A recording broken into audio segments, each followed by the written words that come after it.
just blow away. It's be very good to be Ghana to be mindful of to see what the pitch have to offer. As you said, they played a lot of their 2-day matches here, but we know the difference between the 2-day and the 50 over format. Some of the Ghanaian supporters there by the indoor center going to support the young national cricketers. It's going to be Ronaldo 4-0 to take over from the northern end. Ronaldo had a good year in youth zonal cricket in Trinidad, school cricket as well, so he'd want to make his mark now at a regional level. Similar field to Racha. 2 slips, backward point, third man, cover, mid-off, and those 3 fielders on the leg side. Short, mid-wicket, mid-on, and deep square. It's a bit short to start. A similar feel to what Racha Bowl from the southern end. Liam, you spoke about the opportunity the young under 19 players are now getting in CPL. In the past, we have seen a lot of under 19s have got selected for the CPL teams, but never got the opportunity to go there and actually perform.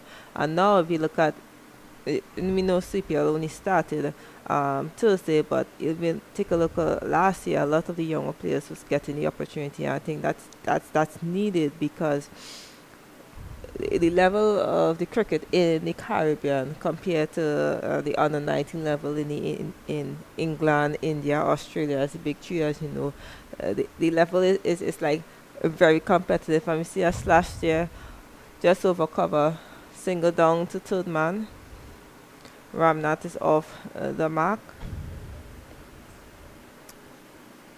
And I mean, we look at the men's CPL and see that, but you look at the impact that the young players have had in the women's CPL. So Samara Ramnath, just 16, 17 years old now, and she was one of the mainstays in that TKR team that got to the final.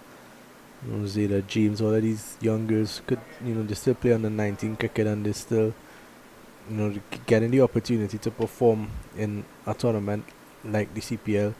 It just shows you that the region is heading in a good direction. Even those guys who just out on the 19 now, like Teddy Bishop. We saw Teddy Bishop open the ball, and that's a beauty from Funalia, open the batting. Yeah. So it's good to see that young players are having a look at this delivery. Excellent. There's a lot in the wicket right now for the TNT bowlers who need to take advantage of the moisture on the wicket. Ghana batters have to be very mindful of the unevenness and play down to third man there by Wilkinson, and he's off the mark. Ghana very tentative this morning, very watchful. That's something for our youngsters to remember, that a 50 over is a lot of balls, 300 plus ball. And we look at the senior level, and some of the senior men forget that 50 over is more than a 300 ball. So it's good to see that the youngsters are being tentative in the early stages. We know how important the power play is. As you see, the end of the over, Ghana 3 without loss. Yeah, I think you're right about that. It's about being able to do the right thing early on. You know that it's not the easiest of wickets to bat on in that first 45 minutes of our play, but you know that after that, this cricket centre is like a road. It's not much for the bowlers after that first 45 minutes. It's going to be a much easier to score. The outfield is a bit heavy, but usually it's one of the faster outfields in Trinidad and Tobago, so you know that once you could get through that first hour without losing too many wickets, it's pretty much 3 runs after that. So there's Racha in for his second over. Again, fishing outside the off stump this time is Wilkinson. Just needs to tighten up a bit, and Racha himself would just want to be a little bit closer to that off stump, try to get them playing as much balls as possible early on. Can't let them settle too early. Consistency is the key here for Racha. applying the pressure for the Ghana batters to make that mistake, and we saw that Wilkinson cutting very close to his off stump there. Yeah, that's much better. That's where you want to be. Young wicket keeper today in is Cristiano Raman, and he's on debut. He's a really young, exciting talent. I'm excited to watch him bat later on because does a lot of training at Kumarampa Cricket Academy. I've seen him training there a couple of times, and he's almost the identical twin of Nicholas Puran when he's batting. Very similar pick up and everything. This time they get another single down to a square leg. Score moves on to 4.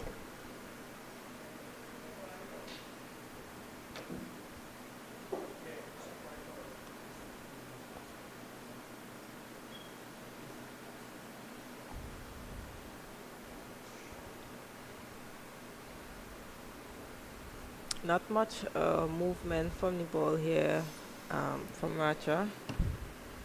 Still trying to be consistent in his line that he's looking to bowl to this ball. Strain down a leg there again.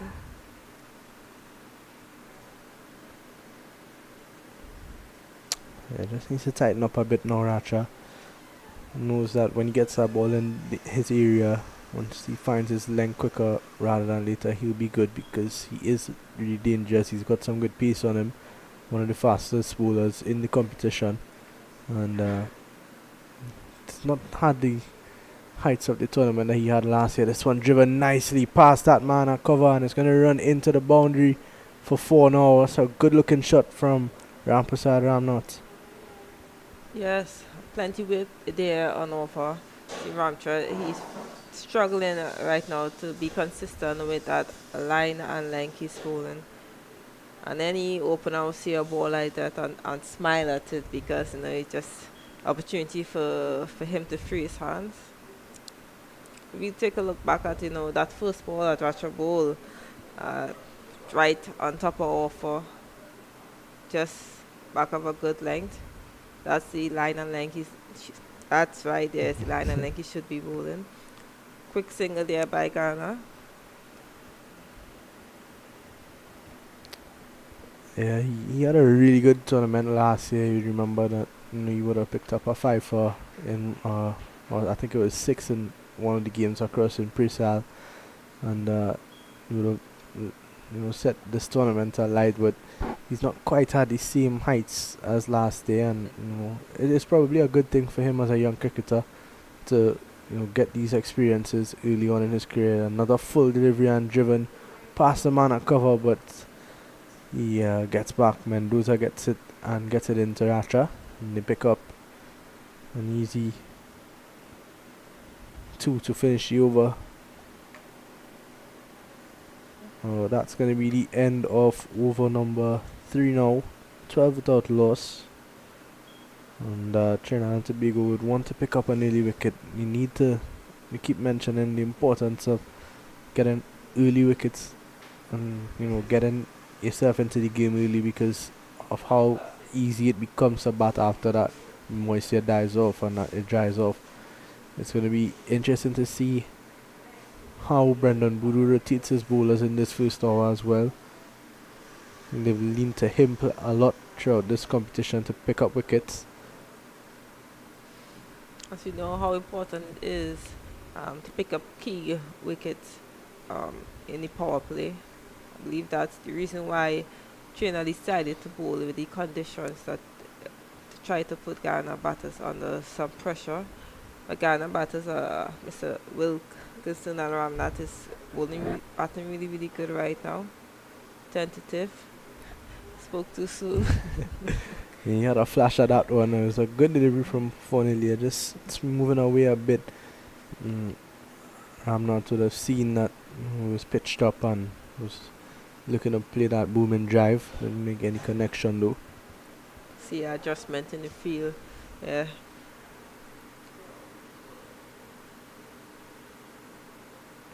Good delivery, just back off a length on that top of off that we've been talking about. And as a fast bowler, you want to hit that more often than not early on. It's just about consistency, and I think that's been one of the things that you don't really get to see enough of it at youth level cricket. And the bowlers who tend to be more successful are the ones who are more consistent. Consistency and patience, Liam. I think patience is one of the key words that we tend to forget in cricket on the whole, not just youth cricket. We tend to see, bowlers being consistent and bowling that nice line and length, but not being rewarded with a wicket, and then go searching for a wicket, and then when things start to go left. Some good. There's a lot of young players playing a lot of T20s and T10 cricket now, so maybe that's that's testament to why they're a bit more impatient. But I feel like it's always been a bit of a struggle in cricket in the Caribbean, especially. And we know the West Indian culture is, it's a bit different. You see the way that somebody like Nicholas Puran, for example, one of the number one, one of the top five batsmen in the world to me in T20 cricket, and we know how he plays. He's gonna go from ball one, but it's not always what's needed, especially when you play in these longer form games, 50 over cricket, 2-day cricket.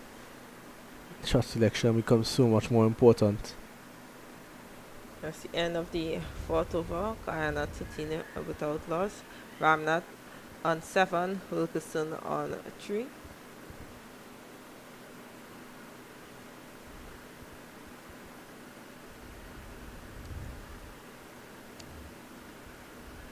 So some of the Trinidad fans mingle with the Guyana parents as well.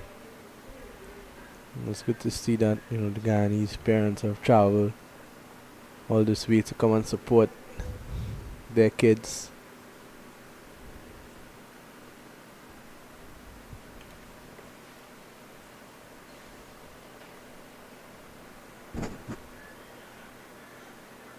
Up in the air, and this could be the first wicket. It is. So a bit of extra bounce on this occasion for Racha, and Ramnath looking to drive, but just that extra bounce can probably hit in the top of the bat, and Samir Sarup there at point taking a simple catch, and yeah, the bounce doing for him there, and that you got to think about the moisture in the wicket that helped him there. So Racha strikes. That's the first wicket down. Guyana 13 for 1. Yes, see Ramnath, they are getting that position to punch it, try to punch it probably over extra cover, but the extra bound of Racha there caught up with him. Probably if he did probably try to play through it, he would have get it over extra cover, but he was a bit timid when he saw that extra bounce. But there's the early wicket there for Trinidad and Tobago. Racha bringing in Lewis into the Manuel Lewis into the wicket. It's going to be interesting to see how they go after Lewis now. New batsman. They've not had the greatest of starts. They've not been too consistent, but you want to put Lewis under some extra pressure early on. You could already see Ryan Yearwood having a couple of words with him. That's what you want to see. You want to see a bit of banter around.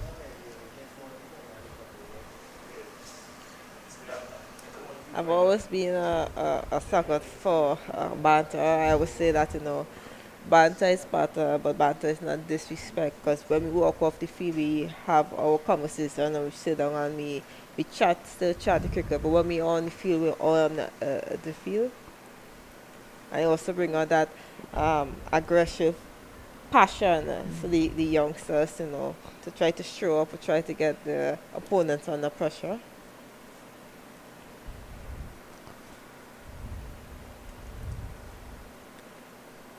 Racha again down the leg side, and Ramanan getting a hand hit. In fact, it was Bice passing over the stump, and Ramanan did well there, as it was going down the leg side and started to swing back. He was able to get a hand hit. No wide signal, just the bye. Racha would be happy about that. But just want to get more on that off stump more often than not. Just like there, that's a beauty from Racha. And Wilkinson was a bit tentative outside the off stump, not really forcing the shot, and went through to the keeper. I think Roger needs to be a bit mindful of the line that he's bowling. Whenever he tends to straighten up, he strays down leg. If you look at some of the good balls that he's bowled in his spell thus far, just right, topper off there. Oh, the bouncer there to Wilkinson. Aggressiveness, as we see, what a wicket has brought the aggressiveness from Roger, as we see there. Ooh, one for the over. Yeah, good to see some really aggression from Racha. Even with that short ball, though, you want to see it just a little bit closer to that right shoulder. Slower ball this time. That's a beauty from Racha. It shows, the thinking of him. He just bowl a short ball, you got him back on the back foot, then you bowl a full delivery just like this. Just have a look at it again. Roll his fingers across it. And just missing that off stump. And you can see what that wicket has now brought to Trinidad and Tobago to team, because now we've seen a short ball, we've seen a slower ball, so you see variation. The confidence is out there now, so you see the variation is coming from Racha. Once again beating the bat outside the off stump. So a good finish to the over from Racha. The end of 5, 14 for 1. Racha 3 overs, 1 for 9. Over just one off it and a wicket. So he'll be happy with that. He seemed to gotten himself into a good rhythm now since picking up that wicket, and you keep mentioning that's what a wicket does. You get yourself into the game, you're fired up now, and then all of a sudden you start to find your rhythm. And Guyana back on the back foot again. Yes, as we said, Guyana back on the back foot, because Ramnath was the more aggressive of the batter. So now we have the Lewis, who's now into the wickets, and Wilkinson, who was tentative and mindful of and still searching. So now Guyana, it come like they are starting all over again. Yeah, they had to build a new foundation. So nearly a 2 overs for 3. He's back for his 3rd over now.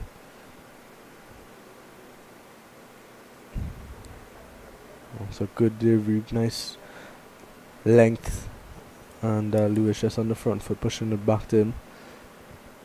I wish Trinidad and Tobago a happy Independence Day as well. Another reason for this young under 17 team to show some fight and try to get a win on Independence Day for the country.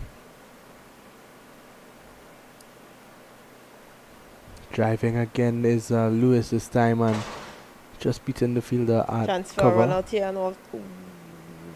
It's good feeling there by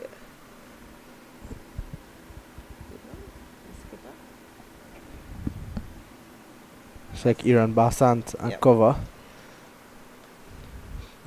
Basant himself has been having quite a decent competition. He's been picking up some wickets. We saw from that expensive drive there from Lewis on a nice dry of field, he would have probably got 2-3 runs for that shot, but with the amount of rain we've had over the past couple of days, was only got outside edge this time, and it's a diving effort from Brendan Boodoo, and that's a brilliant bit of fielding from Racha. Down on 3rd man, scoops it in and avoids the boundary. That's excellent work from Adrian Racha. Let's have a look at this again. Brilliant. You don't see many tall or fast bowlers who will throw his or her body on the field like that. I know for sure Shannon Gabriel wasn't doing that. Like to wish Shannon a happy retirement. He just retired from international cricket. This time outside the off stump again from Fonelli and beating Wilkinson. Yes, Shannon has been one of West Indies' best fast bowler in Test cricket. Injury has played its part in his career, and as you said, we wish him all the best in his franchise and domestic cricket.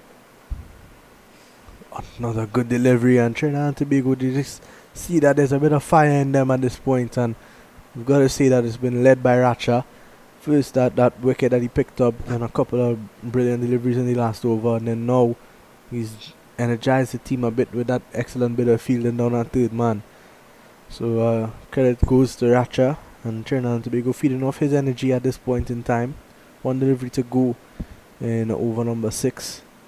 Down the leg side from Fonillier. And the man down at deep square gets around. That's Sarup. And they finish off the over. So they get 2 at the end of 6, 19 for 1. We see Fonillier is doing his part. You know, he don't have the wicket under his name, but that's what you call bowling in partnership. I think that's important to any team, especially the opening bowlers, applying pressure from one end and getting wicket from the next. Yeah, we've seen it happen so many times, and even in international cricket. And, you know, you've got the containing bowlers and the wicket takers. Look at T20 cricket alone for West Indies. You have a lot of people comparing Moti and Akil Hussain. If Akil Hussain is, he's more of a containing bowler. He doesn't get as much wickets now as Moti. This time, inside edge onto the pad. But he's more of the container, and Moti is gonna come through the middle overs and pick up 2-3 wickets every game. But they rank number 2 and 3, so it's about working in partnership. They found a way to make it work now, and the Racha and Fonillier following suit so far. Instead of working in partnership, and a lot of youngsters forget that it's not always just about wickets. Having a good economy rate can, as you see in the Mote and Akil Hussain, one takes wicket, one be consistent in terms of having a good economy rate, and they are sitting second and third on the ranking there. So sometimes it's not always about wicket, but what you could contribute in terms of bowling a good economy rate as well. Yeah, it's important to build pressure. You always see that when pressure is building on one end, the other end, they're going to try something. They're going to try to score off that other bowler if they know that they're not scoring from one end. And that's where the wickets come. So it's something that we've seen in cricket ever since inception, and it's not yet been worked out. So don't see why there's any reason to not continue with it. Good over so far again from Racha, 3 dots already. This is good bowling from the TNT openers. We've seen Lewis coming. He's very confident. He's not going to let any loose ball go. So that for him, saw that as a half volley outside off stump, and he went at it. Lewis, very short of stature, and we know shorter batters like to score square off the wicket. A good delivery again from Racha. He's all over the Guyanese batsman at the moment. One delivery to go. Still no runs of this over. Could it be the first maiden of the day?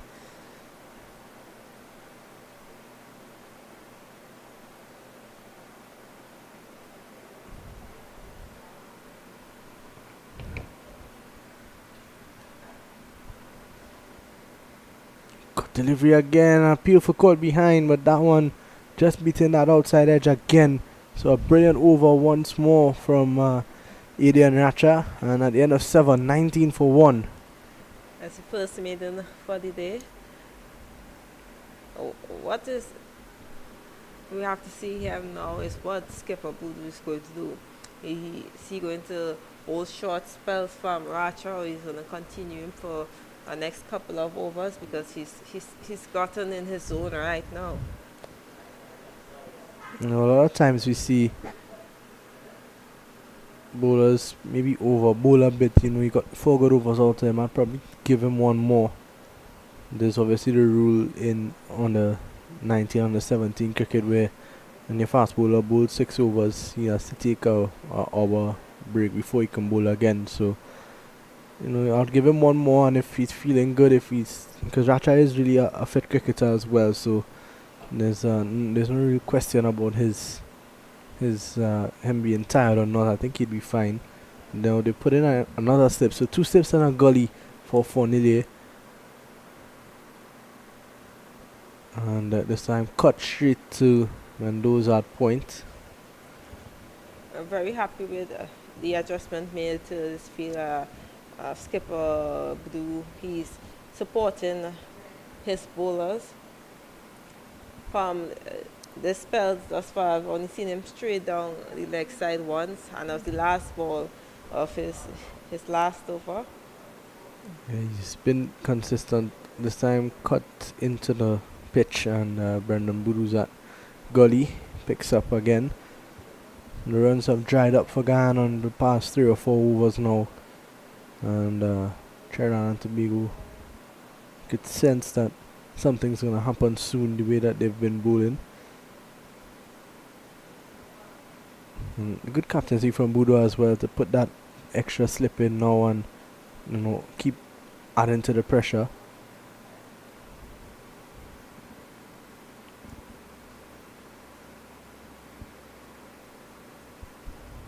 No, this is troubling times here for Ghana in terms of, they are now under pressure. Is the 8th over, so the Powerplay is going to end soon, and they need runs on the board. So this is areas where, batters would tend to try something. Short and wide again from Fornillier, but bowling to his field. There's 2 fielders on the onside.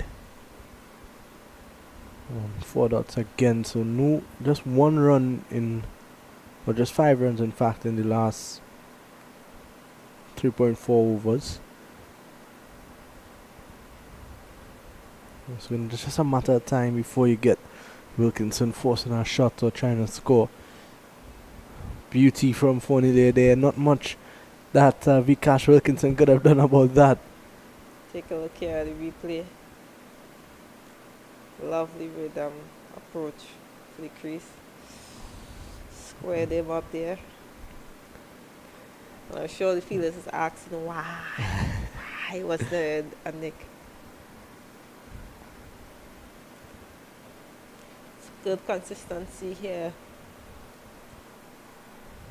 by TNT bowlers, and Well, just a bit of luck now for Wilkinson. He got that one just over second slip and into the boundary for 4. Ratcha couldn't do anything about that. He's on a wide third man.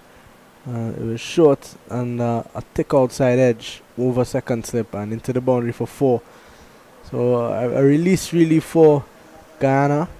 Wilkinson gets a boundary. He moves on to 11 now. 23 for 1 at the end of 8. It was an excellent over again from Ronaldo for Nilye. 4 overs for 12. Now they're going to go with Ratcha again, and I like this from Boodoo. He's in a good rhythm. You want to continue with him. And you ask him how he feels after this over, and then I would continue 1 more maybe. Give him his 6 overs and try to maximize the new ball or what you're getting onto the pitch early on. He's just seemed to get into his rhythm in his last 2 overs, so let's see how he goes for his 5th. 1 for 9 and 4. 1 maiden already. And he's bowling to Lewis, who's still fairly new.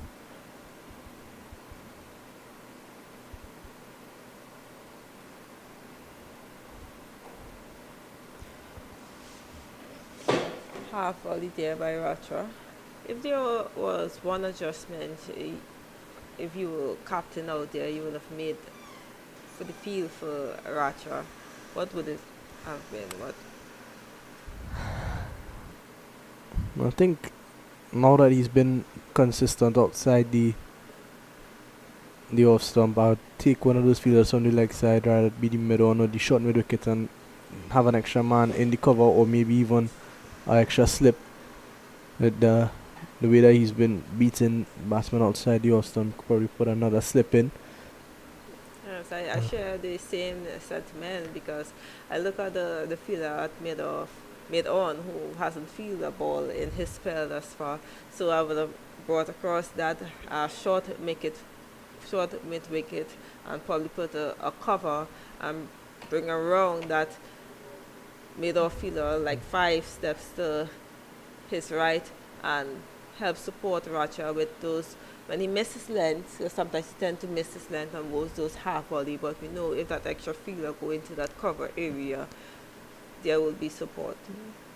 And I think you also don't mind if he misses his length early on because he's pitching up the ball, looking for the swing, looking to extract that swing early on with the new balls. So he'd feel a lot better knowing that he has that protection on the offside for that time that he does miss his length. It encourage him to bowl a bit fuller and use his swing. And Wilkinson having a drive again. Racha doesn't know what he has to do again to pick up a wicket. He's been beaten that outside edge maybe 8 or 9 times in his spell so far. I see Wilkinson is 11 off 31, which is not bad for opening batter. We know it's not easy being opening the batter because that's when the ball is new, the ball is swinging, and the bowlers are coming. Once again, he's just kind of hanging his bat outside the off stump. There's no real energy behind it, and it's probably working out better for him at this stage because it's just everything's missing the outside edge. He's playing a bit late at those balls outside the off stump, so he's maybe it's doing well for him. I think maybe if he tries to push a little bit harder, he might get the outside edge. So final delivery of over number 9, a slow delivery from Racha again, using his skill well. So that is the end of 9, 24 for 1. Just 1 run of the over again, so that's 5 overs completed for Racha, 1 for 10.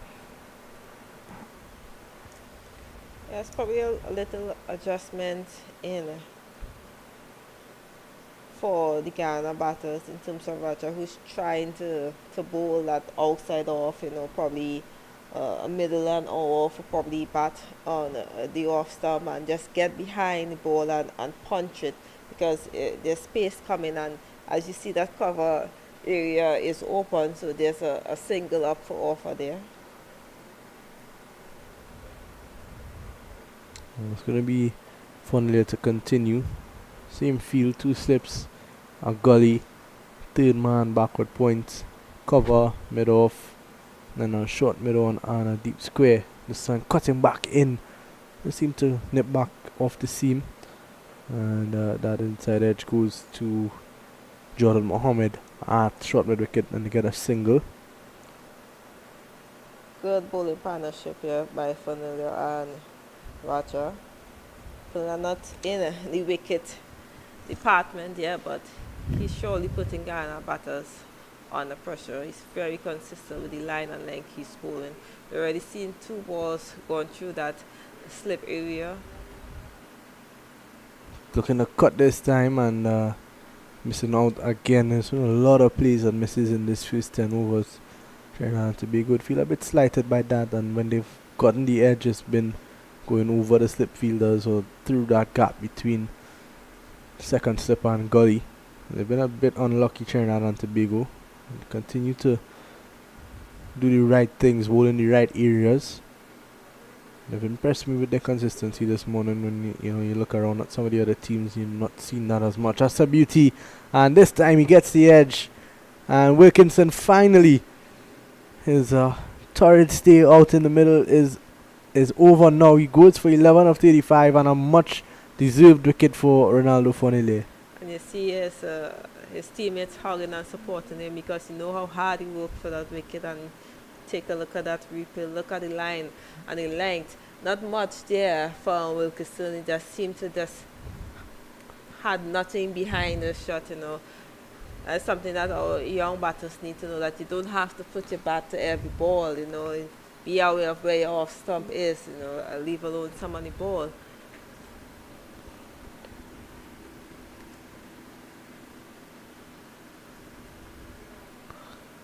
So it'll be Afraz Ali Budu out now at number 4. And yeah, you're right about that. He's just sort of hanging his bat out there. There's no real purpose behind it. There's no shame in just leaving the ball outside the off stump when it's affecting you like that. And Fonile has been nagging him in that length and that line for the entire morning session. So it's a good start from him. He finally gets a wicket that he deserves. He's got one for 13 now into his fifth over. We see left-hander Ali Budu coming into the wicket. Behind number on his jersey is 114, so you're assuming that's his highest listed score. Well, I'm looking at the Guyana team list here. There's Navendra Sankar, who's not playing today. He's 111. Ramesh Bharat is 113. Wharton is 112. Ram is 104. It seems like a lot of centuries in that young Guyana team already. So you see, first left-hander of the day for Guyana. Adjustment need to be made by TNT bowlers. And that's a good start from Funilia just outside the off stump. And getting some extra bounce on that. You could see that wicket giving him a bit of energy again. So just waking up the pitch a bit here at the National Cricket Centre. 2 deliveries to go in over number 10. And Ali Budu is new, so you want to be at his stumps early on. Just like that, that's a good delivery.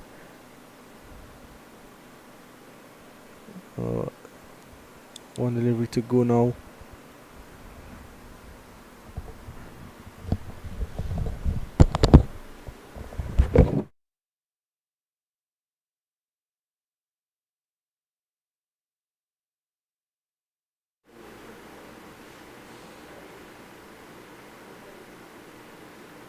And that's the end of the 10 over, the end of the power play for Guyana. Guyana 25-2. We saw the wickets of Ramnath and Lewis Ramnath going for 7 of 11 delivery. And Wilkinson going off from 11 for 35 delivery. And there seems to be a change in the bowling here. Spain is coming into play.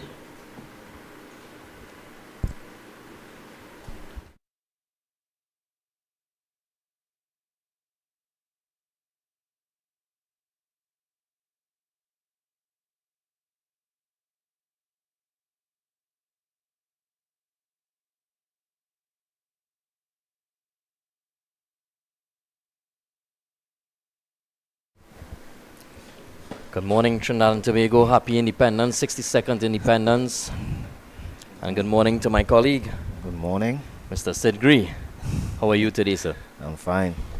Excellent. So we're witnessing a round 3 clash here between Trinidad and Tobago under 17 boys versus the Guyanese under 17 in the CWI West Indies Rising Stars under 17 Championship. This is round 3. Round 2 was washed out. There will be a replay of those games tomorrow, so stay tuned for lots of cricket over the weekend. Guyana 25-2 in 10 overs. What's your thoughts on this start? The start today for Trinidad and Tobago under 17 youngsters has been a very good start here by the 2 fast bowlers. They were pretty tight. After 10 overs, they were 25-2. Both of them picking up a wicket each. They were quite, I have to say, very disciplined in their bowling this morning. Yeah, both Racha and Funilia, a very impressive opening spell. And now we have Aaron Basant taking up the attack from the sudden end. He would have bowled the final over of a cliffhanger in round 1 between Trinidad and Tobago and the Windward Islands. Windward Islands requiring 16 of the final over. They got 14. Were you here to witness that game? Yes, I was here witnessing that game. I think he did pretty well. And he continues with his good line and length. Normally bowls a very tight line. Speaking about cliffhangers, we've seen 2 back-to-back in the CPL. Yes. Enjoying the CPL? Yes, I'm enjoying the CPL as well. Yeah. So a nice steady start here from Aaron Basant. Just building on the pressure that was established by the Pacers. big shot there, but not making any contact. Good work by the keeper. And you can see the pressure is building on these batsmen. Trying to score runs. Know the pressure is on. I've heard a lot about Afraz Ali Boudou, and Guyanese management expect a lot from him.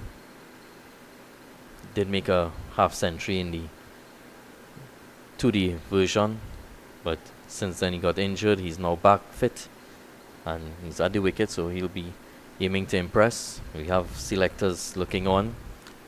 A reminder, these men are here vying for a spot in the Under-19 World Cup in 2026, so performances are important.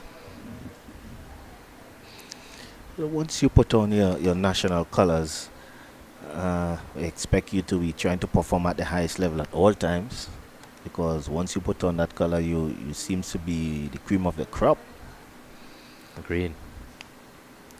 We have a few nice sprinkling of spectators here this morning, supporting their friends and family. And that is nice to see. Love to see much more people out here supporting the youngsters, the future of West Indies. Agreed. It's a nice weekend that we have. Saturday, Sunday cricket. Also, the tournament comes to a finale on Monday the 2nd of September, and the team shall return home on the Tuesday. For Nearly continue an extended spell for him, 1 for 13 in after 5. Bit of a mix-up, but all's well that ends well. Vanelli, 5.1, 13 runs. That's very good bowling there. Really keeping it tight. Nice conditions for bowling as well. Yes, overcast. Yeah. Not too hot. Bit humid, but the sun's behind the clouds at the moment. Sfonili is charging in from the northern end. A pitched up delivery, well driven. Guyanese batsmen have found a lot of the fielders this morning. They haven't been able to find the gaps and rotate the strike as much as they would have liked to.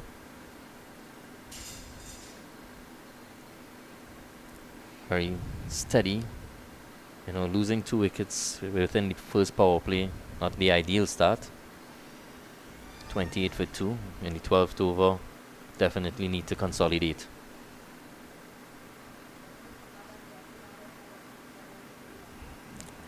Vanelli, a bit of pace there, bounce. Yeah, he's been impressive in terms of the speed that I've seen from the bowlers. I mean, actually, the wicket looks a bit better today. There seems to be some level of more consistent bounce. The previous games, the bounce was very inconsistent, and it was, scoring was really difficult. Bounce seems a bit more consistent this morning, but scoring still seems difficult. Well, the scoring seems to be hard because of that's a great shot there. He will pick up 4 for that. Yes, just beating the fielder there. Yeah, that's beautifully played. It was full, but it was wide, and he got a lot of room to work with, and he slashed through the offside, just backward of point, and into the boundary it goes. That's a beautiful shot there. So 4 more to the total. Well played by Emmanuel Lewis. As I've been saying before that magnificent shot, the bowlers hasn't really gave the batsmen anything to really go after. They have been bowling more wicket to wicket, very tight, making the batsmen defend a lot.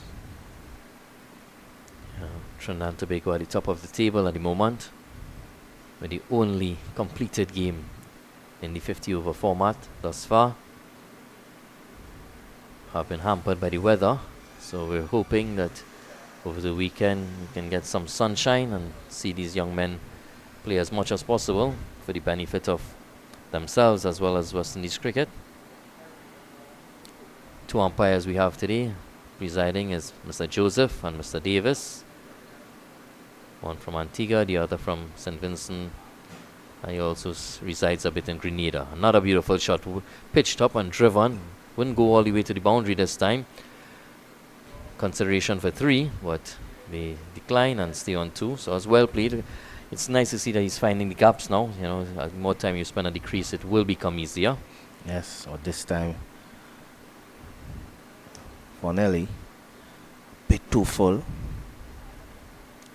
When he's a bit short of a length, give the batsman some trouble. Yeah, you can see that he's probably tiring a bit. This is his 6th over on the trot. Not a full delivery. Well fielded there.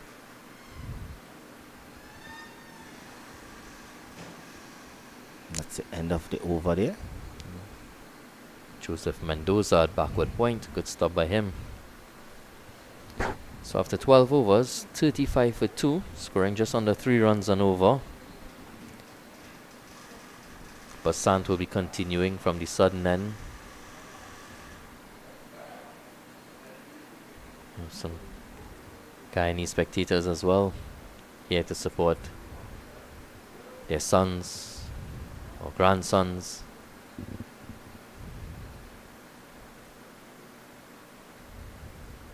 Basant to Ali Budu.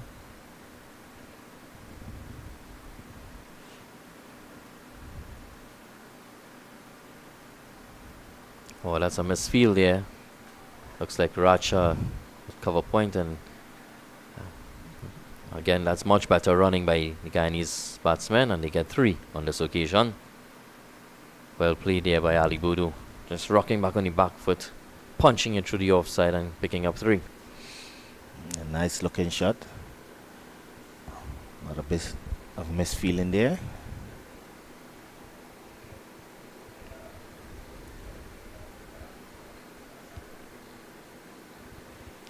Reminder, Trinidad and Tobago won the toss and opted to field. Seen that on many occasions throughout the tournament. Teams winning the toss fielding first.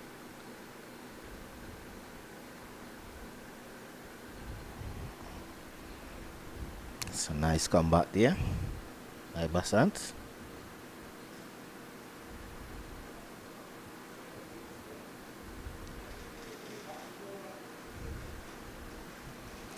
This time it's a bit quicker in the air. Batsman trying to turn it into the onside, getting a bit of a leading edge. It's, you know, we haven't seen as much turn this morning, but this is just the 2nd over of spin. So as the day progresses, I'm sure see a lot more spin and a lot more assistance for the spin bowlers. So it is a very wearing wicket here in Balmain Cricket Centre. It's normally this wicket have some turn on it. Give the spinner some assistance. Third umpire today is Avinash Narain.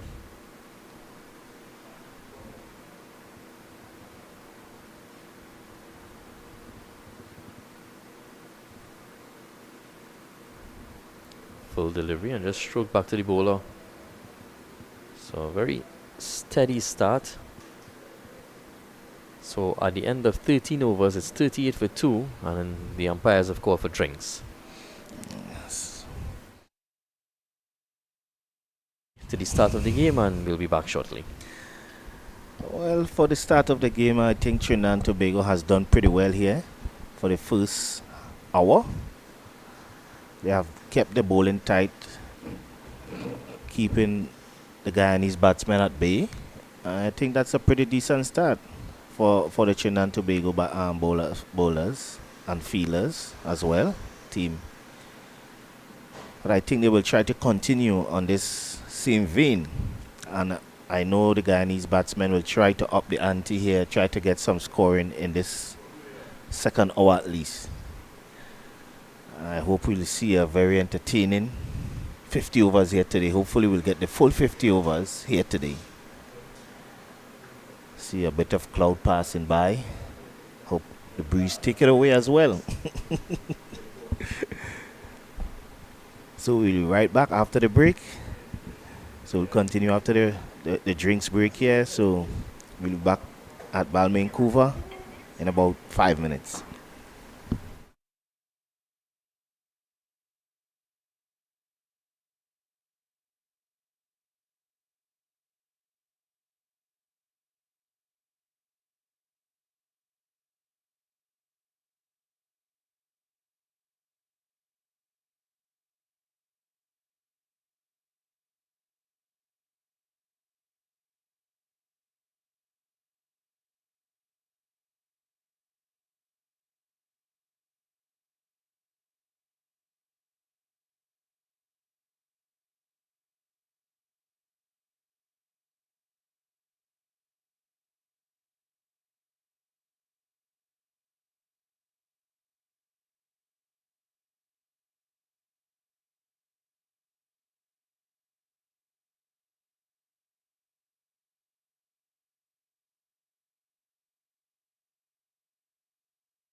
So we resume live action here in National Cricket Centre in Balmain, Vancouver.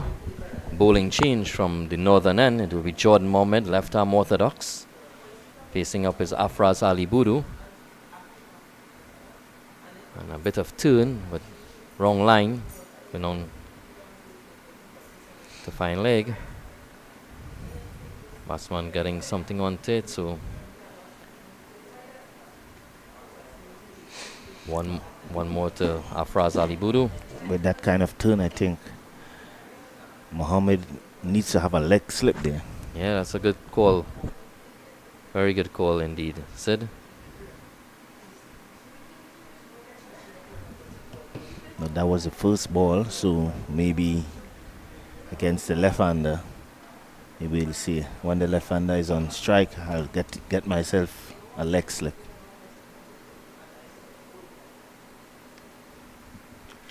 Now that the right-hander is on strike, a nice 5-4 feel, 5 on the off, 1 slip, backward point, cover, mid-off.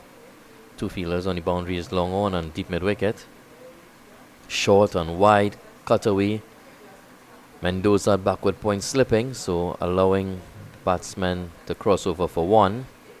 Another mix-up. There's quite a number of mix-up between the wickets, between the batsmen, so the communication hasn't been clear enough between both of them, so hopefully they get that sorted out. It's important that they show a lot of intent in running between the wickets. Outfield is a bit heavy, so therefore may not see as many boundaries today. Big shot there, and that's the maximum. Very well played by Afraz Ali Budu. Full by Jordan Mohammed and crunched down the over long on for 6. Yeah, that's a massive blow there. Pit too full. Into the bamboo patch it goes. Very well played indeed. It's nice to see him hitting straight down the ground and not trying to drag it too much into the onside, so that's very well played there. Guyanese spectators will be very pleased with that shot, as just that you had said prior to the water break, they would look to try and get a move on in the next hour of play, as the run rate is a bit stagnant at 3.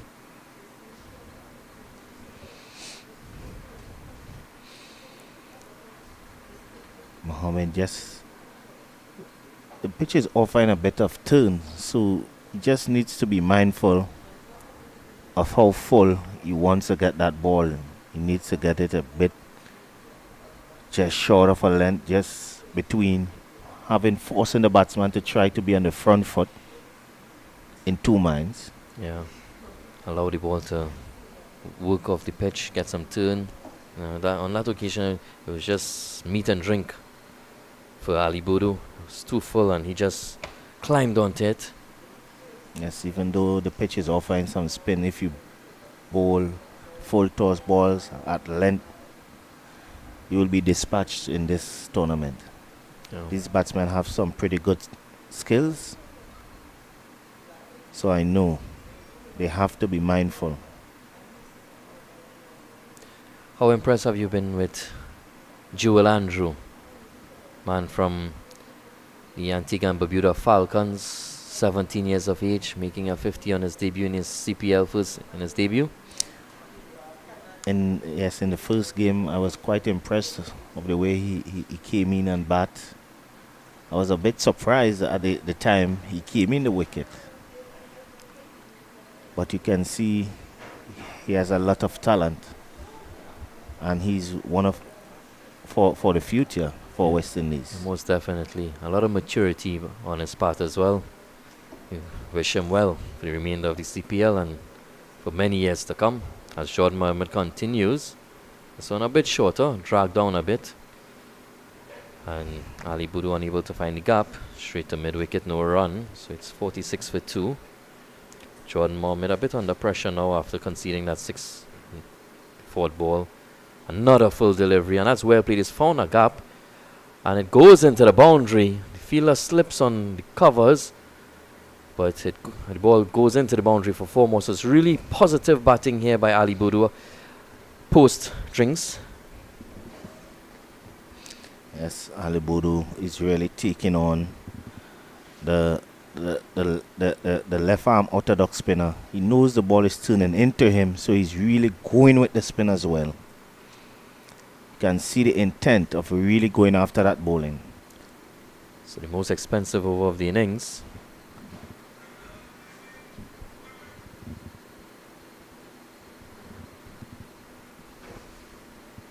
Right, Jordan Mohammed conceding 12. It's 50 for 2 in 14 overs. Projected score shot up to 179. I mean, we haven't seen many big scores in this tournament, but then again, we haven't seen a lot of cricket, especially in the 50 over format. A lot of rain was forecasted over the few days, and hence the gentlemen haven't been able to play as much. However, thankfully for the 2-day format, we did get a bit more cricket. Barbados under 17 coming out victorious, winning all 3 games. They were very clinical in their performances, so congratulations to them and their management team.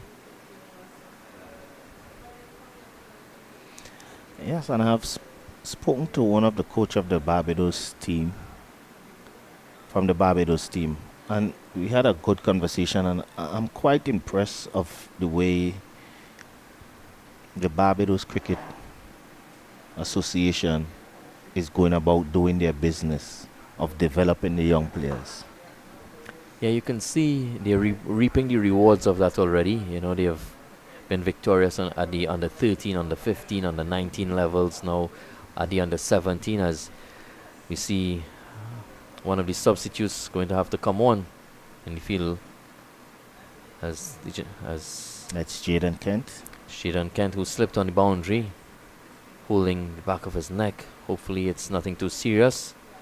Substitute Christian Lal, number 52 on his back, coming on. He's normally a wicket keeper.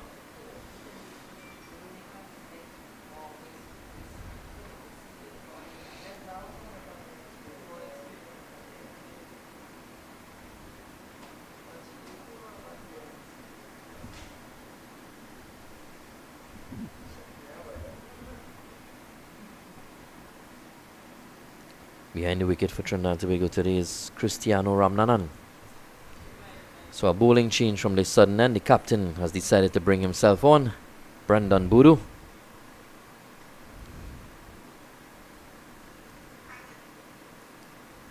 Very impressive young man. Wrist spin. Difficult. That's full. And driven away, but well field. Just one. That one was a bit offish. Really seeing these batsmen are really trying to up the ante here. Yeah, definitely a lot more positive intent seen post strings.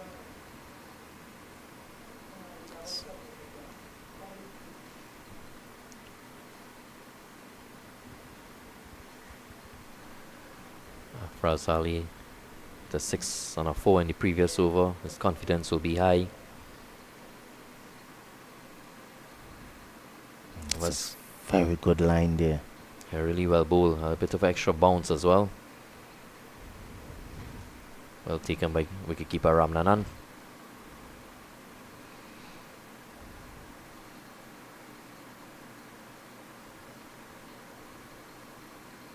It's as if we saw a replay.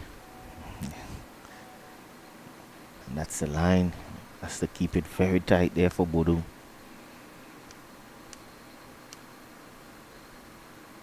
That's short and pulled for another maximum. That's really excellent batting here by Ali Boodoo. He's putting away the bad deliveries and he's reaping full reward of it.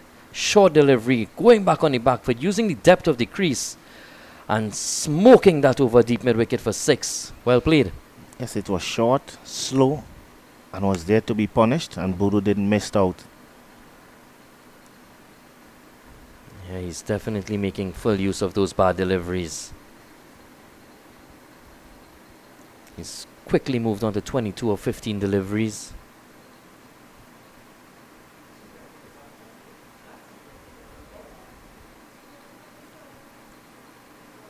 And he goes again. This one could be a chance at deep mid wicket.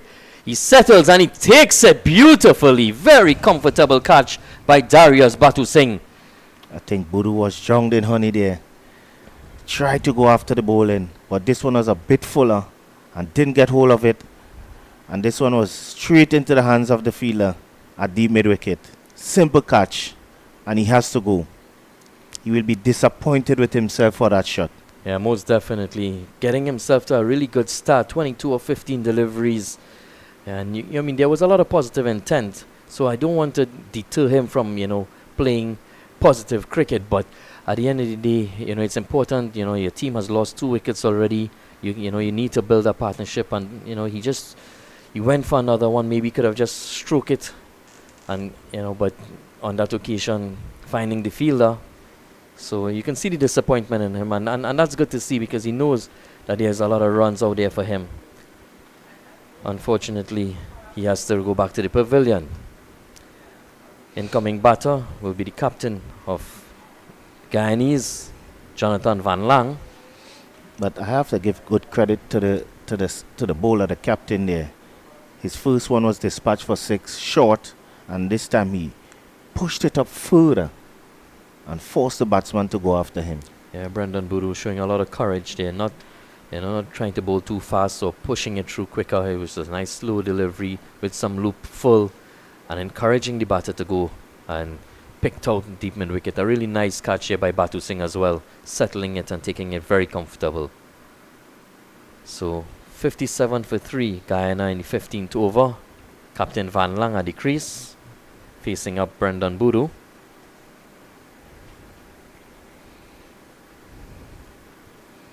Captain to captain, who will win this battle? Yeah.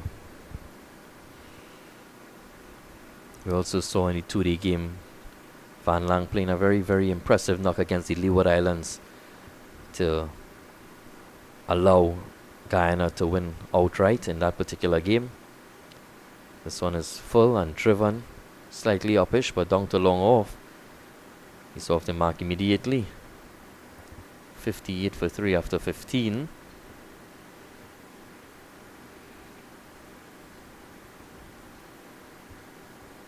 Wickets to fall today, Vikash Wilkinson, Rampasad Ramnath, and the last Afraz Ali Boodoo. Good camera work here. He's showing us in the sky that there's some grey clouds coming across the ground.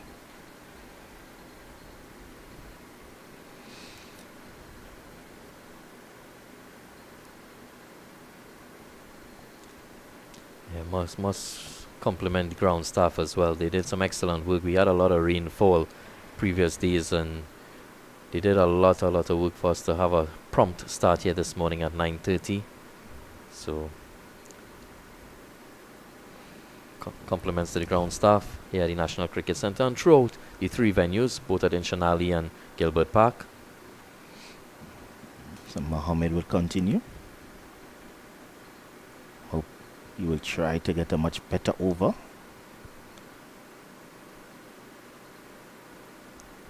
Bit short again, but pushed down to long off for 1. Good start here by Captain Van Lang. Heavily built man.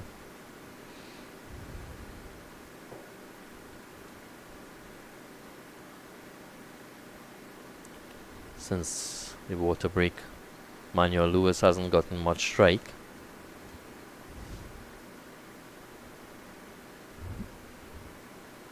Facing up to Jordan Mohammed, the ball will be turning away from him. 6-3 offside field.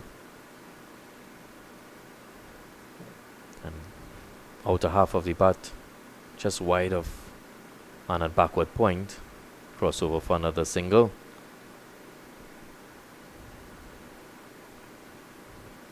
It's a much better line. Just needs to get the length organized.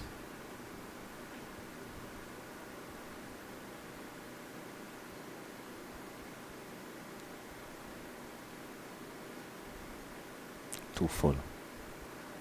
And played into the gap. Wide off, long off, and that also goes into the boundary for 4. So another 4. So Jordan Mohammed is proving to be very expensive here this morning. Hasn't found his length at all. Yes, that's too full. Can't be bowling those full toss. Needs to hit the pitch. That's 4 more, so really good start here by Captain Van Lang. Pressure is on Jordan Mohammed here. How will the young man respond? Full and a bit too wide, just left alone.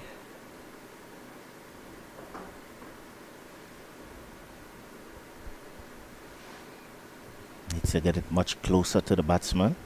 Turning away, too short. Well fielding there. Mendoza at cover point. He's really not finding his line and length here. Some are too short, some are too full. Yeah, he's struggling a bit.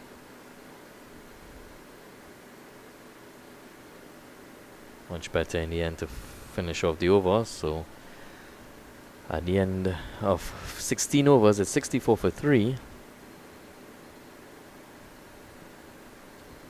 Trinidad and Tobago winning the toss and deciding to bowl, putting in Guyana to bat. It's been very eagerly contested morning here at the Cricket Centre in Balmain. And once you hear Trinidad and Tobago against Guyana, expect a hard-fought game. Either side will always try to beat one another. Yeah, most definitely. As we see some of the family members of the Trinidad and Tobago players under the mango tree, supporting their kids. Yes, with their coolers. Most importantly, must stay hydrated. We have a bit of a delay as the ground staff are working on the Boundary line. yeah. Hard working ground staff here in Cricket Centre.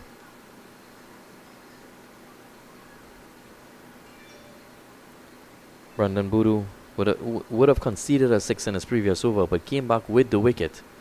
So you'll be very pleased with that, and on the wicket of Ali Boodoo as well. So I mean, more times than not, you won't mind conceding a 6 once you get the wicket thereafter. Yes, that was right after he was struck for 6. Showing a lot of courage.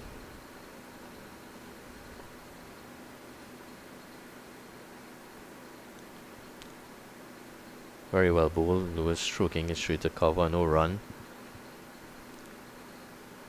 Very good captaincy here by Brendan Boodoo as well, keeping the field in, even though we're outside of the power play, and you are allowed a maximum of 4 players outside of the 30 yard. He just has 1 at the moment at deep mid wicket, so he's forcing the batters to at least attempt to go over the top, making it difficult for them to find. He's not giving them the easiest single to rotate. Agreed, yes. So the batters now will definitely have to work harder or maybe take a risk. And that could lead to a wicket. Well, it's well played. Made off a bit deep on that occasion. Slight misfield, allowing them to cross over for the single. That's good running though. As soon as he played it, he went off and made the single look very easy in the end. Yes, forcing the fielder to make the mistake.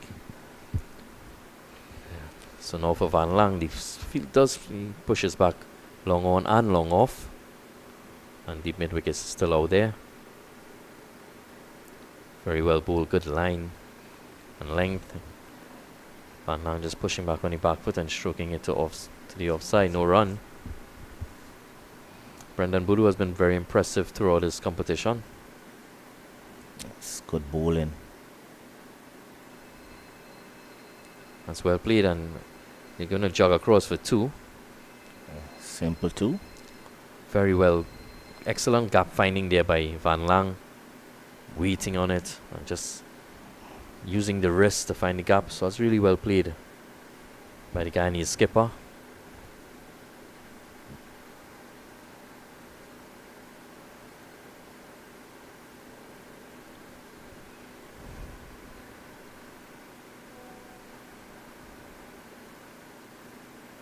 Had a full delivery, but straight back to the bowler, no run. 67 for 3, 17 overs. 3 wickets falling to 1 each to Aidan Racha, Ronaldo Fonillier and Brendan Boodoo.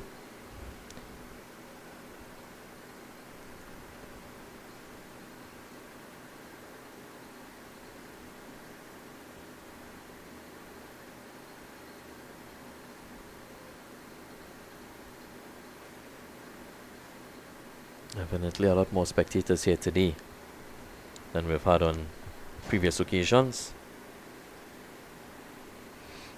The skipper is really having some confidence in Mohammed here. Really. Yes, first 2 overs expensive, none for 18, going at 9 and over. But he continues on the northern end, bowling to Emmanuel Lewis.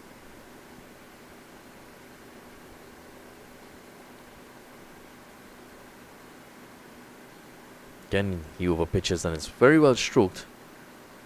But just for 1, well played by Lewis.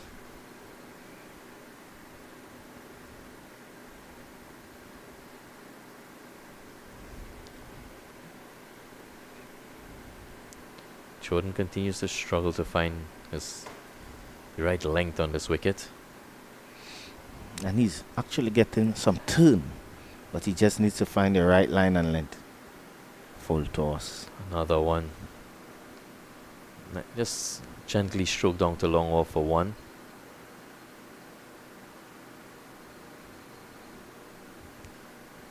Hasn't really utilized the wicket.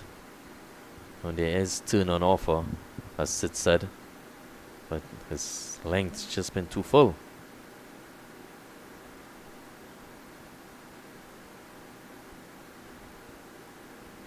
This one is too short. And drop catch. It's a bad delivery. It was short and wide and begging to be hit, but not getting enough bat on it and then going straight to backward point. Mendoza there and running back and spilling it over his head. And Mendoza normally a good fieldsman. Oh, that's Yearwood. My apologies. It's Yearwood. Yes, Yearwood. Normally. You'll be very disappointed in chopping that catch there. Yeah, the opportunity goes a begging. Mohammed, even that might have built his confidence there if he has that wicket there. Yeah, definitely. He hasn't bowled to his full potential here this morning, but he did create an opportunity. Fortunately, Yearwood was unable to hold on to it. As Lewis faces up, another full delivery. Stroke to mid-off, a chance for a run out, and that's excellent work there by Captain Boodoo, backing up, saving a few buzzers, and excellent backing up there by Boodoo. It shows his maturity and the knowledge of the game and following the basics. It's excellent work there. Yes, that's excellent work there. A run out was in play.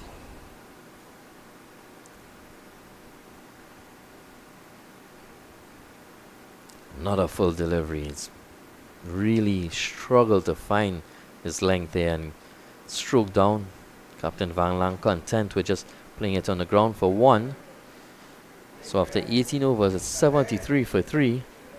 Chance going a begging in that over. But Jordan Mohammed has been expensive, going at 8 and over. Almost twice as with the innings run rate.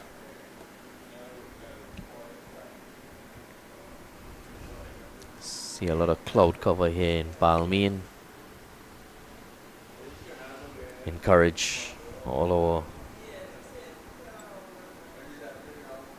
anyone that would be interested in coming to look at the game. We have 3 venues: Inchinali Park in Presal, National Cricket Centre in Balmain, and Gilbert Park, Point Lisas. So cricket, and more cricket.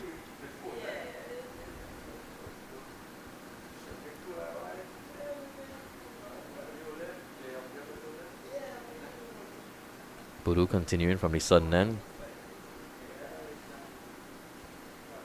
73 for 3 and 18. So it's a good, it's been a pretty good recovery considering the start in the first 10 overs. We're 25 for 2 and 10, so a lot more intent in this period of play. Yes, I'm really enjoying to see Bodo bowl here. He's making the batsman play at all times. Yeah, that's nicely played down to long on for 1. Rotation has been more impressive in this partnership. It's been a really good partnership, actually.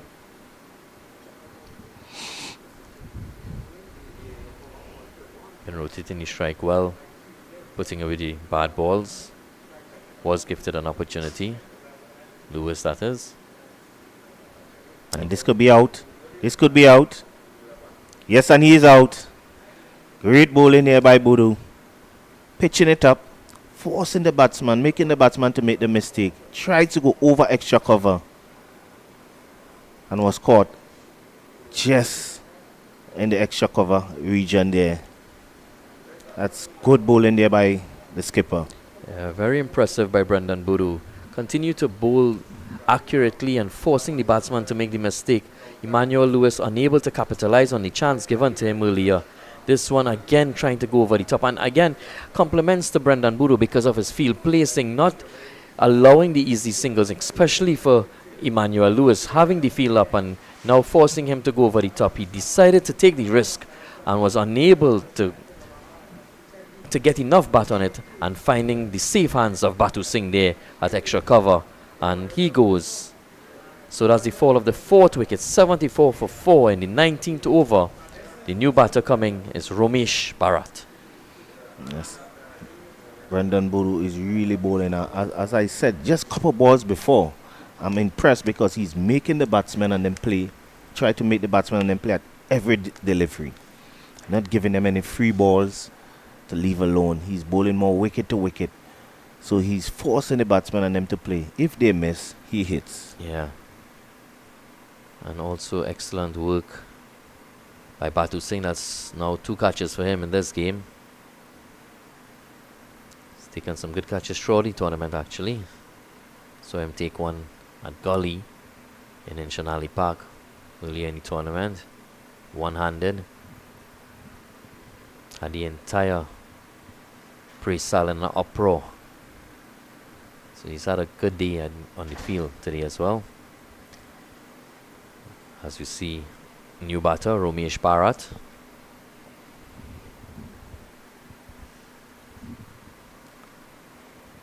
So despite Guyana trying to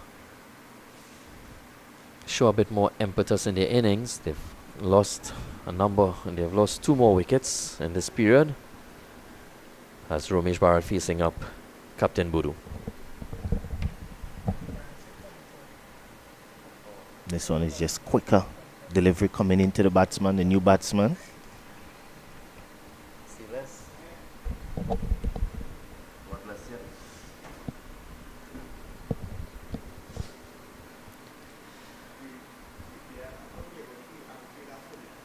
This one is slower in the air. Loop. Looking for the turn. Trying to find the outer edge. Really making the batsman and them play. New batsman keeping him under pressure. He varying his pace quite nicely. You know, he loops and then there's a faster one. Has a googly as well. Has good variation, does Brendan Bodo. It's definitely one to continue to nurture and see a lot more of him as in the upcoming years. A name to remember.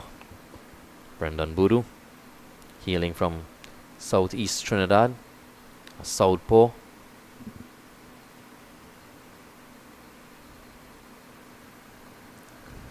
Jordan Mohammed, despite being expensive, did create a chance in the previous over.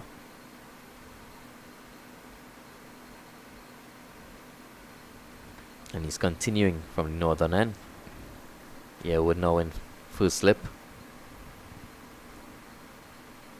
Captain Van Lang on strike.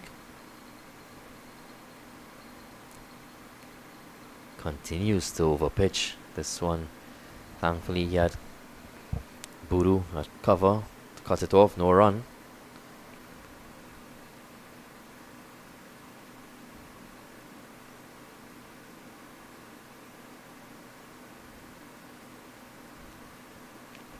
careful and stroked down to long off for another single.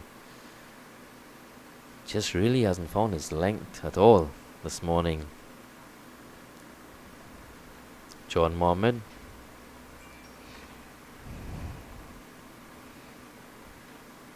And he's actually have two right-handers in the wicket. That should help him. Yeah. Spinning the ball away from the bat. Very still conditions here, not much of a breeze. Should be using the turn. He's actually turning the ball quite sharply. He needs to try to find that good line and length so he could. Oh, that's a much better line and Yeah, length. most definitely. That's much better. Forcing the batter to come forward and just pushing it out to the offside. No run.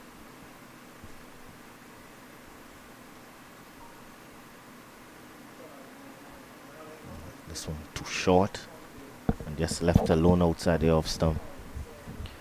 It's important that you try and bowl some dot deliveries, build that pressure.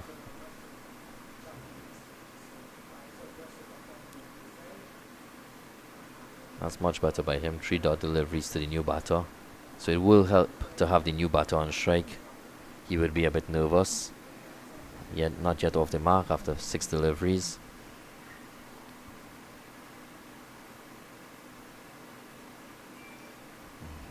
That's another dot ball, and that's the end of the over.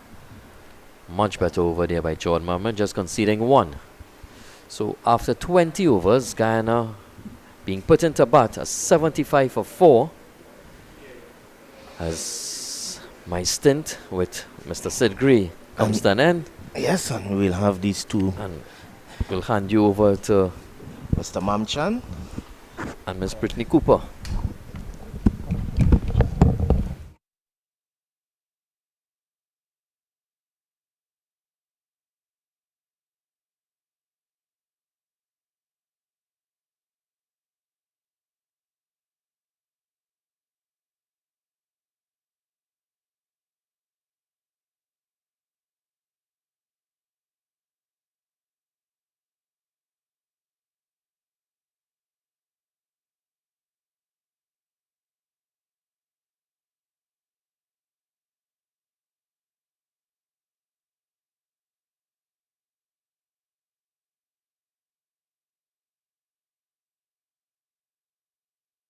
Pabuduk into his 4th over.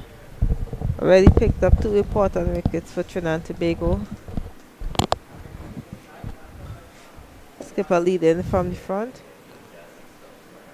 He continues to be that man that Trinidad and Tobago turn to time and time again for wickets.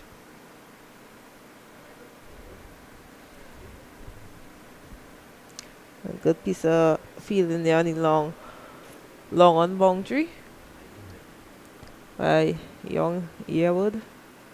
The good thing about seeing these youngsters play is the youth and the sprite in them being able to throw their frame all over the ground.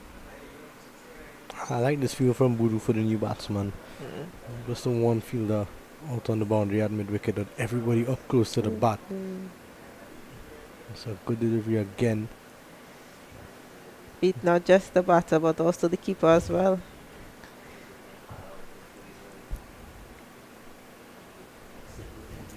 Guyana tallying around 76 for 40 in the 21st over.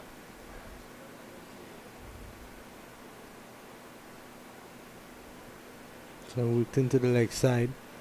Some work for Fornelli to do. Not the best of running between the wickets there. Should have been 2 easy run on offer there. Not running the first single fast. Avalanche not even looking to run the second run.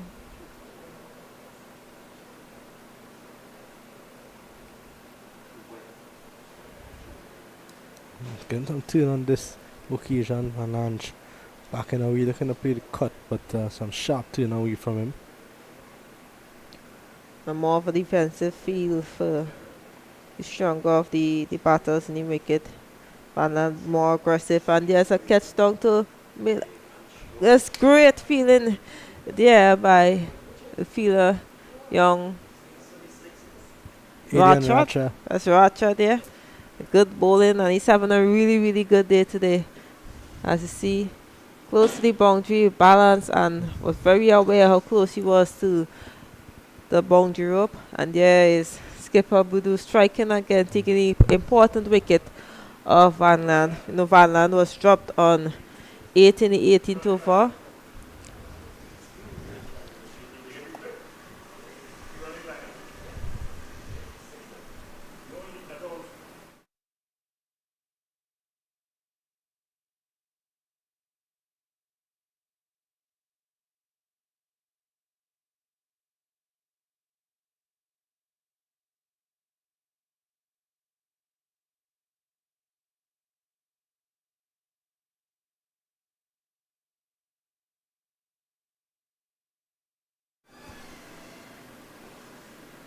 Van Land not too impressed about that. He think that, you know, Racha's third to boundary.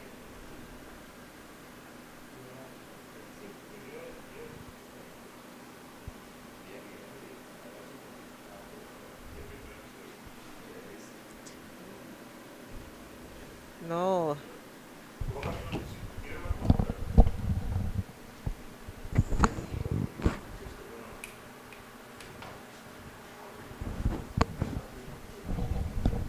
Having another look at that catch by Racha. He looked safe to me there, Liam. Yeah, I think he noticed how close he was, and he ended up keeping himself in line. So that's a good bit of fielding. I think you got to give him the benefit of the doubt there. We hope that fair play happened there.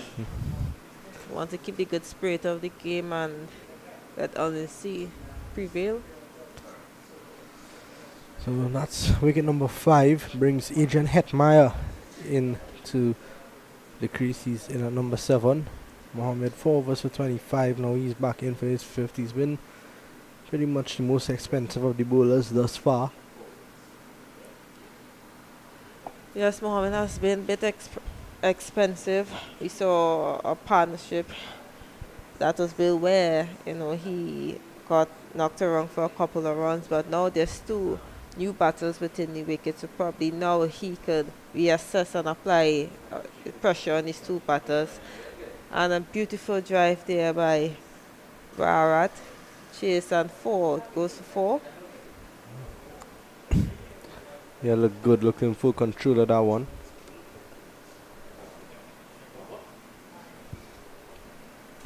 And went through the covers before.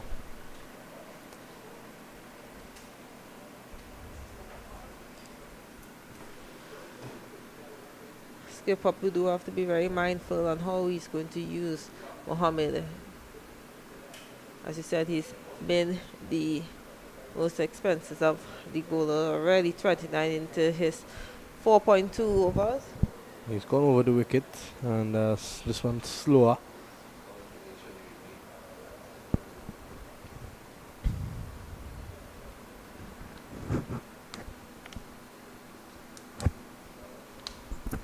Now look at Brendan Budu on the other end. He's picked up 14 wickets in those 4 games in the 2-day format of the game. This time in the the 50 over, he's picked up 1 wicket in that game that was rain affected, where they won by just 2 runs against Windward Islands, and 3 today. So he's been in good wicket taking form, 18 wickets across the 2 competitions thus far.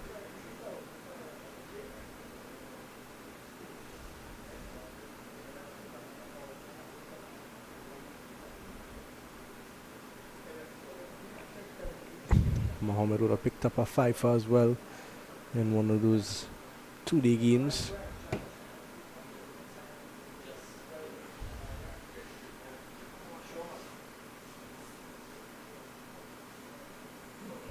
Driving straight to Budu at short cover. There is no run, so that's the end of over number 22. 82 for 5.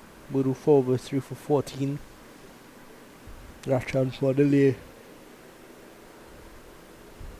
1 apiece earlier on. should be Brendan Bulu to continue. Got Guyana on the back foot here. You want to keep the pressure on, keep picking up wickets. Yes, skipper Budu has been doing his part from the southern end. Well, he picked up 3 wickets in his allotted 4 overs thus far. Pressure being applied, pressure and wicket being taken from the southern end here. Skipper Budu continued to bat.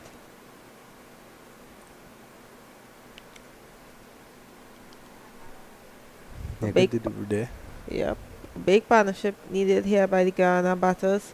82 to 5 and a lot of over left in this game. And as we know at the cricket center, once that sun come out, it's a batting paradise. But just need to stay and apply yourself. Yeah, and I think Trinidad and Tobago would be happy about the decision they made early on. Good delivery again from Brendan Boodoo. Not letting the Guyanese batsmen get away at all here. Mohammed has been a bit expensive on the other end, 5 overs for 30 compared to the likes of Boodoo and the openers early on. This time up in the air, a sweep shot down behind square, so not going to run into the boundary for 4. Fornelia gives chase and they pick up 2.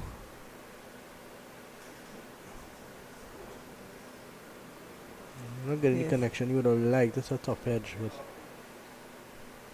gets 2.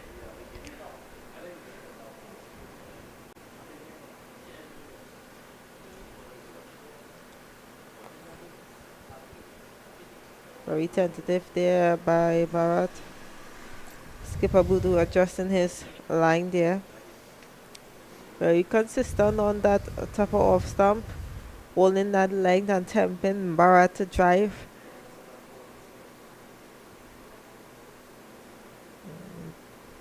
That's wide, a bit too wide here. But I believe it's a smart ball near by Skipper Budu.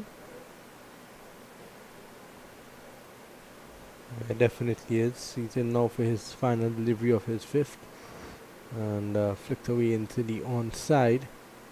And looks like Hetmeyer was not interested in that run. So at the end of over number 23, 85 for 5. And there's going to be a short break for drinks.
Welcome back now to National Cricket Centre.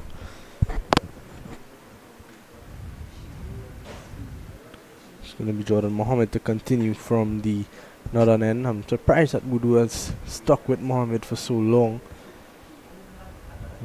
He's not bowled badly, but he's been, out of all the bowlers that we've seen so far, he's definitely been the most expensive. He's been leaking the runs, but does have the tendency to pick up wickets, so Yeah, I think it's a tactical move there by skipper. Trying to squeeze some overs out as there's two new batters in the wicket, and probably to give Mohammed some confidence bowling to these two new batters. a lot is expected of these two batters now. With the score 85 for 5, they want to get Guyana to somewhere along that close to 200. That'll be a score that they'll be comfortable defending.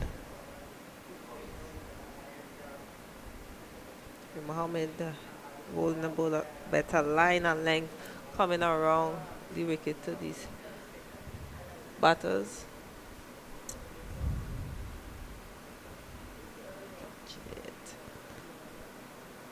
And that last Mohammed is good ever since. He's been good at giving the ball air and forcing the batsman into some force shots. And you gotta think that's why Budu's stuck with him.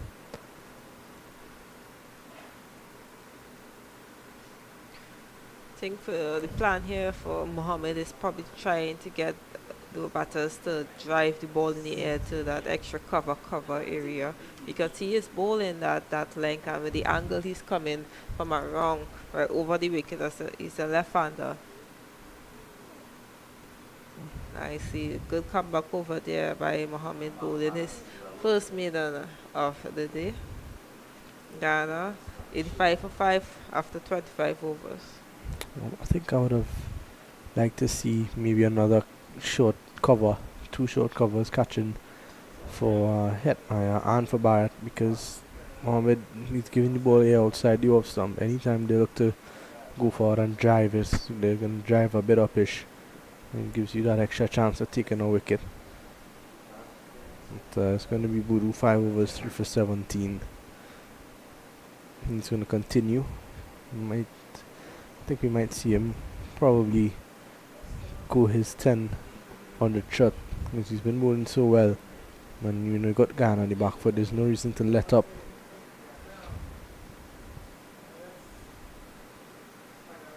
Well played there by Bharat. You can sense that something's going to happen somewhere, maybe from the batter's end or the bowler's end. But really good bowling here by skipper Widu. He's very consistent. He have a really good head on his shoulder. So you spoke of how much intelligence he has as a young captain.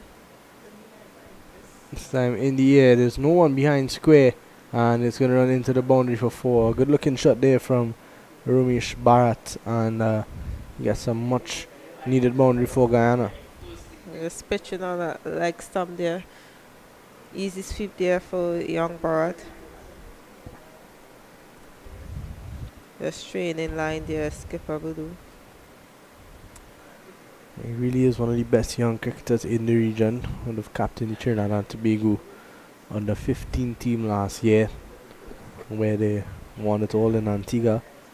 And he's now graduated to captain the under 17 team. Fariz Ali is another important player in this setup. Unfortunately, picked up an injury and was ruled out after round 2 of the 2-day fixtures.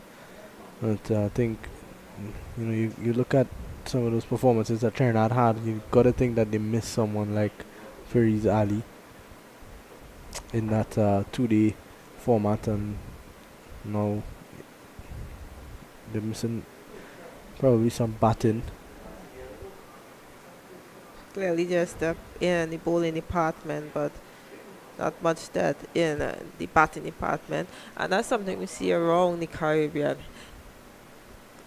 Developing bowlers very easy with genuine batters, because a lot of the batters nowadays, the bowlers are batting all rounders, and there's not much genuine batters in the Caribbean. Not only the men, senior men or underage cricket team, but even in the women's team as well.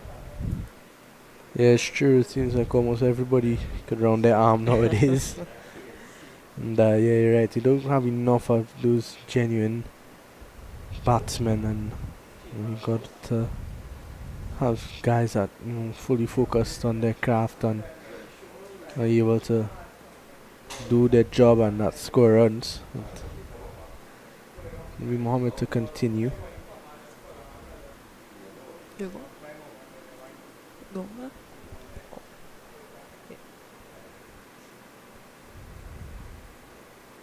One given a lot of air and hits straight back down the ground. Beats the man at mid-off. And it runs into the boundary for 4. Good shot there from Adrian Hetmeyer, and he's off the mark. Just missing his line there. But well played there by Adrian Hetmeyer. Straight back down the ground. Not much the fielder could have done there. Again, you see Mohammed fall off his first ball in this over. Already into his 7th over.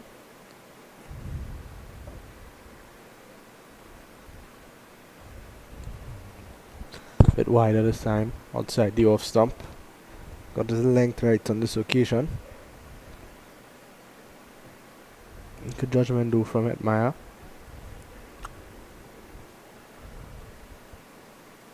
Just time driving and straight to Boodoo at short cover. We're halfway through this game, Guyana 93 for 5. Bit of a partnership building here between Barrett and Hetmeyer. Yes, and Trinidad skipper Voodoo have to be very mindful of this partnership that's being built by Hetmeyer and Barrett. I honestly believe that, probably a bowling chain bring back in one of the fast bowlers to probably spice things up later to change the momentum of the game. Because we see like after a couple overs, Ghana batters seem to get a little comfortable. They're known throughout Guyana for being able to play spin well. So that's another factor that Trinidad and Tobago skipper Boodoo might have to consider. They've got, in terms of fast bowlers, they've got obviously Fonilier and Ratchet from earlier on, but you've got Batu Singh who could round his arm a bit. I think that's about it for the fast bowlers that they have on show. Just two. It looks like it's going to be Ratchet, just on your call, Brittany. Yes, I asked for this. Probably skipper Voodoo is going to probably change ends. Yeah, maybe that's a consideration, because Ratchet does usually bowl from this end, and Brendan Boodoo seems to be comfortable bowling from anywhere throughout this competition. He's already bowled 6 overs. Could also be that he might bring back Basant from the northern end and hold himself back for a few overs.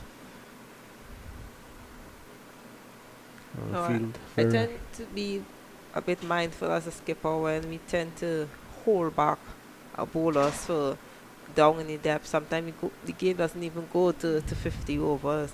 And if you see that, you have a bowler that is consistent in taking the wickets every 6 ball, he seems to be getting a wicket. Why not keep trying to apply that pressure for Guyana and not allow these batters to build a partnership? Yeah, I agree with you. I think you've got a team 94 for 5 halfway through. You don't want to hold back your best bowler at this point in time. You want to try to continue just with 4 overs left in the spell out. Continue with him. See if you can pick up 2 or 3 more as quickly as possible. And then you got more than enough bowlers. You're bowling to number 9, 10 and 11. You could use your part-timers or even your maybe less experienced bowlers to pick up those wickets and that gives them confidence as well when they pick up wickets. There's plenty talent in the bowling department for Trinidad and Tobago. As we see, Basant has only bowled two overs for 9 runs, I believe. Down the leg side this time from Racha. But no wide signaled from the umpire. Might have just flicked the pad on the way through.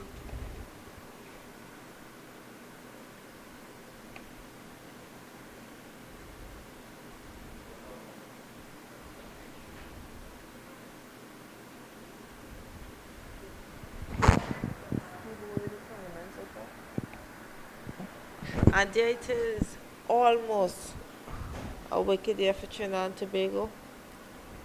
Seeing Hitmaya just punching the ball. As you see, tend to see on this end, the wicket seem to be playing a little up or down. Batters seems like the ball is there to drive, but the ball is not coming through. And Racha continuing. Good area again. And we've seen so many times throughout this game that Racha has been beating those right-handers outside the off stump. Maybe 10 or 11 times now that's happened. Let me take a look at the boundaries and 8 fours and 2 sixes. I believe 2 of those 6s came from the young Van Lange. Yeah, Van Landra played under 19 this year as well for Guyana, just like Racha. You see him with the ball later on. Weather holding up pretty nice here at National Cricket Centre, Balmain-Coover. A lot of cloud in the sky, but I believe they should not get any rain today. Don't take my word for it. I'm just a commentator.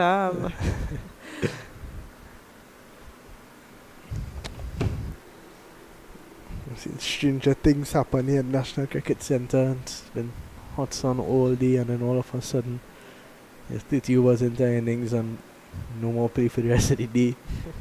It's happened so many times here, especially now with the weather around Trinidad and Tobago. Rain seems to have been raining almost every day for the past month or so.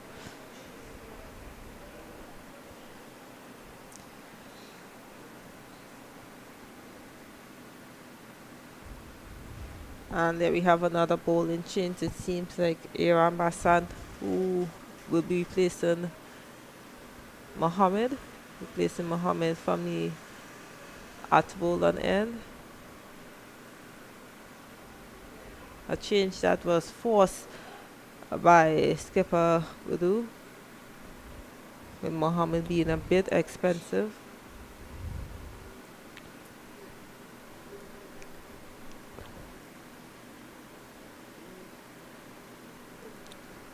Basant is a completely different bowler from Mohammed. Other than being right-handed, he's a bit flatter, and Mohammed tends to give the ball a lot of air. Basant is a lot flatter. You could see from those first 2 deliveries. Just pushing it through a bit on that off stump.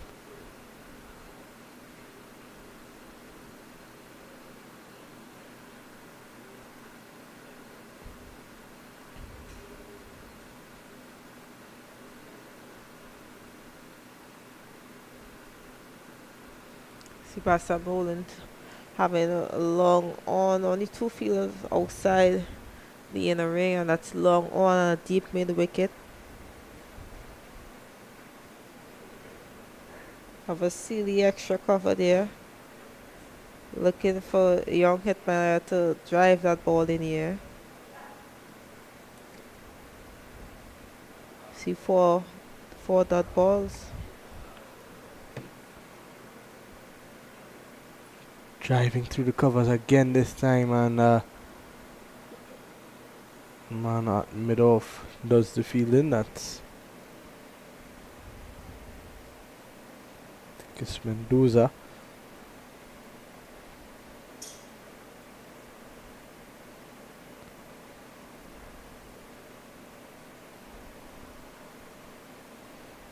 97 for 5. This partnership becoming important for Guyana now. They're building nicely. And chance of a run out now. And the non-strikers end what they don't through. Bit of miscommunication there from Batu Singh and the wicketkeeper Ramanan. Looking for a quick single there. Baratan hit by a bit of miscommunication. By the end of the 28th over, Guyana 97 for 5. Baratan 12 from 27 ball and Hitmaya 8 from 24 balls. As you see at the bottom of our screen, projected score 173, which is a good score on this wicket. Yeah, there's no real demon in the wicket just yet. There's no ball keeping low or anything of that sort. We saw a lot of that happening during the 2-day format, but no evidence of that just yet. As Raja to continue from the southern end.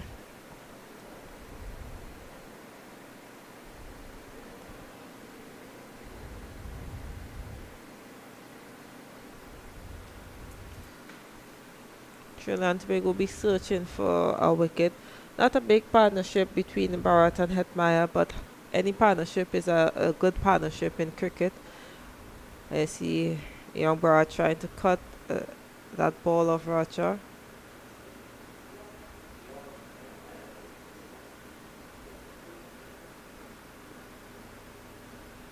Raja still running in a very spicy.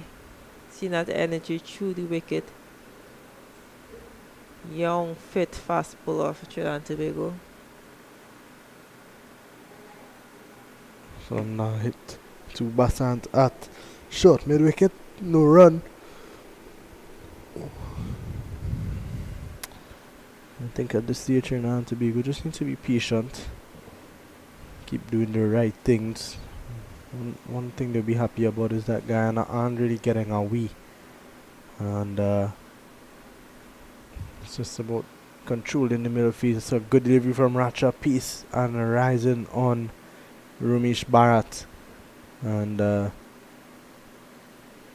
good bit of bounce there. And a wicket that, what's impressive to me about Racha on this wicket today is that this is a wicket that there's no real bouncing, there's no real pace in it. So it's been a slow wicket, a flat wicket, not much anything in it for the bowler. So Racha's been able to find a way to get some bounce. Yes, a little niggle there to third man.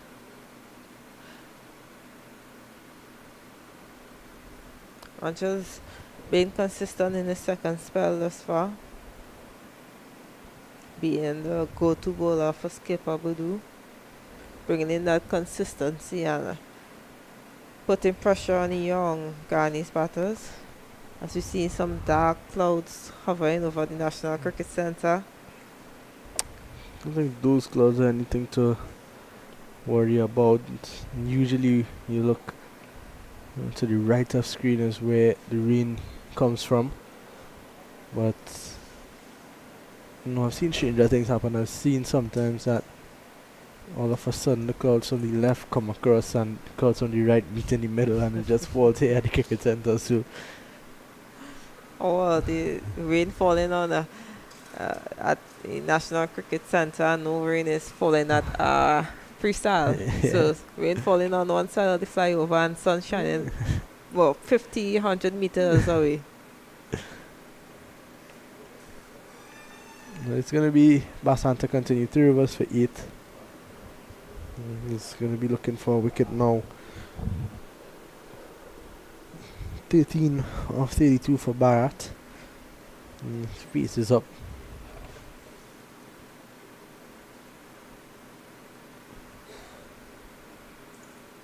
Both Bharat and Hatmaya know how important their wicket is right now for Ghana. Ghana already losing 5 important wickets, so a big partnership needed from both batters here. They need to try to soak up as much balls as they could and force skipper will do to bring in his experienced bowlers.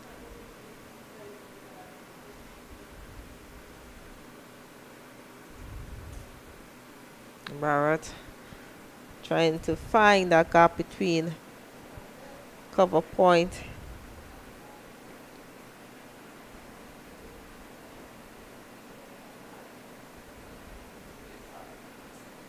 and there it is, and might be just over the head of extra cover.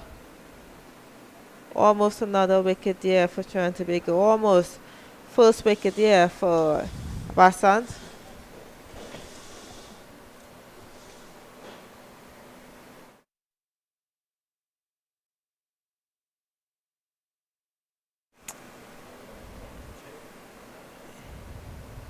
Still reviews to go now. Cruising around 100 now, Guyana.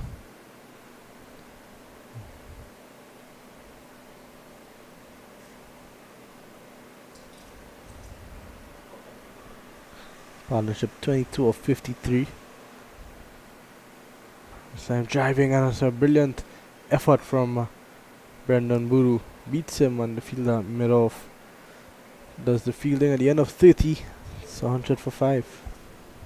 There's going to be a change in commentary. It's going to be Sid Gray and Vishram there. Take you to the next 10 overs.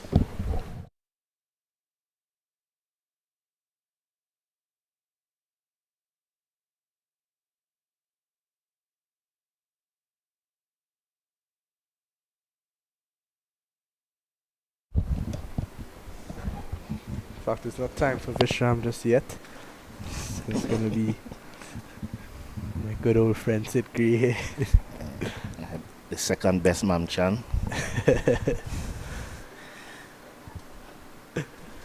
So Rasha to continue. 7 overs, 1 for 12. Here he is. And still a little bit too straight. Hooked into the leg side for a single. Racha, impressive spell here. Can't ask for a better spell here. The only better thing you can ask for is on the wicket column. Yeah, definitely. He's been a bit unlucky. He's been beating the outside edge all day. The batsman just can't seem to get an edge on it. This time on appeal for LBW, and they get another single. I think that one just sliding down the leg side there.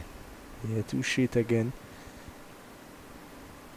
You can see what he wants to do. He wants to bowl wicket to wicket and try to attack the stump. So, good thinking. 102 for 5 now.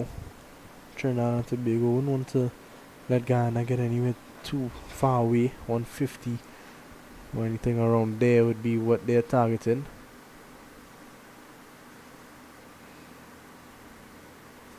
Nice piece of feeling there. Out at the cover point region.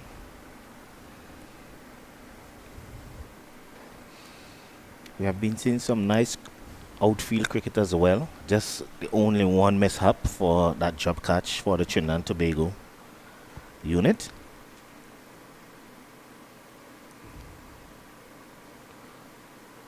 Good effort there from Jaden Kent. Jaden Kent is only more exciting players on this under 17 team. I would have played against Jaden a lot over the past year or two in Tobago, and you could see that everyone in Tobago knows how talented he is, and he's getting his opportunity to show it now at a regional stage. I think he's the only Tobagonian on the team. Good delivery from Racha. Yes, Racha continues his brilliant spell here. Really bowling wicket to wicket, a very tight line. What's impressed me, and something that he's added to his game in just recent times, is the ability to bowl the slower ball so well. I think he's maybe sometimes been a bit too full with it, but more often than not he gets it right. And that's the end of his 8 over, the end of 31, 104 for 5. Well, can't fault him too much for a little mistake. He's a young lad. He only can improve, I believe, if he continue working on his game. Keep his head on his shoulder, and continue do what he's doing right now, because what I'm seeing right now, I'm quite impressed. He has pace, he has bounce, he's consistent, he picks up wickets, he's got everything you want in a young fast bowler. It's just for him to continue. As we see, Brendan Boodoo's dad is always a big supporter, always around.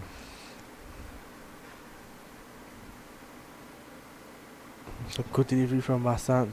Yes, that's one a brilliant delivery. Bounce and turn. There's some spots on that pitch. Once you hit that, it's very difficult for the batsman to play. Trinidad and Tobago really have been a bit unlucky. You see, since the opening spell between Racha and Fonillier, and then the two spinners came on and they've been beating the bat. They just can't seem to get an edge. Chance of a run out at the non-strikers end now. And I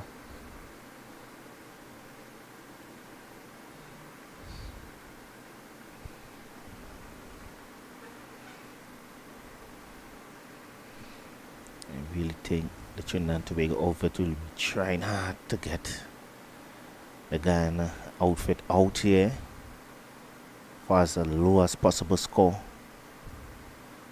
I've watched them bowl. They have a pretty decent bowling lineup as well. yeah, Guyana do have a decent bowling lineup, and what we've seen is that Trinidad and Tobago don't have a lot of runs in their team, so they won't want to let Guyana get away at all. 105 for 5. Keep saying that anything over that 170 mark is going to be tricky for Trinidad and Tobago. Seeing the way that they've lost wickets, it stands up in the air, and that should be wicket number 6, and it is. Racha takes the catch. Hetmeyer has to go, and Aaron Bassan strikes.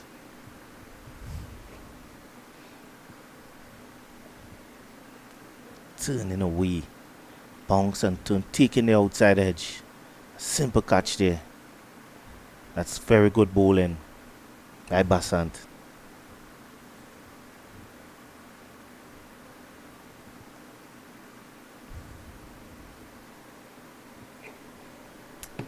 Yeah, and that's a big wicket. That's a much needed wicket. They break the partnership down. They're now looking a bit comfortable to get out there, but that is the end of Hetmeyer, and that's gonna bring Romario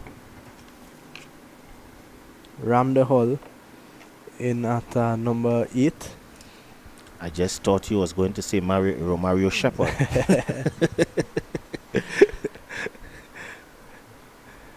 Romario Shepherd would have been a part of this tournament at one stage of his career a long time ago. It's Ramdehall in at number 8, and he knows that he's going to just have to stick around for a bit. Ramesh Bharat has he's a set batsman out there. He's faced 40 deliveries. He's only on 17, but he's done the hard work. It's up to him now to take things to the next level, try to get Guyana to a good defendable total. I think even if they get to 160, I think Guyana would be backing themselves to defend that with the way that their bowlers have gone about it. The young spinner by the name of The leg spinner? Yeah, I believe it's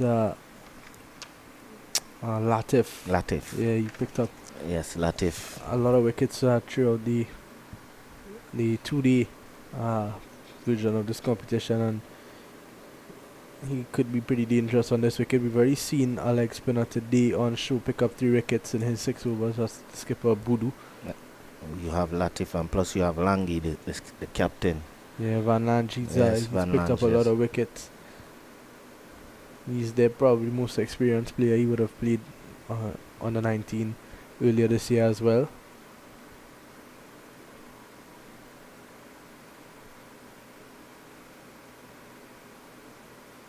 Some good delivery from Basant. That one just straightening up a bit on Ramdehall. So that's the end of over 32. He's really getting that ball to bounce and turn. It'll be interesting to see if Boodoo brings himself back on yet, or if he continues with Racha, looks like he's gonna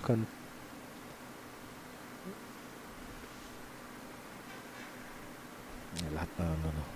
That's is that 4-0 gonna yes, 4-0 from the other end. 4-0 ball well earlier on, 6 overs, and picked up a wicket as well. He's gonna get his chance. 6 overs, 1 for 20. Thought he was a bit unlucky as well. Couple edges over second slip or through gully for 4, so he's gonna get his opportunity again. Well, as a fast bowler, sometimes you gotta expect some of those batsmen slashing hard.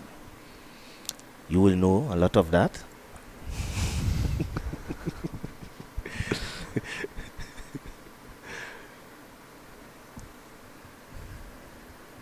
That's the nature of the game.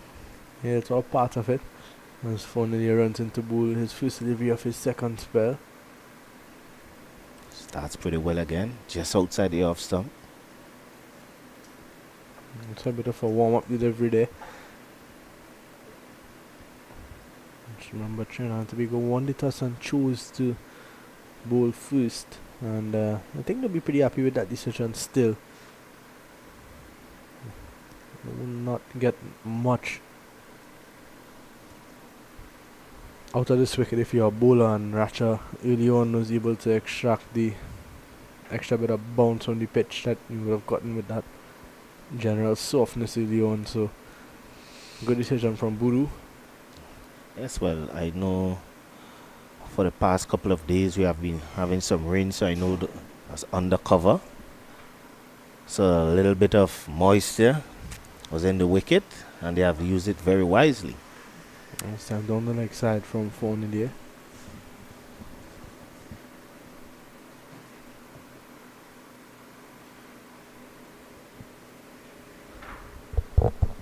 Just want to be a bit more consistent. He's just coming back in for his second spell, so it's a bit rusty, but trying to work his way back into a good spell, a good start. He can consistently be there for 2 or 3 overs, he's gonna get the rewards for it. They're gonna need to score runs at some point. Still a lot of overs left, 17.5 overs to go, but Some point they has to go after the bowling, try to get some runs, singles. Not a lot of boundaries here, and the outfield is a bit heavy as well, so that has helped as well.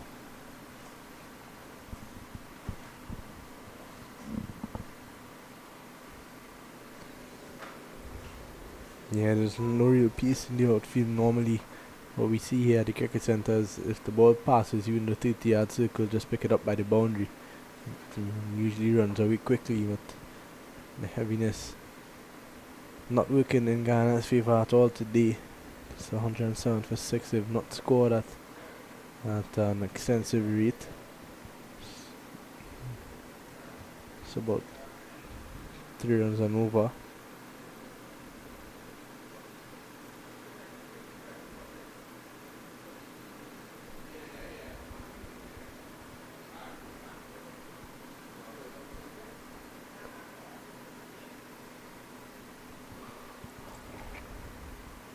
Good delivery appeal for LBW, but maybe just a bit too high. And that's a brilliant over there from Fonele. Just sliding down the leg side. Looks a bit high on first glance as we see one of Sid Gray's many birds. Out of all the birds.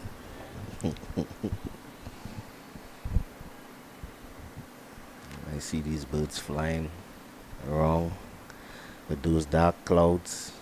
I get a bit scared. Breeze seems to be picking up as well. So when I see those, I'm looking for the rain next.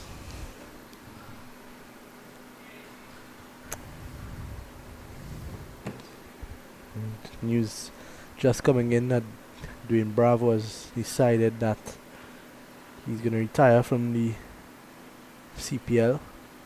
This is his last season. He's going to play out the season, and this is going to be his last.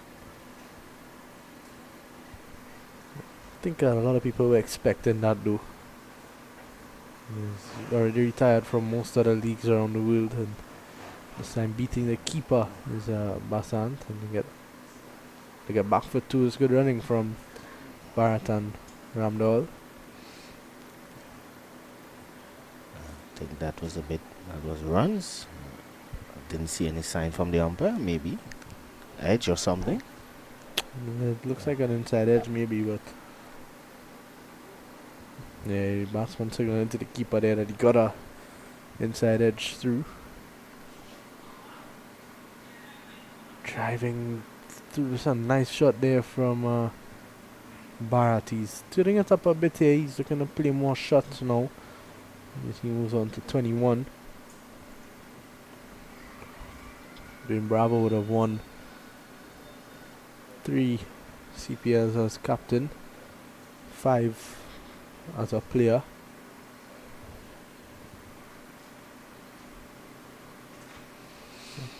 I wish him all the best in his future endeavors. Yes, and I see he's already into the coaching, and I expect him to move on into the coaching arena. Maybe we might see him next as the coach of Trinidad and Tobago or the West Indies as well. I think he'd definitely join the Trinidad coaching, the TKR coaching staff next season. Wealth of experience.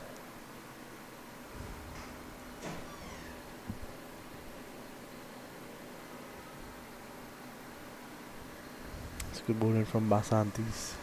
Been consistent, 5.5 overs, 15 runs and a wicket. Cut straight to cover, there's no run, so at the end of 34 it's 111 for 6.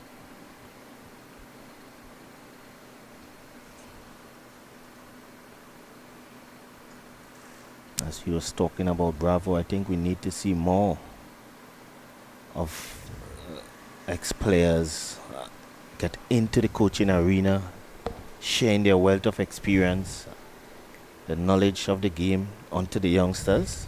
Yeah, and it's good to see that, Bravo and Pollard both, the back end of their careers now. Pollard not announcing his retirement just yet, but something tells me that he's follow suit, because him and Bravo similar positions in their career now. They've achieved a lot in T20 cricket. So Pollard already part of that Mumbai Indians coaching staff. He would have been part of the England staff for the World Cup. Good delivery from Fornier.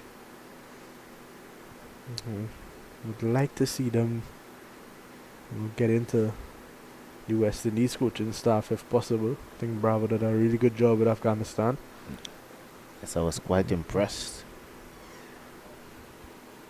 You can see they were quite pleased with his knowledge that he has passed on to them.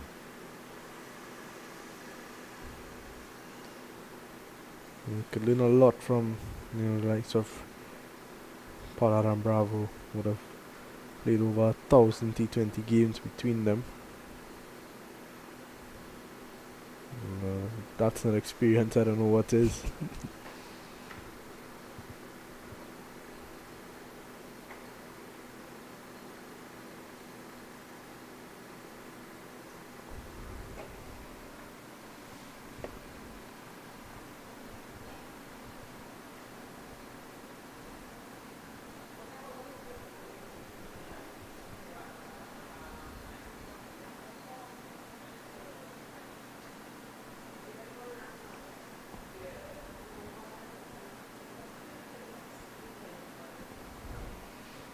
Just missing his run on this occasion.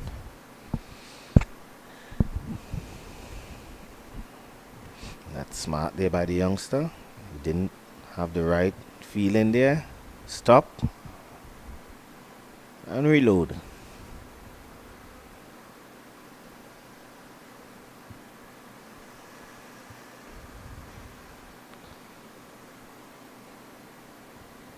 keep probing just outside that off stump. And Bravo would have paid 578 T20s, picked up 630 wickets, and scored just under 7,000 runs, 6,970. So, and that's an outside edge and a peel, and Fornilia strikes. That's a beauty there. And you gotta say Batsman had no chance there. that's a wonderful take from the wicketkeeper Rahman on debut as well. It kept low to his right, and he took a good catch. So that is the end of Bharat. That's a big wicket. It's wicket number 7. And Ronaldo Fornilia gets his much needed second wicket. Yeah, that was a beautiful ball. Angling into him and just straightening. Having the batsman fiddling outside the off stump. And what a great catch there by the wicketkeeper. Now we see young Latif walking into the wicket.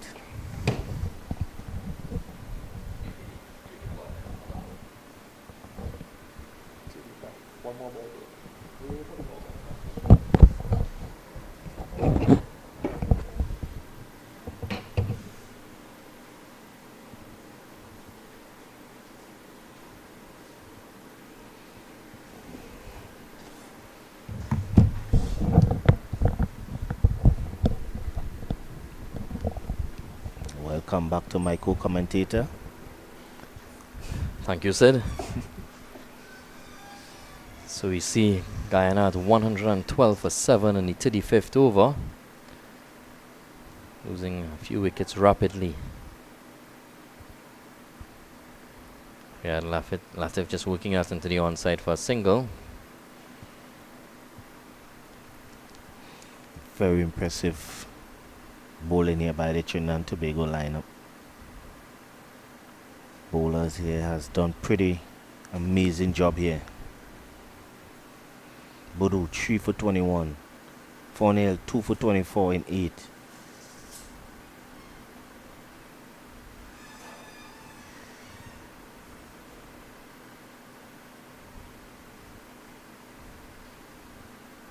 Skipper coming back at the other end, at the northern end. He's really having a good day here today, Bodu. Yeah, he's bowled very impressively, 3 for 21 in 6 overs, demonstrating a good control and variation with speed, flight, guile. He's bowled well. As we see a bit of cloud cover coming from the east, hopefully stays away as much as possible. A wide delivery. So not the start that Captain Budu would have liked. Commentator's curse as we build them up. First slip we have Yearwood. It's much better. Slight mix up. Good backing up by the non-striker looking for the single. However, Latif declining.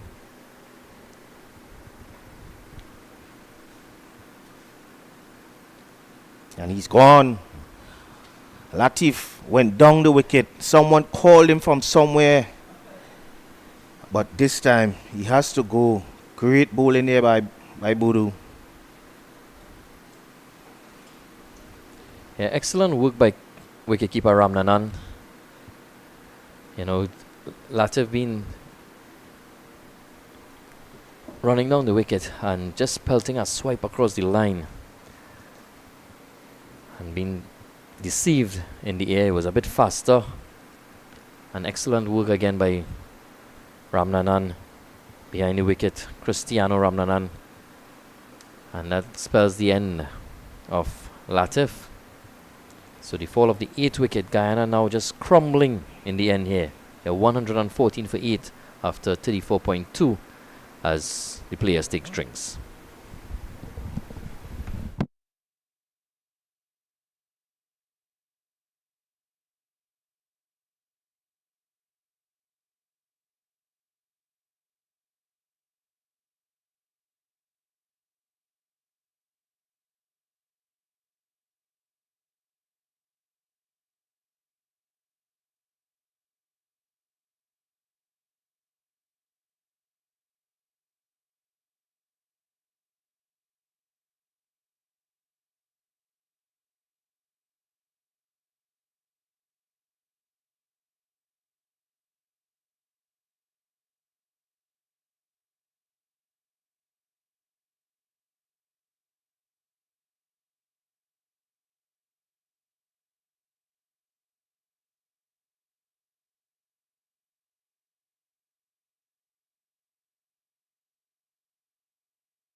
So we resume live coverage here at National Cricket Centre in Balmain, Vancouver.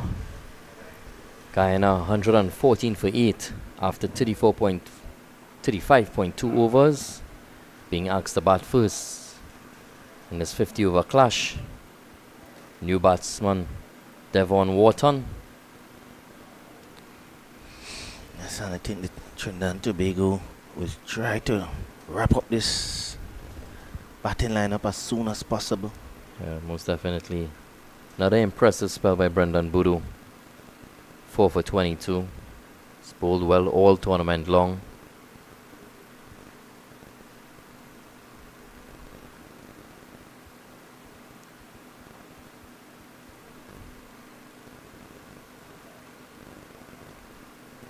Devon Wharton playing a bit of mind games there. Taking his guard left-handed, but he's really a right-handed batter. So we just wait for the field to switch over. It appears as if he's being paid by the hour. He needs to make things uncomfortable to the bowler.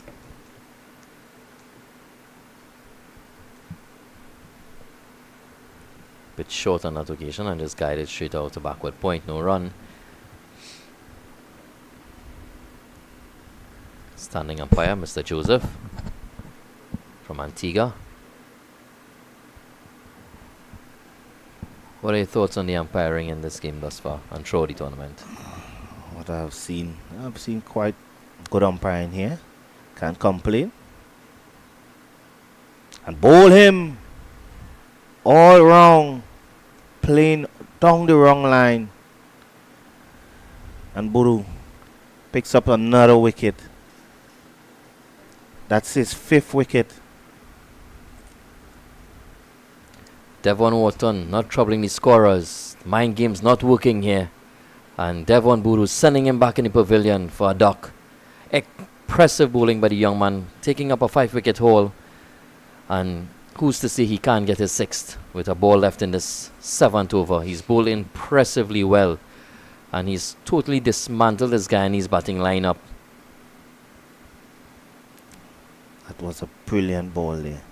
Totally deceiving Wharton, playing for turn on that occasion and just sliding on with the angle and rocking back off stump. Trinidad and Tobago has looked very impressive in the field here today. This morning, winning toss and bowling first, and would be pleased with his performance. And as Mr. Sid Gray said earlier, would definitely be looking to put the final nail in the coffin in this innings. As the new batsman, Gulcharan Chulai, comes to the crease.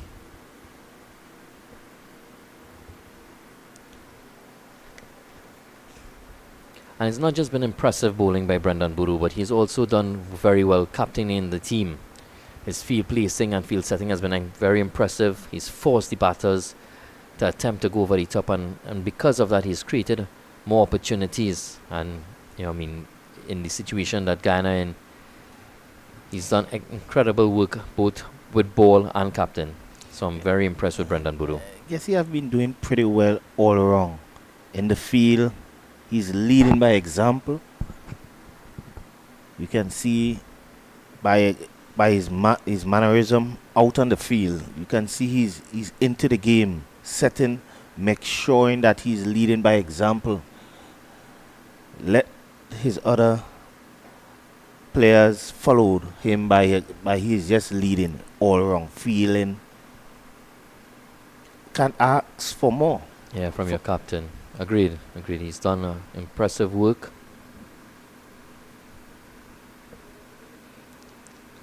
And that's what a leader's about, leading from the front. Yeah, definitely.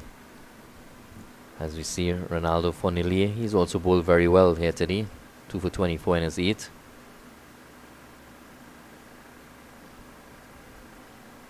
From Mario Ramdial, 1 strike.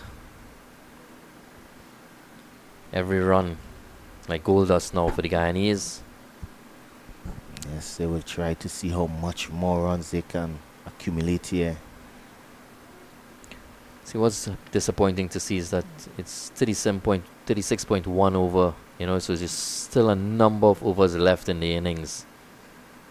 So, can the Guyanese bat out? And that's good run in there. And that's a very good show. Direct hit most times leads to a run out, but on this occasion, as you said, good running, reaching home in time. Just in time. A direct hit. Yeah, 9 wickets down in the 37th over doesn't bode well for the batting team.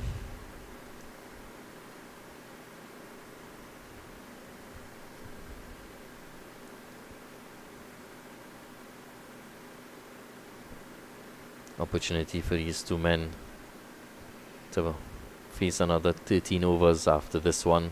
Can they survive? They will try to survive. Good bowling by Fonel, Boodoo, Racha.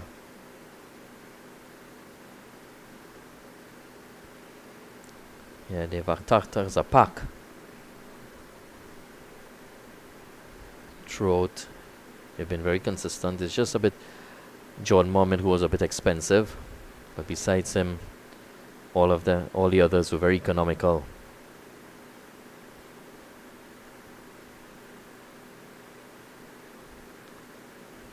Going down the leg side there, umpire signaling wide. That's umpire Roger Davis.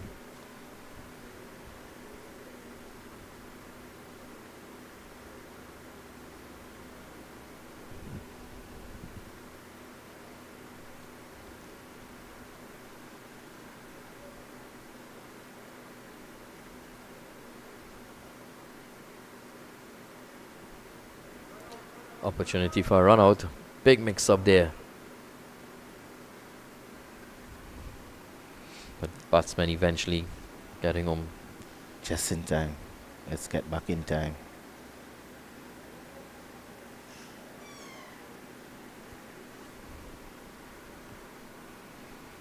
$117 for 9. At one stage, projected score was about 180, so it's really been a collapse here by the Guyanese. That's a beautiful shot, driven all along the ground for 4. Beautifully played by Romario Ramdial. Very classy, very elegant shot there by the young man, with some brute force as well, Yes, coming down the wicket. Using his feet and playing that one through the extra cover. Yeah, a bit more force and, bashing that through the covers for 4. It's well played by the young man. So 121 for 9, 37 overs. Brendan Boodoo still has 3 overs remaining. He'll be hunting for his 6th wicket.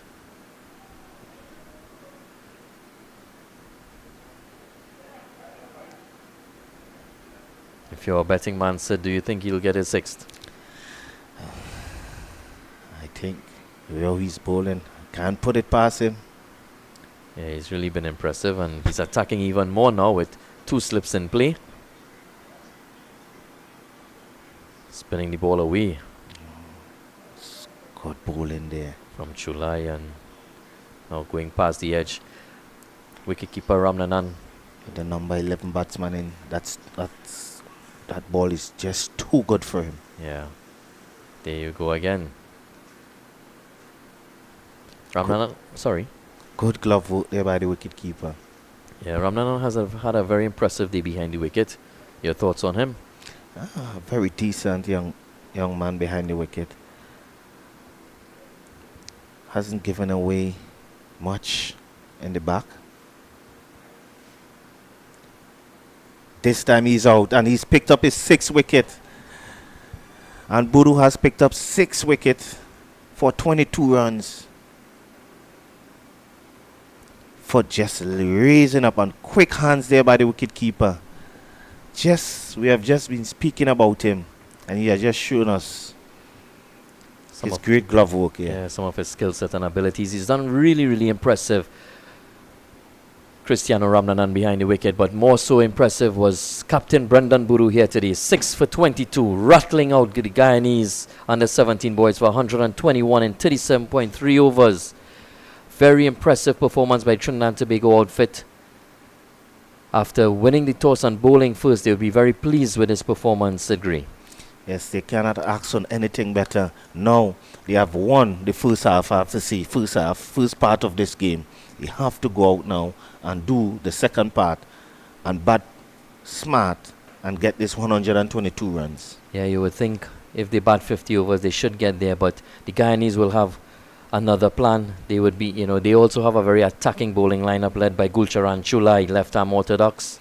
And they have two excellent pacers up front in the captain, Van Lang, as well as Wharton and plus they have Latif. and Latif. So therefore, we're in for an exciting contest this afternoon. Trinidad and Tobago chasing 122 in 50 overs. We'll have a lunch break and resume play shortly.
Hi everyone. Welcome back to the National Cricket Centre in Balmain-Coover for the second innings. Trinidad and Tobago will be chasing 122. Guyana made 121 for 10 in 37.3 overs. Alongside me is Sir Sid Gray. You sound good there, Sir Sid Gray. Hello, good. I haven't been 90 as yet. I'm not that lucky to have that Sue in front of me, but thanks very much, Mrs. Cooper. Opening the batting here for Trinidad and Tobago is Darius Bhutu Singh and Samir Sarup. Samir?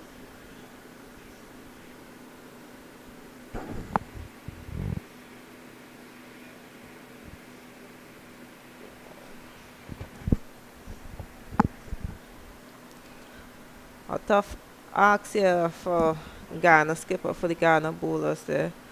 Defending 121 in 50 overs. It's going to be very difficult for this Ghana bowling lineup.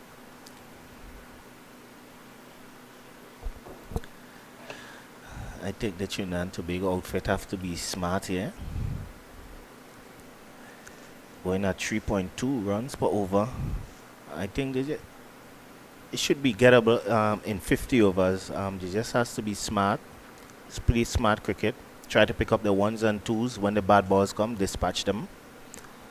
And don't try to play the rush shots. Yes, I think Trinidad and Tobago batters can take a page out of the Guyanese book in terms of when quick wickets fell, the batters that came in and built partnership eventually put the Trinidad and Tobago bowlers under pressure. And there was Devon Wharton, who's opening the bowler from the at bowler end for Ghana. Wharton seems to have he's not a bouncy player. He's a very skiddy bowler, short in stature, but has a bit of pace.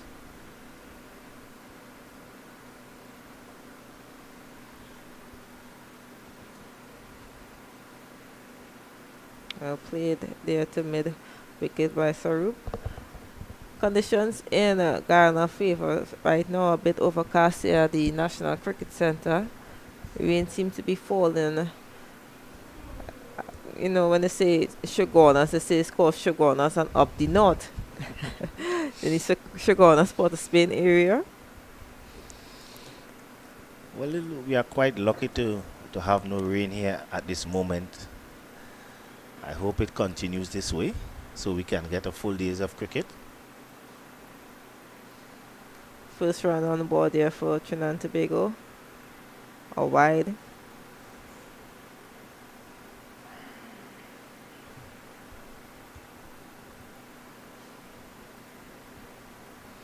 And the field set for Wharton. Third man, you have a deep fine leg. Backward point, extra cover point, mid on, mid off, and a short mid wicket with a slip. And a big thick edge down to the boundary. Third man, too much work for the fielder there to try to stop. And Sarup was off the mark. You see, actually opened the face there. Play that one down to third man for 4. Smart batting using the pace of Wharton.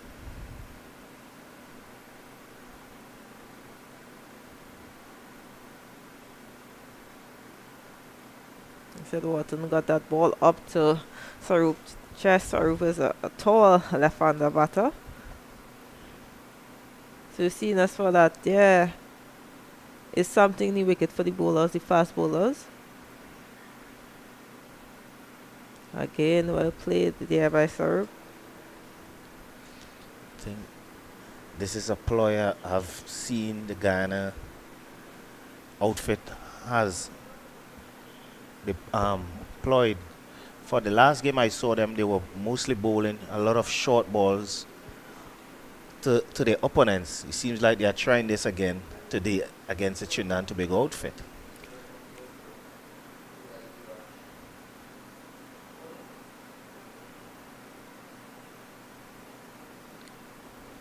Hefty drive there by Sorup. Well, if it is the game plan for Guyana, probably a little adjustment in the field setting, because if that is line and the length, you're looking to bowl, then you could take that short mid wicket and put him into a second slip and bring in that mid on closer more to mid wicket, because you're not looking for the batter to drive you. That's really and truly that should be deployed, but I think maybe he's trying to mix it up, or he's trying to fool the batsman that he wouldn't be bowling those pitch up ball. But from what I'm seeing here early, seems that they are going back to deploy of bowling a lot of short balls, trying to force the batsman to play some hook and pulls. That's the skipper Van Lang. As mentioned earlier, Van Lan was part of the Ghana under 19 team. He's an under 19 team. Big in stature. And we will see what will he do as well, because in the last game, Van Lang was the main destroyer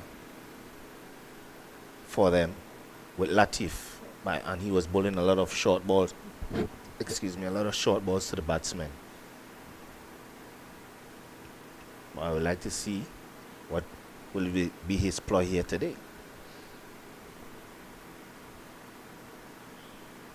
I believe that Trinidad and Tobago management has probably looked over the footage of that last game and saw what was Ghana's game plan, and as you already seen that they are continuing that game plan from their last game.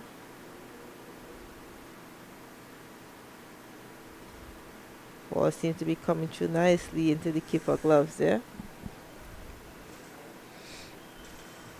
Yes, the pitch has played pretty well today. Can't really complain about the pitch. Haven't seen any ball do anything that devious, keeping very low, anything like that. Has been a more consistent bounce here today. And for me, anything about the cricket center is there's thing on offer for the bowlers, and there's also things on offer for the batter.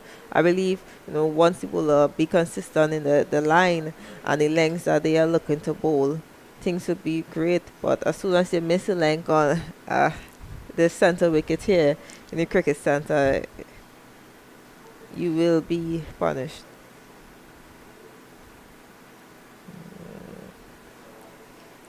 And there's Van Lang again. Short ball.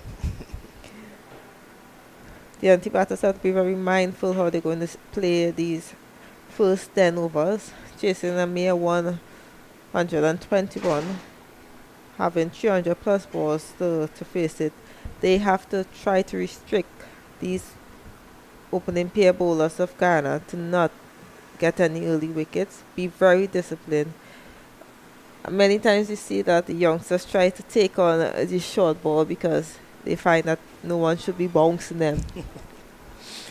Yes, I understand. No one's like to be bogged down, but like in these mentality of the younger players, they are more aggressive. Tend to not try to be bogged down too long. They try to go after the bowling.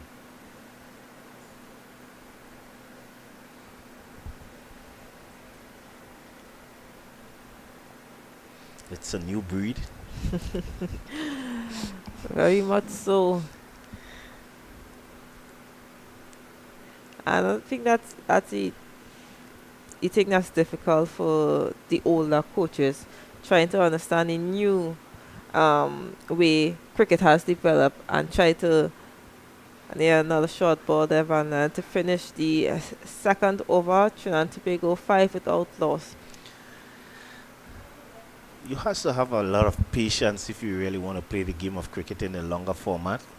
But T20 has caused the game to change in so many ways. Everyone wants to be a star in the T20. And now you see T10 being part of the game, so shorter, quicker, no time to stick around.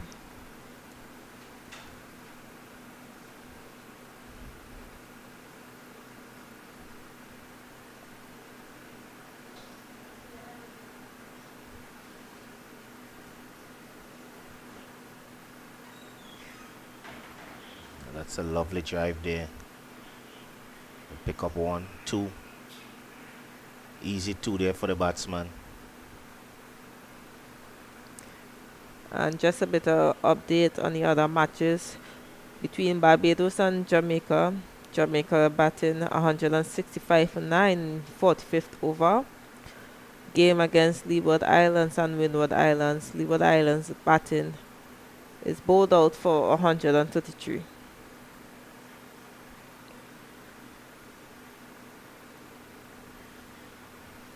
So very tall. He stands up when he's cutting a dose ball. Yes, so seems like a player that just stands and deliver.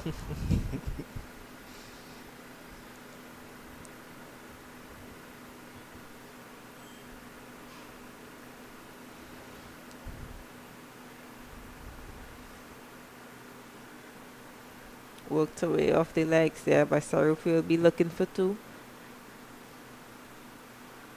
It's good feeling there. I define that fielder to restrict that just to 1.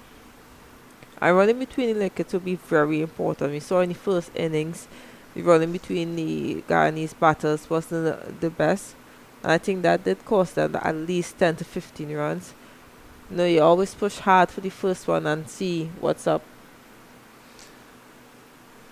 And that's what on the coaching manual. Always run the first one hard.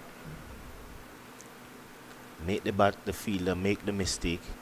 If he makes a mistake, you can easily get a second.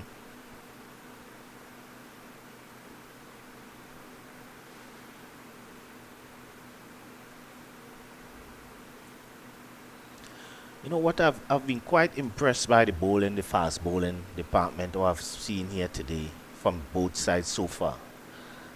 They are very disciplined, not giving the batsman a lot of free deliveries.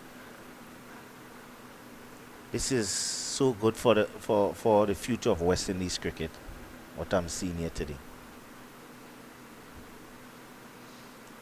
Yes, the discipline should be starting at this underage cricket. The issue in the past used to be that, these players did not learn these fundamentals at underage cricket. And when they reach to the senior age cricket, that is when they're now starting to learn how to be patient, how to be consistent, how to run hard between the wickets. And you see the problems that they incur in the higher standard of the game. People figure out their problems quite easily, and the batsmen get out early, the bowlers get punished very easy. But learning the fundamentals at a young age will do much good for the development of the players. You see Wharton continuing from the at bowl and end.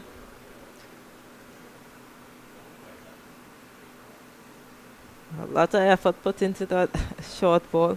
1 signal for the over was the last ball of the 3rd over. Trinidad and Tobago 9 without loss.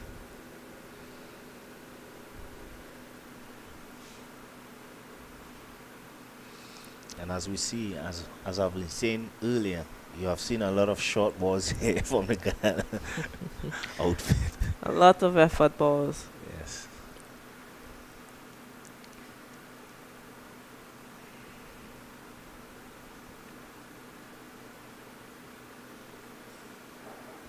I would love to see this mashup between Vanland and Budu Singh. Budu Singh being very tall and Vanland being very aggressive in his short bowling.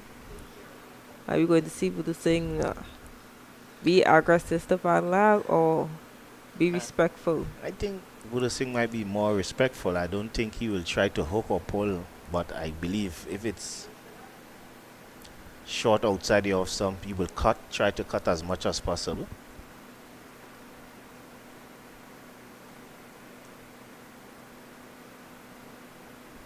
So slice of the ball there from Budu Singh to get off the strike.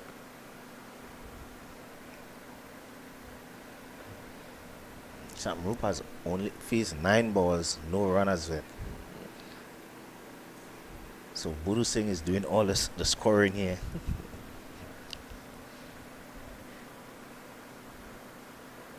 You know, the partnership is partnership, whether you score a run or not. Ooh. Appeal there by wicketkeeper Wilkinson. And Sharup just fishing outside there. More effort ball. He's really putting in some effort into those bowling here, Van Lang. Using his broad shoulders. Well played there by Sarup. It's off the back. Good run in between the wickets. That's Very great good running running. there. Great running. Can't ask for better. Yep. Putting the fieldsman under pressure. As you know, the outfield is very heavy, so the ball won't travel as fast to the fielders on the boundary. So running that first run hard is very important.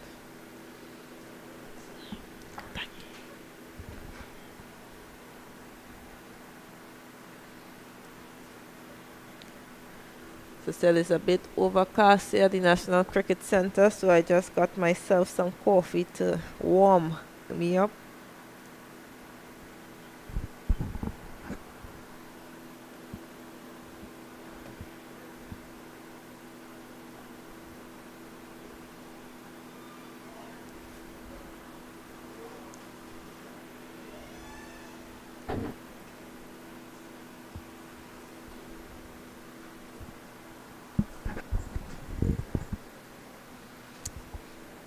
Guyana, we need something special from their captain.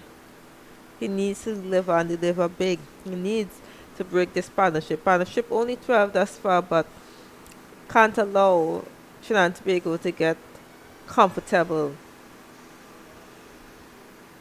As I say, they are only chasing 121, needed 110 of 283 balls. 278 balls, thanks you. It's a nice on drive.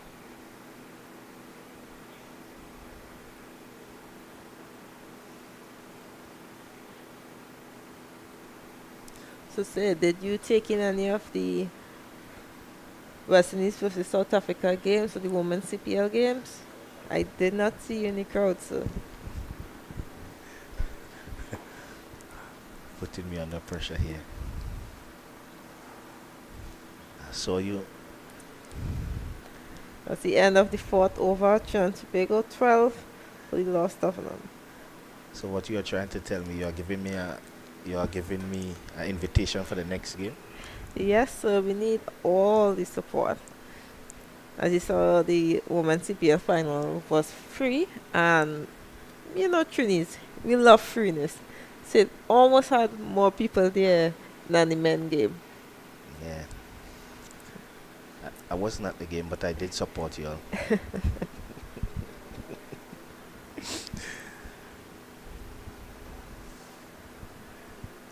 I'm a choo-chini, right? So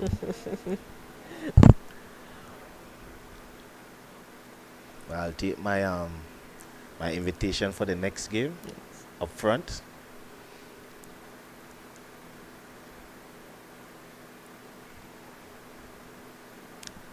And what will continue from the Atabola then. Very tentative here by Trinidad and Tobago batters. Not much demons here in the pitch to trouble them at the moment. Guyana bowlers doing their part to try to restrict the scoring. Ooh. A bit lazy there from Butu Singh. It's a bit late there. Wharton have a good Yorker. Normally he backs up that Yorker. When he bowls that Yorker, he normally gives you a bouncer first. As you know, but this thing is very tall, so trying to bounce him is not going to be as easy. Drives. And it's so disappointing there for Budu Singh not getting it past that cover point feeler. Well connected, but just not finding the gap. I think Buru Singh just needs to be patient. A lot of balls.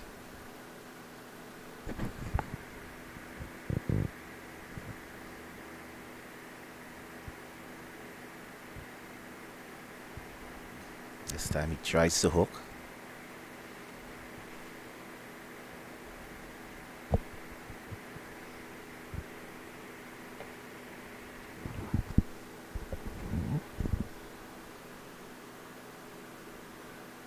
And that's one for the over as well. So we spoke about, the field that Ghana have set right now, and we look at the length that the Ghana bowlers are trying to bowl. Well, field there. It's good feeling there with the youngster. And that was a well bowl. One there by Wharton. Slow Yes. delivery as well. Well played there by Budu Singh. Good all around cricket.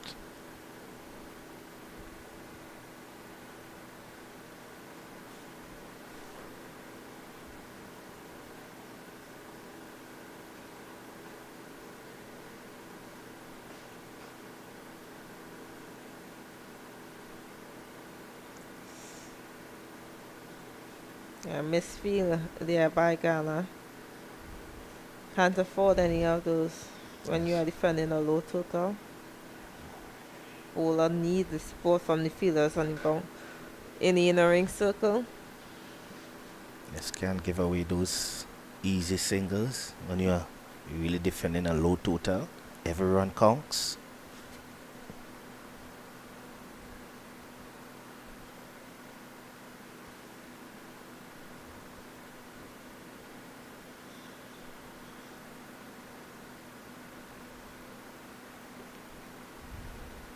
And that's the end of the fifth over. Trinidad and Tobago is 15 without loss. And we have a look there of the first innings between Ghana. We look at Guyana score 121 all out off of 37.3 overs. And the main scorers was Afraz Ali Buru.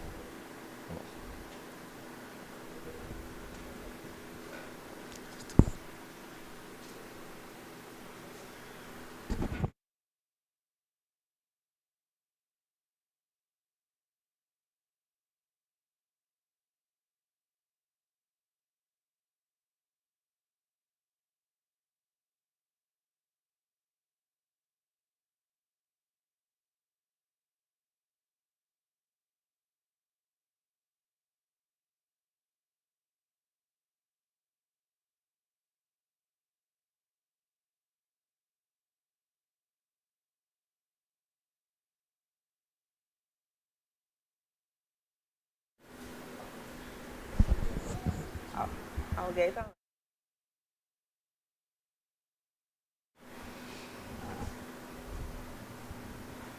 Trinidad and Tobago is moving along quite nicely. Not at no rapid pace, but very decent.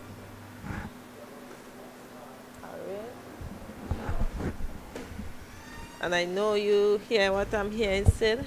I'm hearing drizzle on the roof, and we see the ground men and ground women are hanging there by the covers.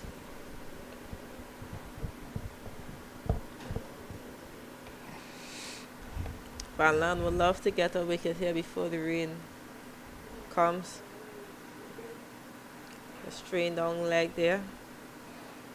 Disappointed with himself, knowing that he's the captain and he should be more disciplined. And as you said, we're just going over the score of the Guyana batters. Had Wilkinson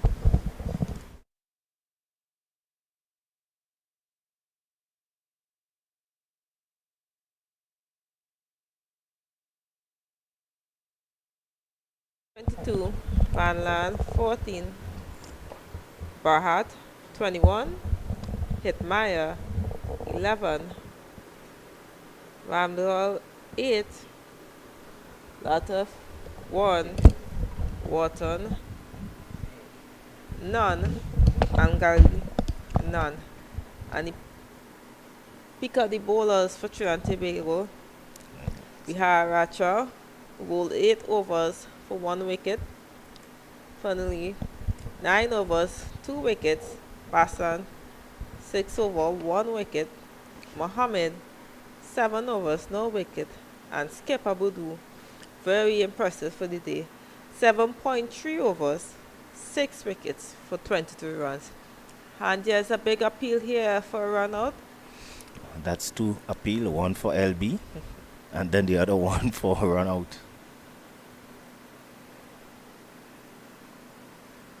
As you see, the Turtle Empire is hanging on the boundary line there. As you said earlier on, it was overcast here at the National Cricket Centre.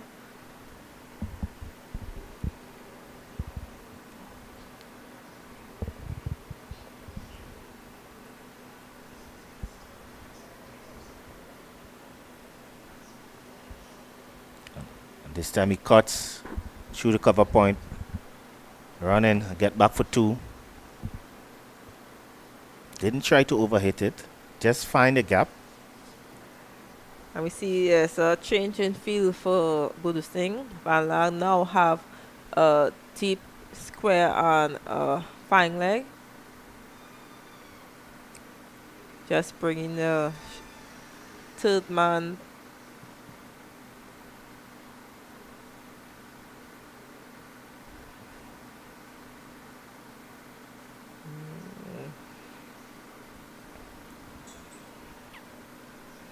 As long as you losing his discipline here. That's so wide going down the leg side.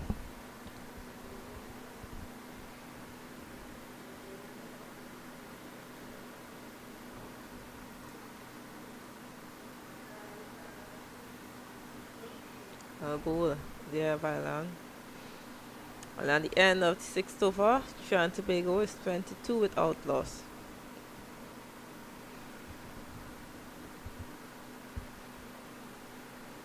As you see, the players are now coming off the field.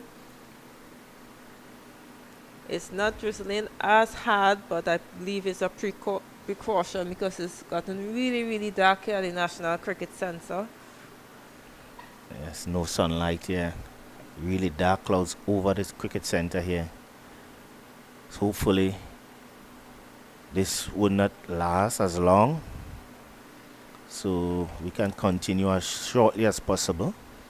As we know, it's 20 over constitute a game in the 50 over format. Trinidad and Tobago just 14 overs short of that, ahead of the DLS right now, but need that 14 more overs to be bowled to constitute the game. Guyana may not mind a draw right now, or the game being washed out. Well, this will constitute as a draw if the game is washed out, point each. The only team that has finished the game so far is the Trinidad and Tobago outfit, and they has won that game against Windward Island. So all the games today are very important. As we know, all the games are being played in the Couva district. All games are like 5 minutes away from each other, so all venues will be looking at that cloud in the sky, ready to watch out game from each team. So these games today are very, very important. And we'll be back as soon as the rain passes.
Back here at the National Cricket Centre after a short rain interval.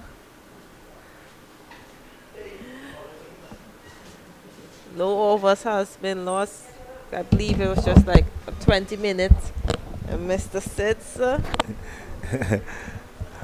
Yes.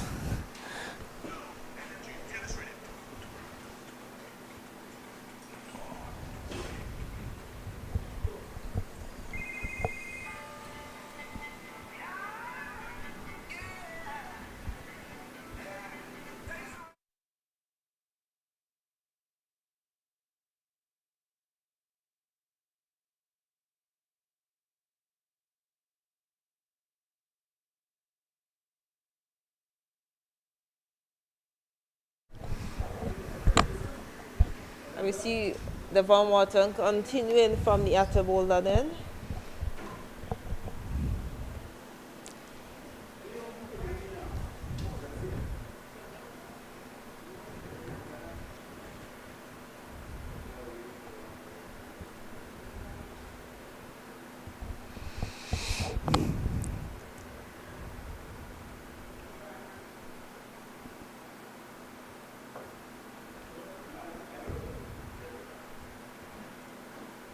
Think we'll be seeing a change here.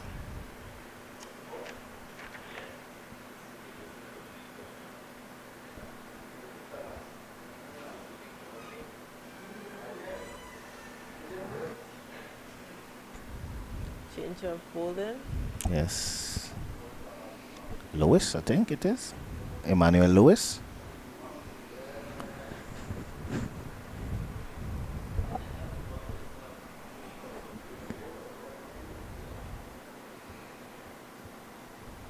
Medium pace. Skiddy bowler, very short. This will be the problem here now for the batsmen. Sarup and Buru Singh, they have to start over. Disrupt their momentum.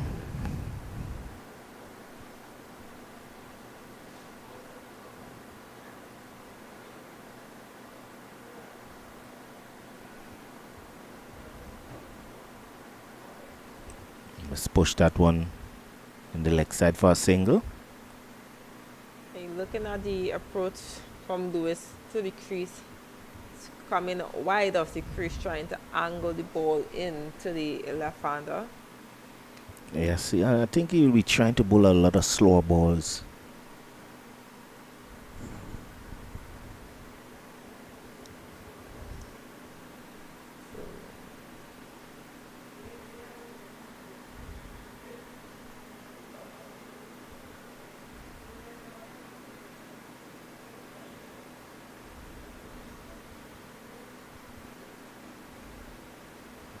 Yeah, again, let me see. Lewis trying to bowl into the pads of both left-hander Sarup and do the thing. But looking at the field, he having a deep cover, short third man, backward point, a cover point, extra cover, and a long off.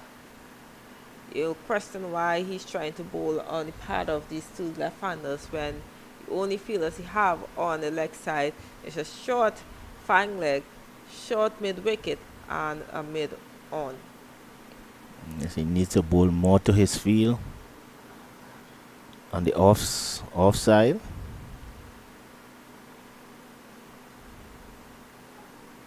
He changed from around the wicket to over.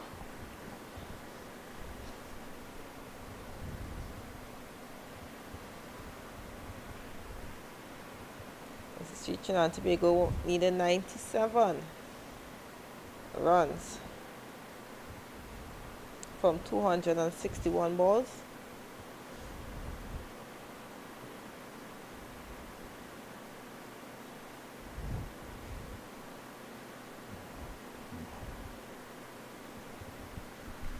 We'd love to see skipper Van Lan come back from the southern end, or if he will bring in another bowler, probably some wrist spin. I think he will bring in the wrist spin after the 10 overs normally, but he needs to take some risks here to try to get some wickets.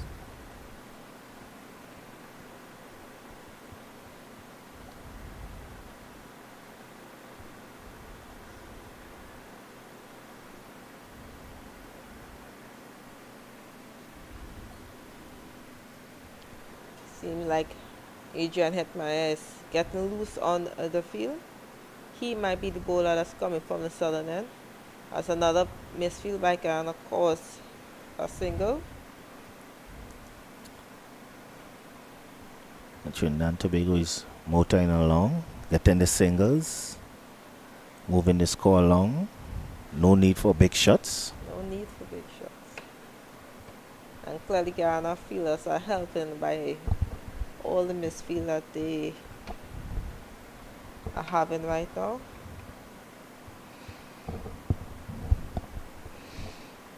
You're quite correct, Hetmeyer.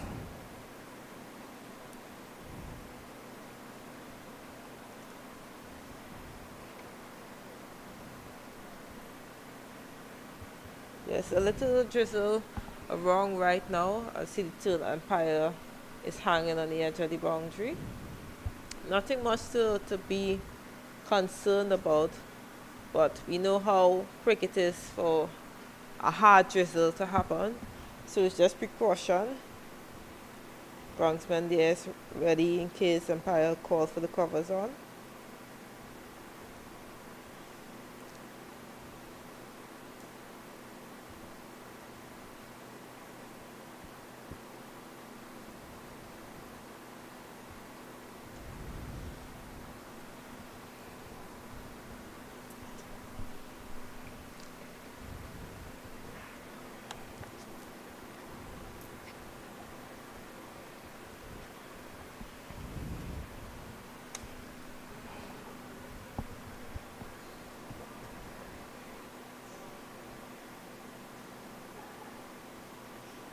That's Hatman bowling to Budu Singh.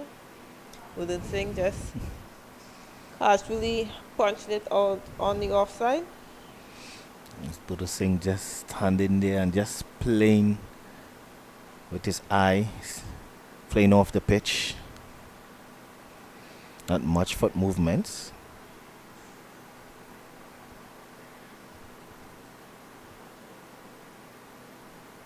And pulled down to deep mid wicket, backward square there by Budu Singh. That's a marvelous shot there by Budu Singh. It was short, sat up to be to put away. That's a great pull shot there by Budu Singh. See the ground man and ground woman getting ready to run on the field. Waiting for the umpire's call. I do believe that spin should come into play right now. It might be a bit difficult as well with the wet ball. Wet ball. But right now we see the pace bowlers are leaking runs, and Budu Singh and Sarup seems very comfortable with the pace on. There seems to be a mix up with Hetmeyer not telling the umpire he's coming around the wicket. I haven't seen this in a while. Hetmeyer making this change without notifying the umpire.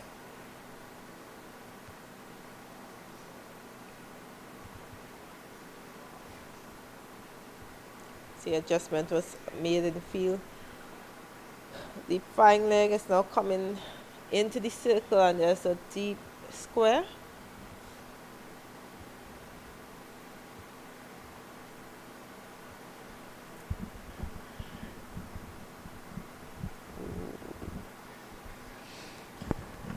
Singh just stroking that out to the offside.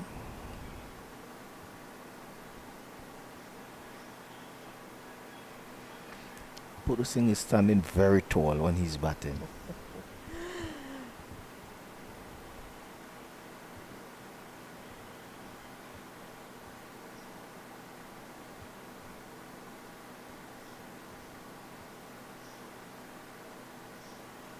Yes, I would love to see Bluesung try to come over the ball and get that front foot a little more to the ball. I believe even he look at that ball.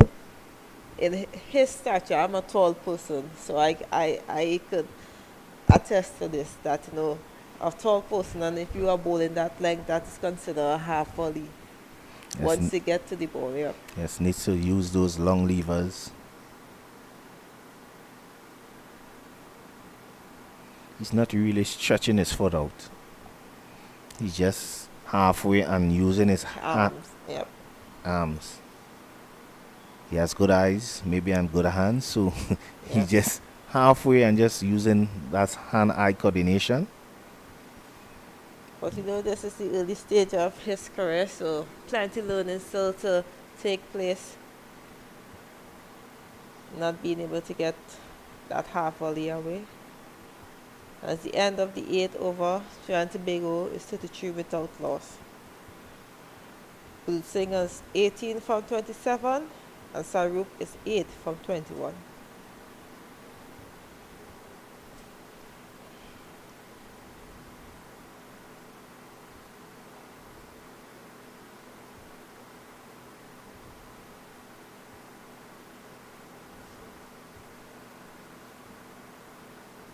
I think he's going for his spinner now, is it?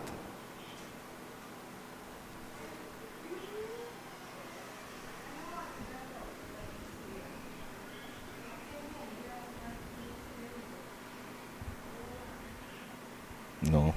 Van Lang will continue. His change ends.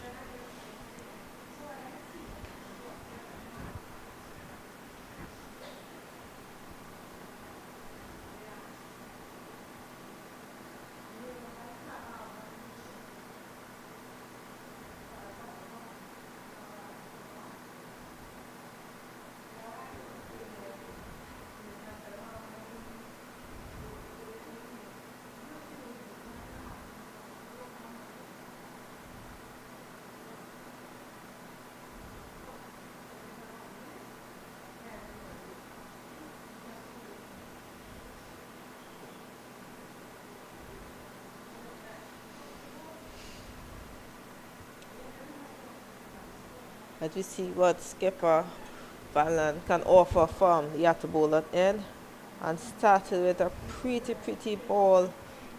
Good ball outside of stump there. Yeah, that's a good start there from Van Lang. Just outside the off stump.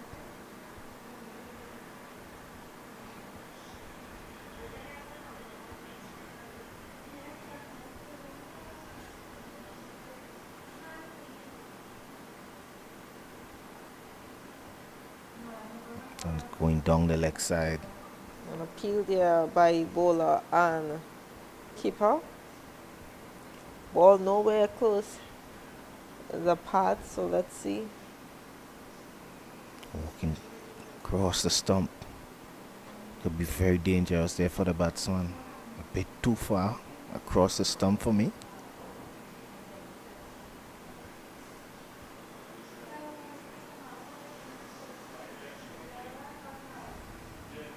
Can see the batsman is trying to cover the off stump.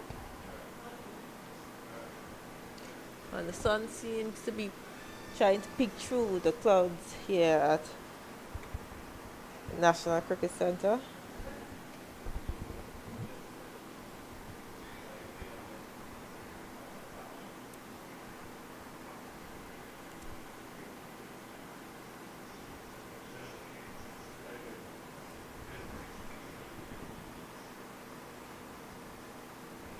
Good line again for Van Lang.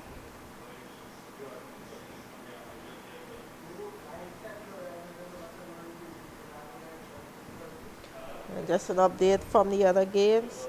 Barbados versus Jamaica. Jamaica all out for 177 in 48 overs.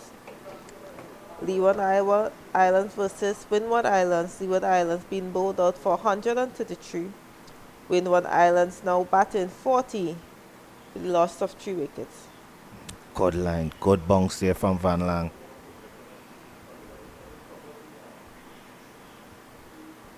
There's really something in this wicket here for the fast bowler once you bowl it at the right line and length.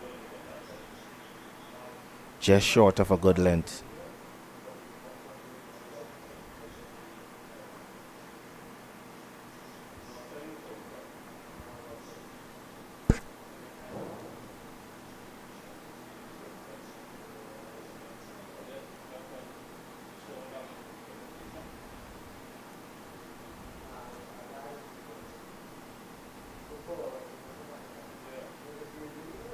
Consistency here from skipper Van Laal. He knows he has to try to produce that wicket for Guyana.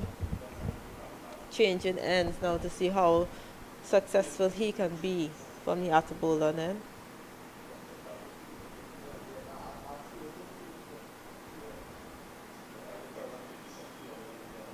That's a wide.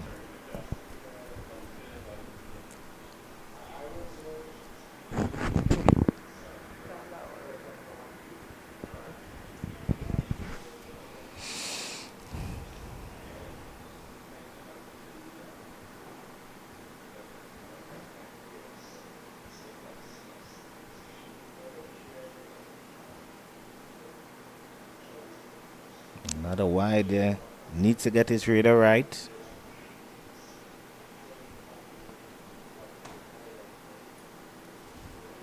Can't be giving away those easy runs with that small total.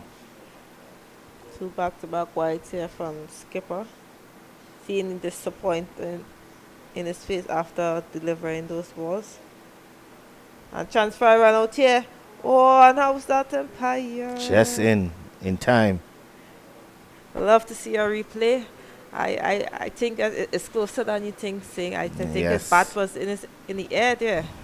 Watching how he put that bat into the crease down, not sliding in. That's a dangerous way. Take a look at the replay. Oh, just saying yes. It's very close. I say good call by the umpire. Can pause it when you could pause it when you go into the, or even further. It's okay.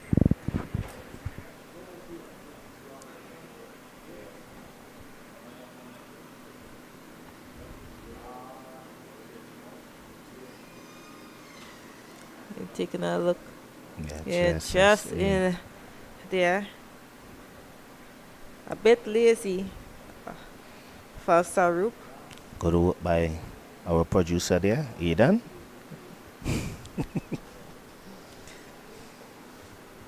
Trinidad Tobago needing 86 from 246.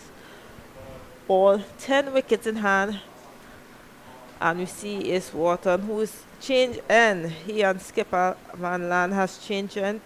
Trying to produce something from the southern end. Into Bhutu Singh. Driven there with Bhutu Singh. Bhutu Singh is very casual in his play. Yeah, it's very relaxed. He's just stroking it. I'm not seeing any effort into playing the shot. He's just looking for a good time in there.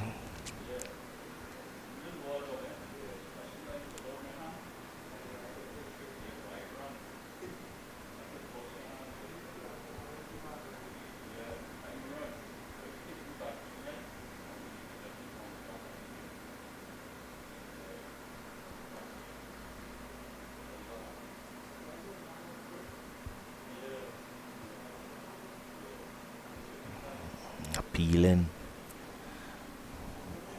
Umpire calling wide. Bit of a disappointment there for Ghana's feeling.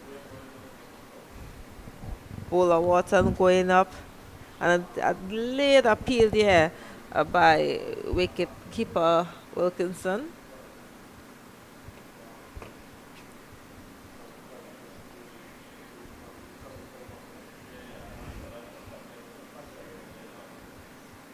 Guyana outfit is losing a bit of discipline here, bowling a bit too much wide for me.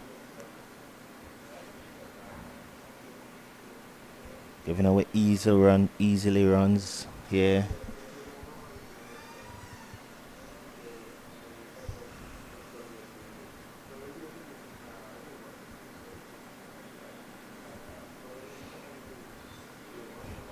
Can tell you after this over, I believe they will bring on the spinners.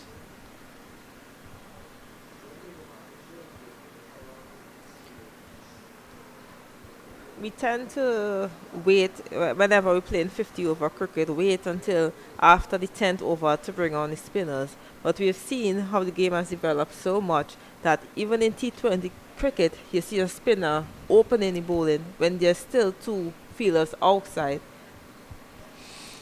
Yes, I have seen it many times. I don't know if it is a rule in this tournament that they have to wait until after 10 overs to bring on the spinners. I'm just saying, I'm not too quite familiar with all the rules of this tournament. But basically what I've been seeing throughout this tournament, after 10 overs, Spinner, the come spinners come on.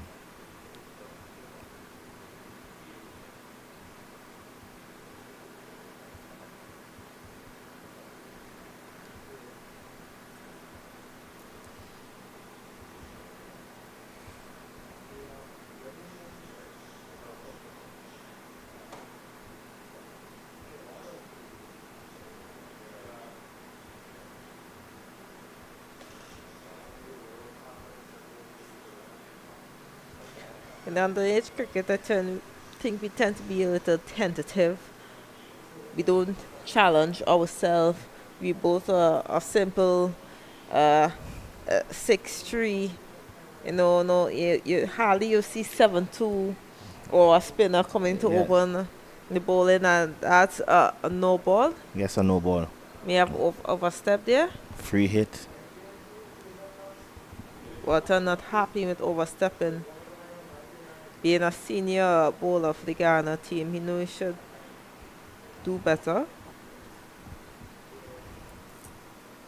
Seeing Ghana players under pressure right now, you're seeing the expressions on their face. Yes, you're not seeing the exuberance of them out there. It seems like they just want this game to be over with. That's a lovely drive, but you only pick up one for it. Didn't get the timing that he wanted. Get a free hit, try to release the shackles.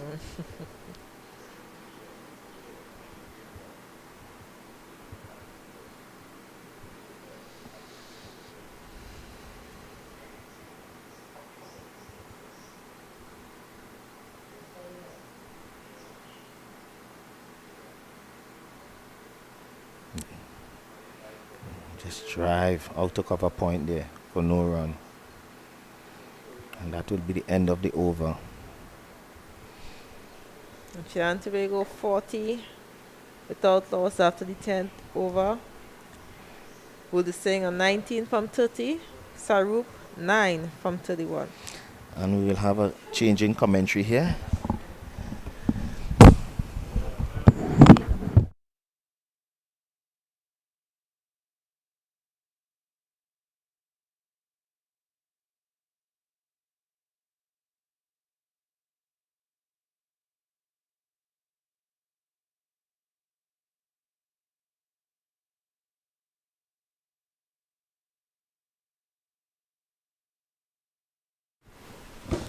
Alright, so Vishram Parmasa here with Liam Mamchan. Excellent start here by Trinidad and Tobago, chasing 123 for victory, 122 for victory, 40 without loss after 10. Your thoughts, Liam? Yeah, I think it's exactly the start that they've been looking for, and throughout this entire under 17 series, they've not gotten that good start. I think other than that first game when they played Guyana across in pre-sal, they didn't really get off to a good start. They didn't get a good solid base from the openers, and you're chasing a small total like this, you got this kind of start, it makes it a lot easier going to the rest of the team. So usually is the aggressor in this partnership, but he's tempered down because he's seen that Batu Singh is finding it a bit easier. So it's good game awareness from him as well. Yeah, it's good to see these openers laying a platform here as one of the trump cards for Guyanese under 17 comes into the attack from the northern end. Gulcharan Chulai, left orthodox, might find it a bit challenging as Trinidad and Tobago have two left-handed batters at the crease. I think another thing that Trinidad and Tobago need to be a bit wary of is that they tend to lose wickets in clusters, and with the spinners coming on now, you don't want to let Guyana have a look in. You want to get this game as deep as possible without losing too many wickets.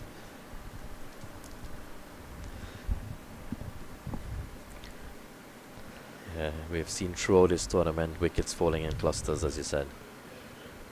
No ball signalled by umpire there, and not quite sure. It seems to be front foot. It's a free hit as well.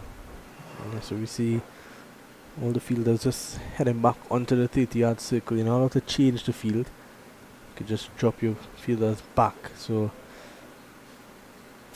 Sarup gets an opportunity to release here. Let's see what area he is going to target.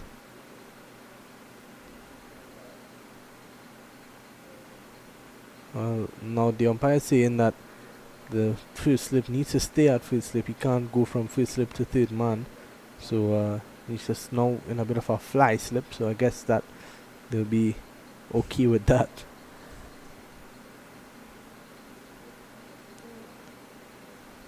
So a chance for Sarup to release here.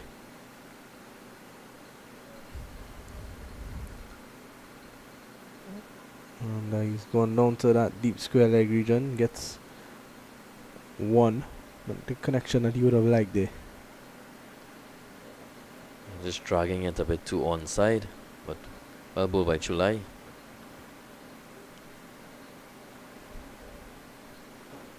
Chulai choosing to come round the wicket in order to create an angle, get first slip into play.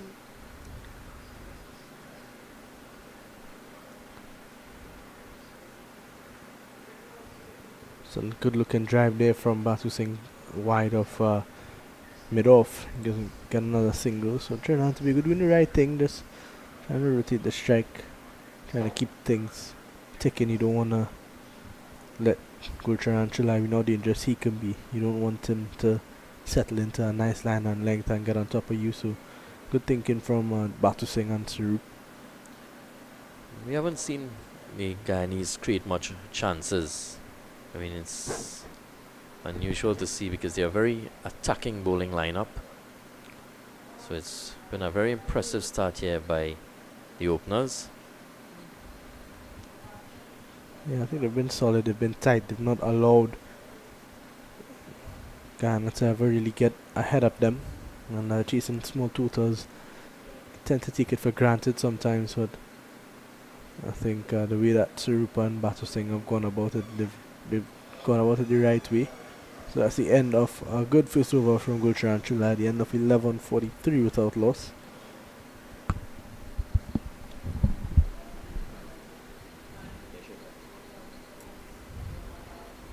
Evan Wharton 4 overs for 16, Van Lange 4 overs for 13.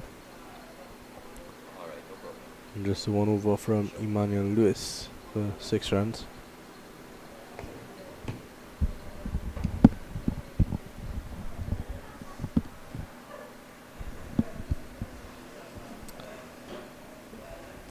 So another bowling change from the sudden end. Appears that Romario Ramdial will be coming into the attack. Captain Van Lang bringing the changes here, hoping that he can get the breakthrough. And they've got to try to make something happen. As we said, Trinidad and Tobago seem pretty settled out there, just going just under 4 and over. No wickets to fall just yet. We're outside of the power play now, but Van Lang keeping just two fielders outside on the boundary ropes. That's long off and deep mid wicket. It's a good move from the skipper to get that off spinner in. You got two left-handers out there. I think you've got to be aggressive. Packed off side field, just 3 on the one, mid wicket, long on and deep, a deep square leg. Ramdial spinning the ball away from the batter. But this one drifting down the leg and signal wide by umpire Davis. You got to be careful in a game like this as well. Just 122 on the board, as you mentioned. You got to keep those extras to a minimal. He's in a good area right now, making Batu Singh play, bowling at the stumps.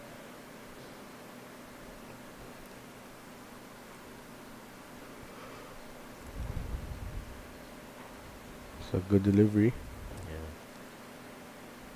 Seemed content to just knocking the ball around and waiting for that loose delivery.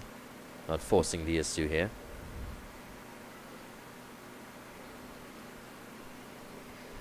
It just seems like Batu Singh is having a look at Ramdahul Ulion, looking to take any risk at this point in time. Two fielders out. This time he's going to go over the top, so he goes wide of mid-off and just over extra cover. They get across for 12. A chance of a run out there and appeal, and Sarup seems to be in safely. So that is the end of over number 12. It's 46 without loss. Yeah, good to see the positive running between the wickets. I mean, possibly a direct hit might have been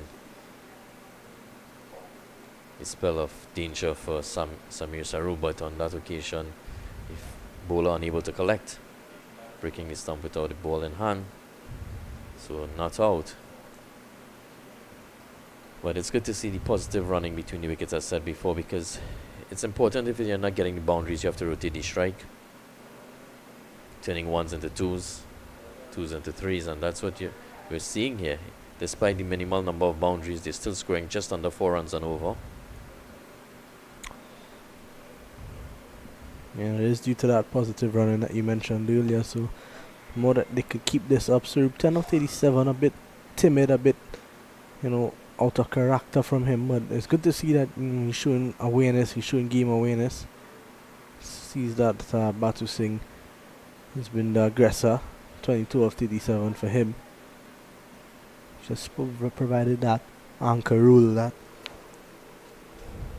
support.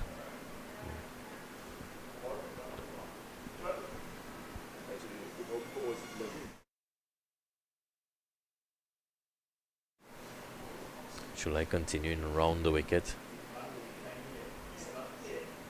drifting it away and hoping to turn one back through the gate.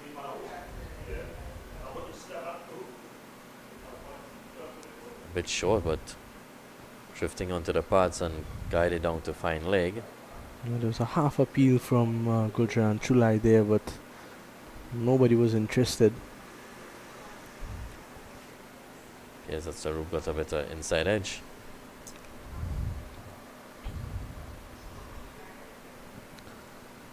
A long one on a deep square. Now see Van Lange at mid-off. He goes back to the long off, so that's the 3 fielders that they're employing outside. This time flighted from Chulai, and Batu Singh not falling into the trap. See a bit of disappointment in his face there, and not being able to put away that full toss.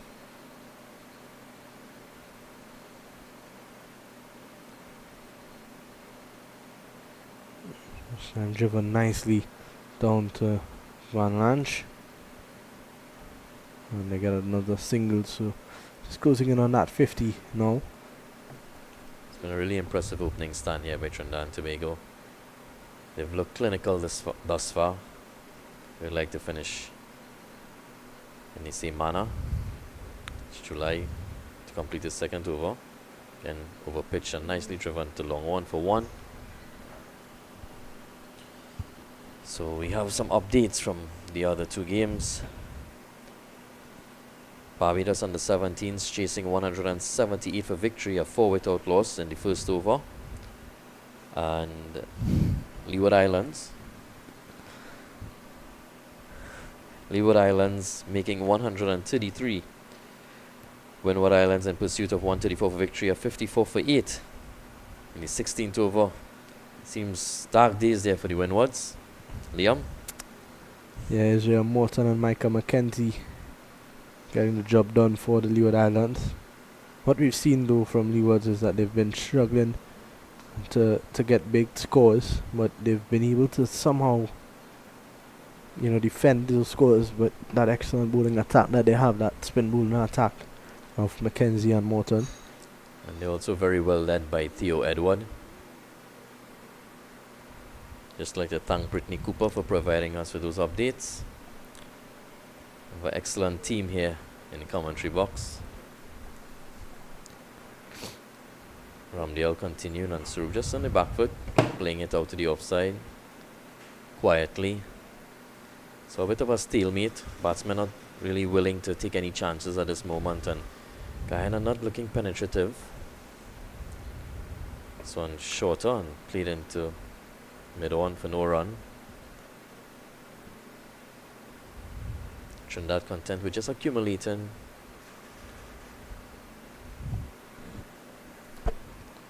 Required run rate is of, no real challenge at the moment. 2 runs and over. A lot of time on their hands. They just need to make sure and get the job done. Not to, as I keep saying, with a team like this that has a tendency to lose wickets in clusters and lose wickets in quick succession. You've got to, that's a short delivery pulled straight to the man at short mid wicket. Yeah, you've got to show that responsibility of not being the start of the downfall. Then I think in that first game against Guyana, we saw them batting, I believe it was 120 for 2 and then 125 for 6. So they just need to find a way to eliminate that. Once again, Brendan Buru in the wickets. This young man has been so impressive. He really has. He's led his team brilliantly on the field, both with ball in hand as well as his fielding, and he's marshaled his troops very impressively with his field placements as well. So he's an excellent leader and definitely one to look at in the future for West Indies cricket at all levels. He's got 21 wickets across 2 formats in this year's under 17 competition. So you see the umpires and the bowlers having a look at the. I'm not quite sure if it's the crease or if it's something to do with the stumps.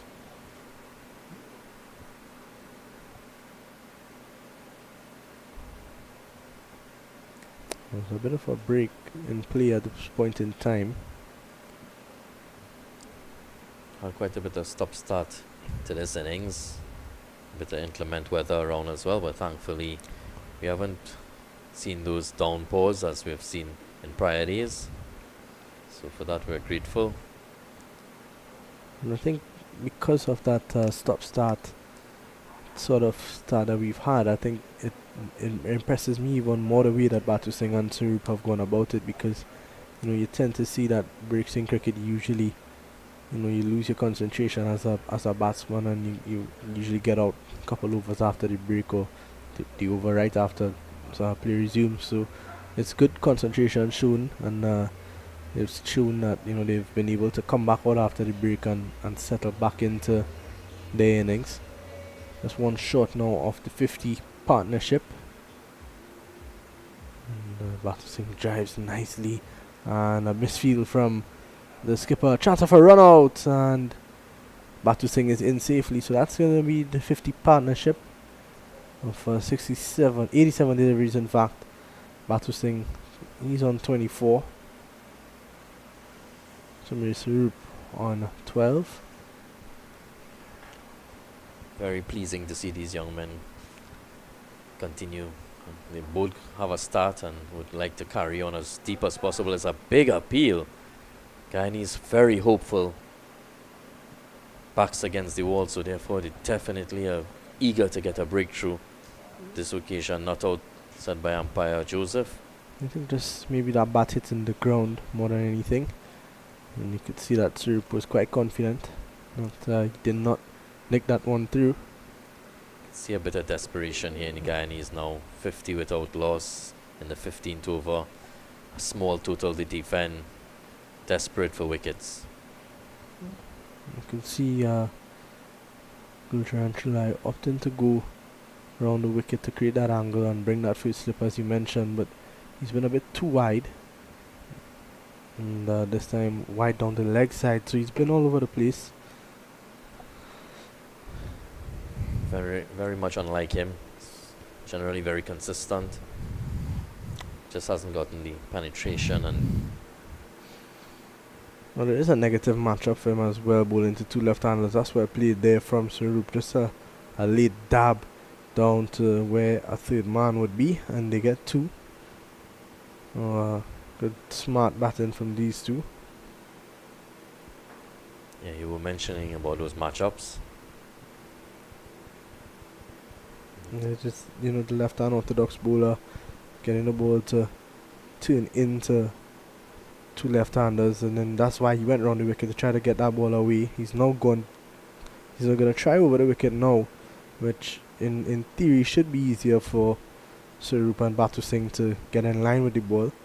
We'll see how they adjust and how Chulai adjusts in terms of getting his line right. Yeah, you can see that the Guyanese are trying almost everything here to get this wicket. To get a breakthrough. Beautifully played. In an excellent feeling by Captain Van Lang. Cutting it off and just preventing any further run. Just one. Yeah, he did well there, because if that had gotten past him, Sarup timed that so well, it might have gone for four. I've got a good bit of feeling the captain still, despite them being so far behind in this game, he's still giving his all. That's what you want to see. Good desperation indeed. Short ball and it's wide down the leg side. So you can see that Chulai is under pressure to get the breakthrough for the Guyanese, and he's trying almost everything, and he's not as consistent as he normally is, so therefore, and this one over pitched and driven down the ground to long on for one more. So after 15 overs, it's 57 without loss. Trinidad and Tobago in pursuit of 122 for victory. It's going to take a short break as Trinidad and Tobago are going for. In fact, it's just it's not the drinks break, it's just Trinidad and Tobago subfield out there. Providing a little refreshments to the batters. It is humid conditions here.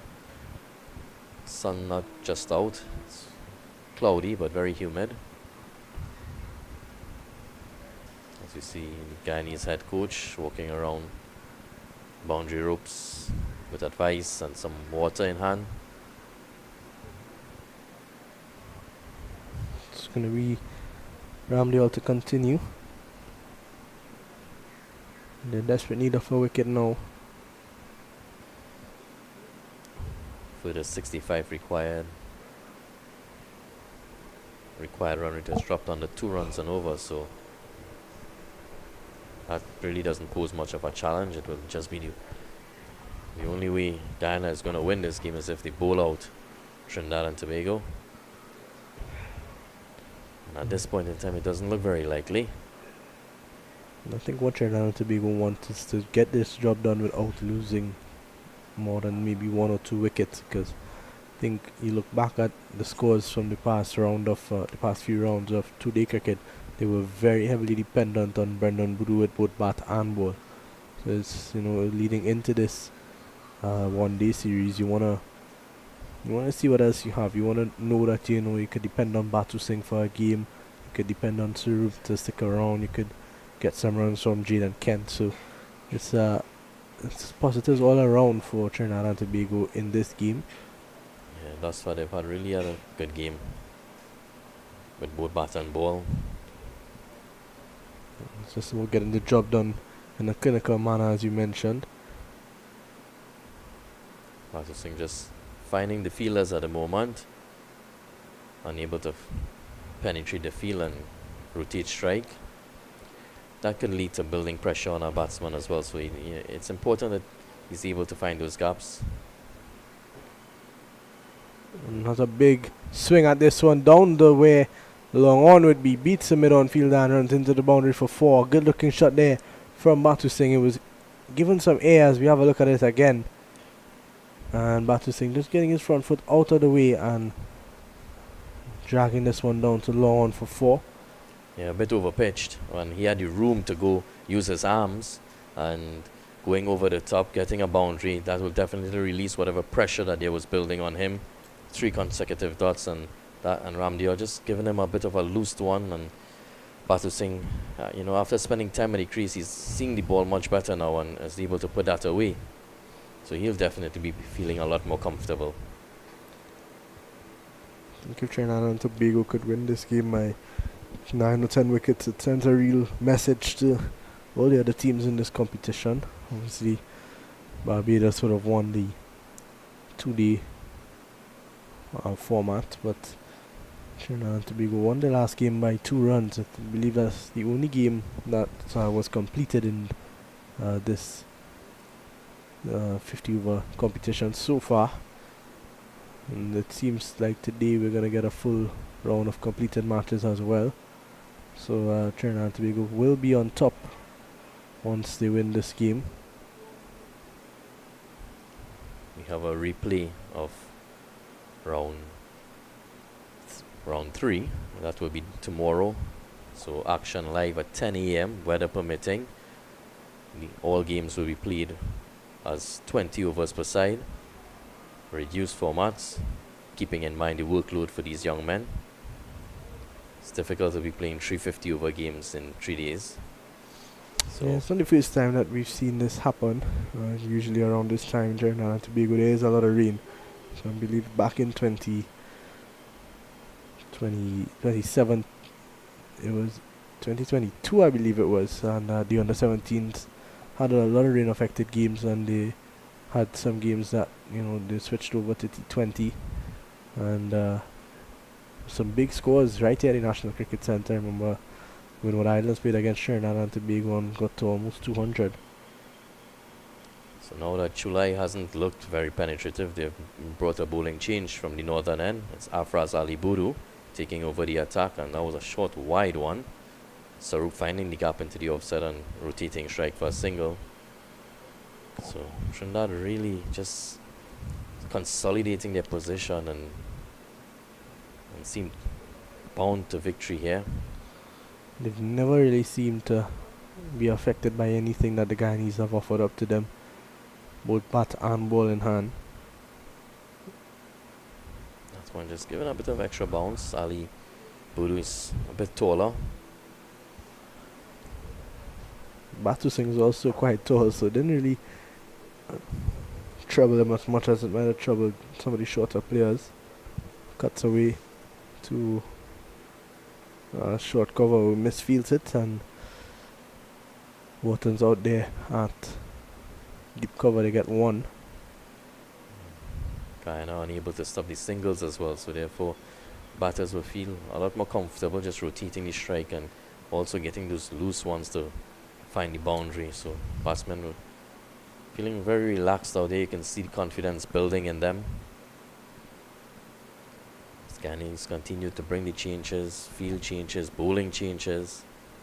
Hopeful, desperate for a wicket. I think that's where they've been really poor to me. I think 122, you can't afford to bowl or give up extra runs like that. You need to be as tight as possible. You need to try to pick up really wickets. But credit goes to the Trinidad and Tobago batsmen. They've been a brick wall out there. You can't really get into their defenses, get through their defenses. They've been in complete control. Yeah, we've seen them numerous extras, both wides and no balls. So you see that one bounced a bit extra, as you said. does have a very high arm action. He's coming right over the top, so therefore he will extract whatever bounce that there is, he will be able to, as he's a bit taller and very high on. This one's full on the leg side and drifting away, getting it down to fine leg for one more to Sarup. Actually, it's a leg by, so leg by signaled by umpire Joseph. After 17 overs, it's 65 without loss. Trinidad and Tobago requiring 122 for victory. Well on their course for victory.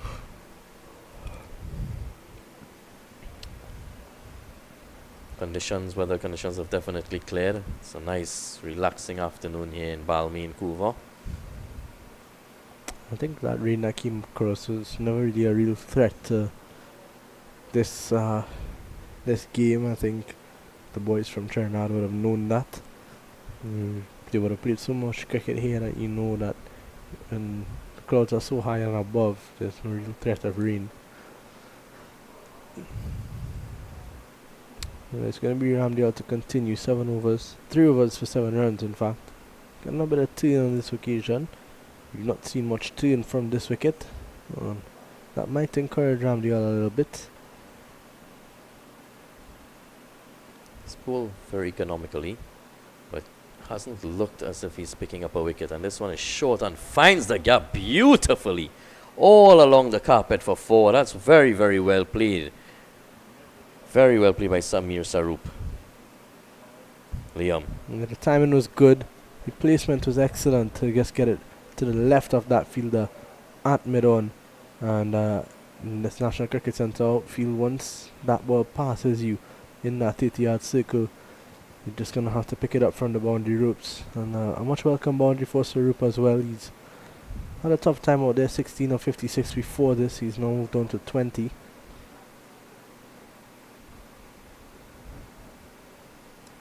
That'll make things a bit easier for him. Give him a bit of extra confidence. But he's back now. On the back foot, pushing it back to Ramdale. You can see these young men definitely concentrating very much, not giving the Guyanese any chance at all. Even after they hit a boundary, they're not looking to play the big shots. They're just content with just rotating strike thereafter, just waiting for the loose ones to put away, and that's excellent batting. Pulled away again, similar area this time, straight to the man at mid-on, who does a lot better this time, and they just get 1. Score moves on now to 70 without loss.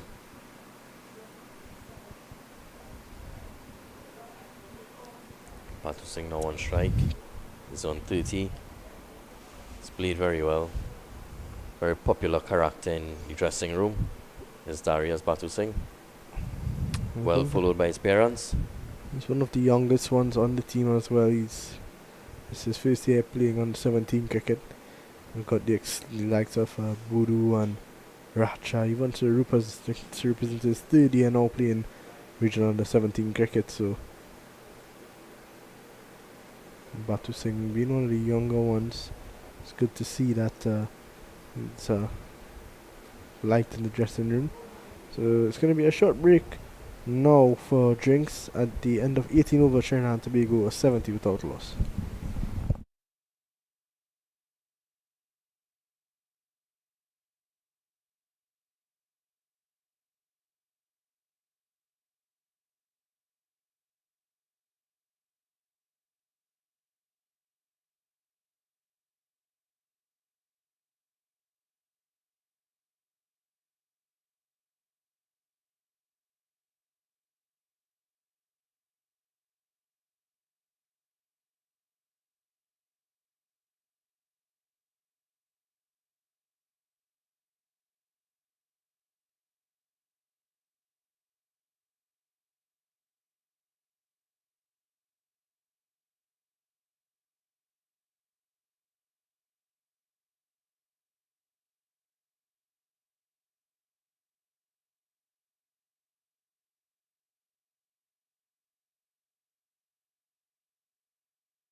Well, we're back here after that drinks break. It was a bit of an extended drinks break as the ground staff were working on just freshening up the paint on the line. So Batu Singh is out there. He's on 30.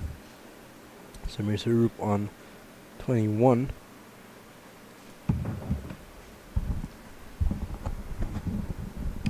And it was 70. That's a nicely played shot there from Sarup. Nicely guided pass. First slip, and they're going to get back for an easy 2 runs. So straight after the break, they're right back into their work, Trinidad and Tobago. Exactly as you said. Well, I mean, it's only 1 ball after the break, but they continue to seem very focused on acquiring a 10-wicket victory here, these young men. I think both of them there would have been a lot of expectations coming in. You know, Batu Singh being one of the leading run scorers in youth cricket for Trinidad and in zonal cricket as well over the past few seasons. Chance of a run out here, but he gets back. And then Sarup being, you know, one of the 3 most experienced players in this setup.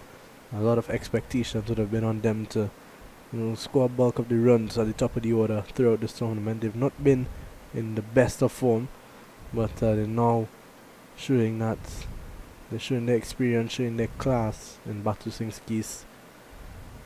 You'd want to get to that maiden regional half century at the under 17 level. Definitely will be something on his mind, with 50 more required for victory. Sarup just clipping that into the onside, but unable to find the gap on that occasion. No run. Guyanese haven't been able to build that consistent amount of pressure on the batters.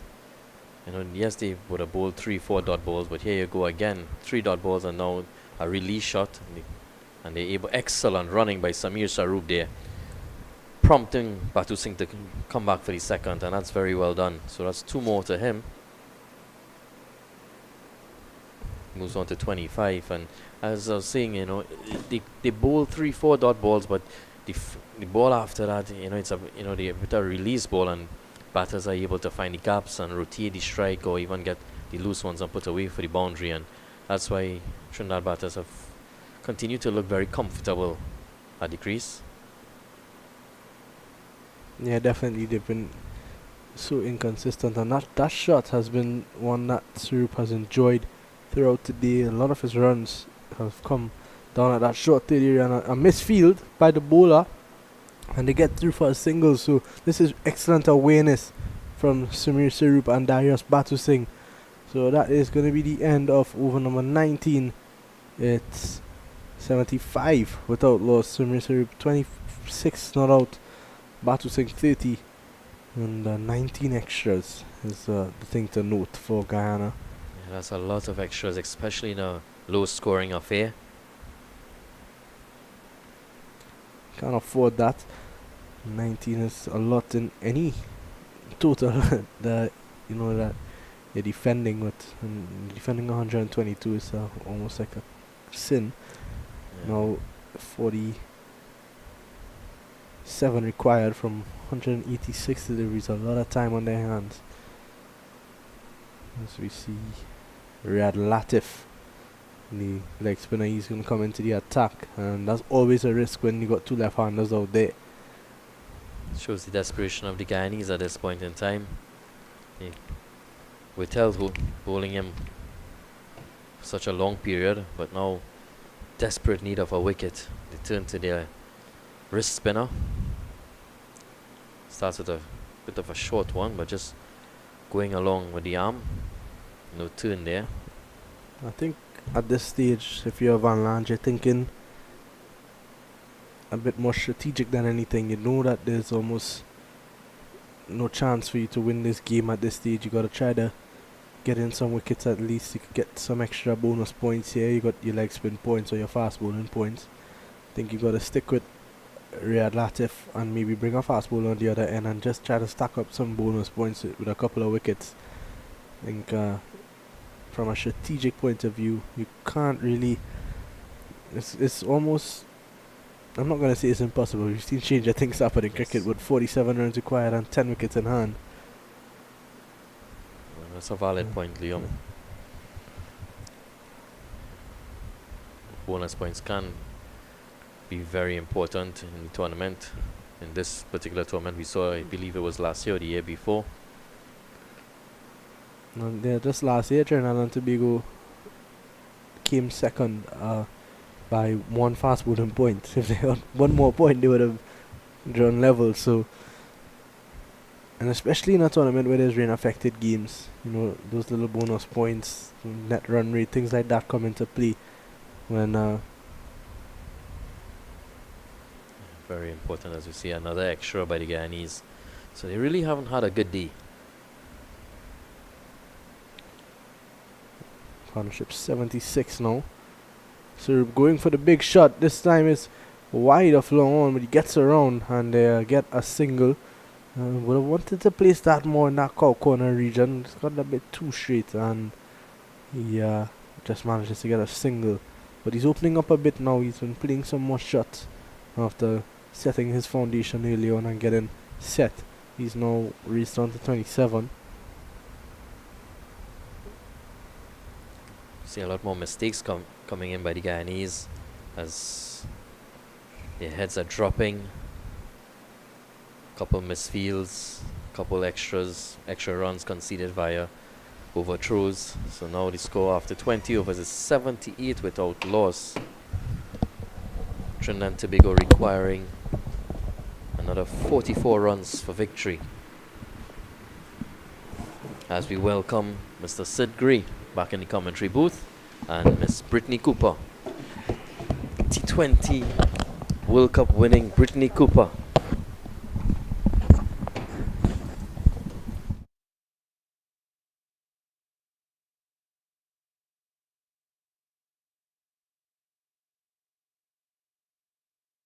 While ahead of Ghana at this stage, Ghana goes 75 for 5, I believe, after the 20th over. Trinidad and Tobago 78 without loss in the 20th. Neither may have 44 runs left to secure victory. Yes, Trinidad and Tobago is batting at a decent at 3 point. They're going at 3.9. Not really going after the bowling. They're just picking up the ones and twos, mere boundaries now and then, and moving along quite easy. A run rate required of 1.47. No need to rush. No need to rush. And it'll be good practice for the both openers here, as this is not the last game in the league stage. So it's good that they get some runs under the belt and spend some time in the wicket.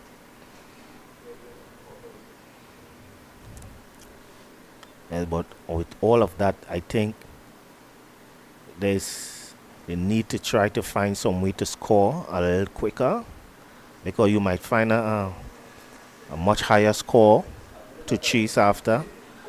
Not because you have a low total, you need to try to score off most of the bad balls. And I've seen a lot of bad balls bowling, a lot of full toss, and they're just playing it along. They're not really going after the bowling. Are we not sure if that's the game plan or that's the message from the dugout for the Trinidad and Tobago batters? Just know that, okay, there are 50 overs to bat. It's okay if you score 3 runs or 40 balls once you stay and bring home the game. But as you rightfully said there are more games in this league stage, so you have to find a way to score faster. Scoring 79 without loss in the 21st over. That's just under 4 runs or over, is not much beneficial if you are going to chase a score that's close to 200, over 200. Ghana appealing for a caught at slip.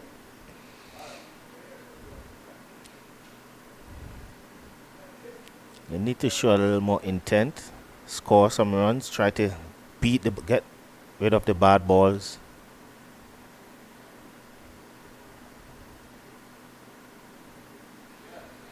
It is good to know that you are in the wicket batting, scoring at the required rate that is needed, or just above the required rate that is needed.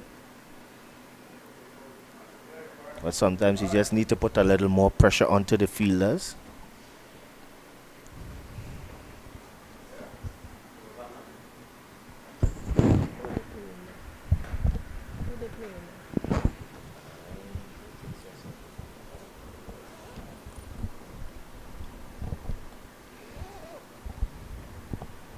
Yeah, Thomas Latif continuing from the southern end to Budu Singh.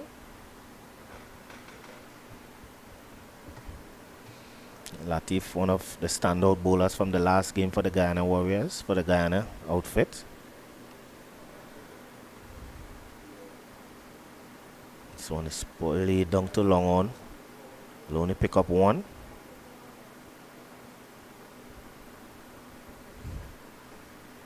Trinidad battles being very tentative, not trying to give away their wicket so easy. Letting Ghana bowlers work.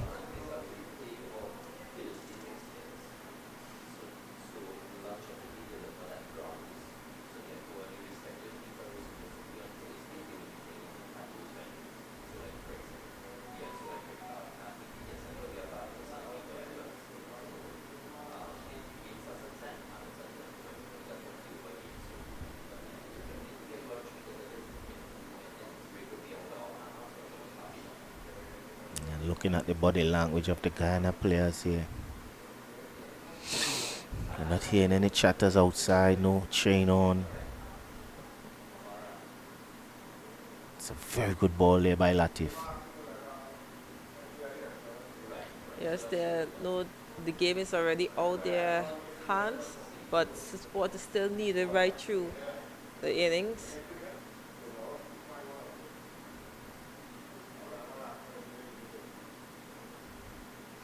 As you said, there's more games to play in this tournament. Just needs to show the fight. No matter what the score is, fight at all costs. Shot down to long on for one.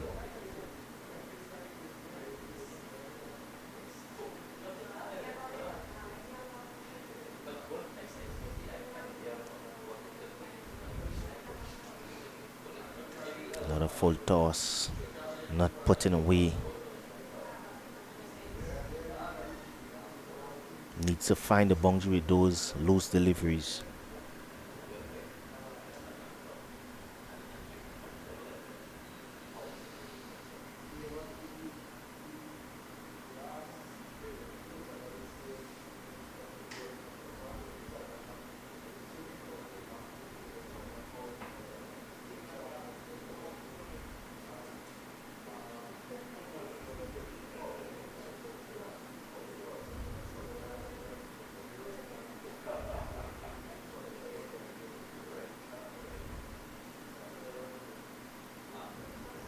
Let's call a wide. Getting a bit of turn there, but needs to bowl closer to the stumps. Some magic needed from Guyana to restrict TNT from getting the swing.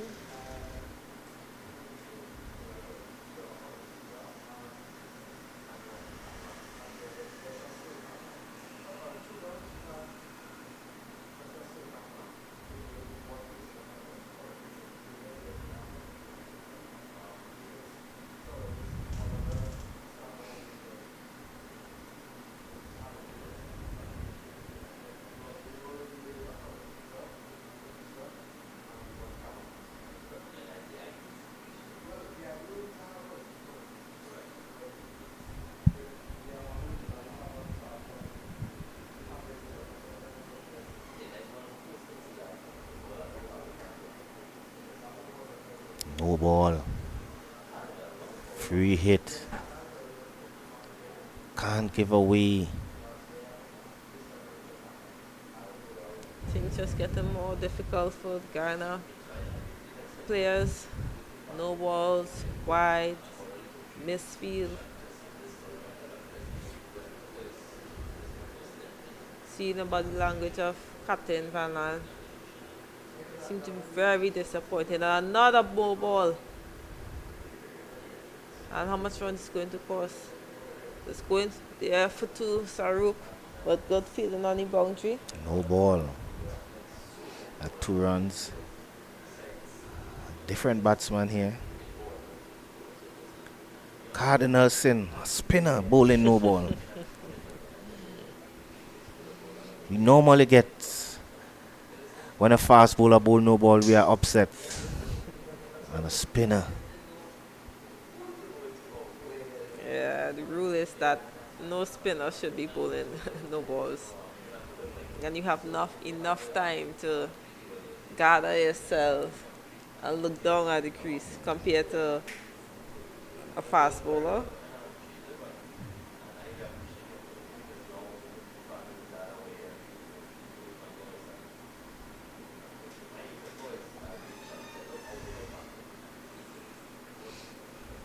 A nothing shot that you call that one.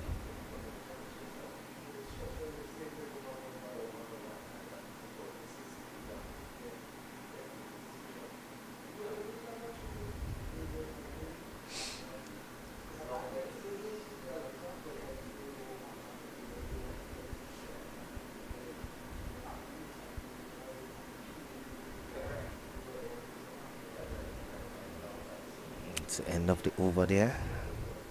It was a long over. 8-ball over. What more can Guyana do? They have changed their bowling a couple times.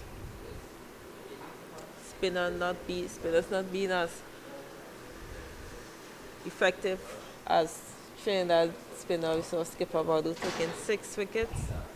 I really expected much more out of the Guyana bowling. I think they are much better bowling unit than what we are seeing here today.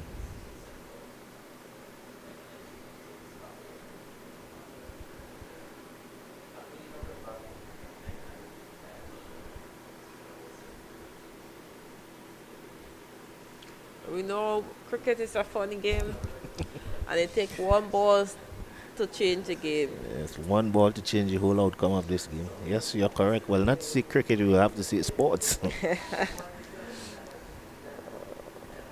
One mistake can cost you the game.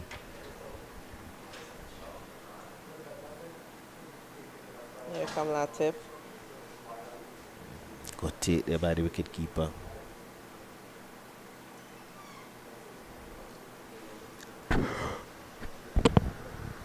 Latif bowling to a long on, a deep mid wicket, a deep backward square, a mid off, short mid wicket, extra cover, and point with a slip.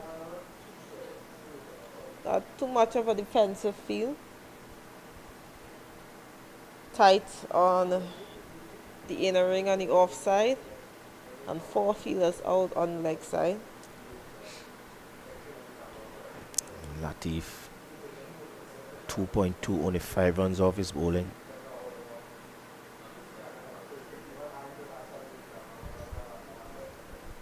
Really trying here, keeping it tight. I do think that Ghana skipper took a little long to bring in one of their main bowlers, as you said, one of the bowlers who took wicket in the last game. We are in the 24th over, and this is now his 3rd over. Good piece of feeling there by Latif, off his own bowling.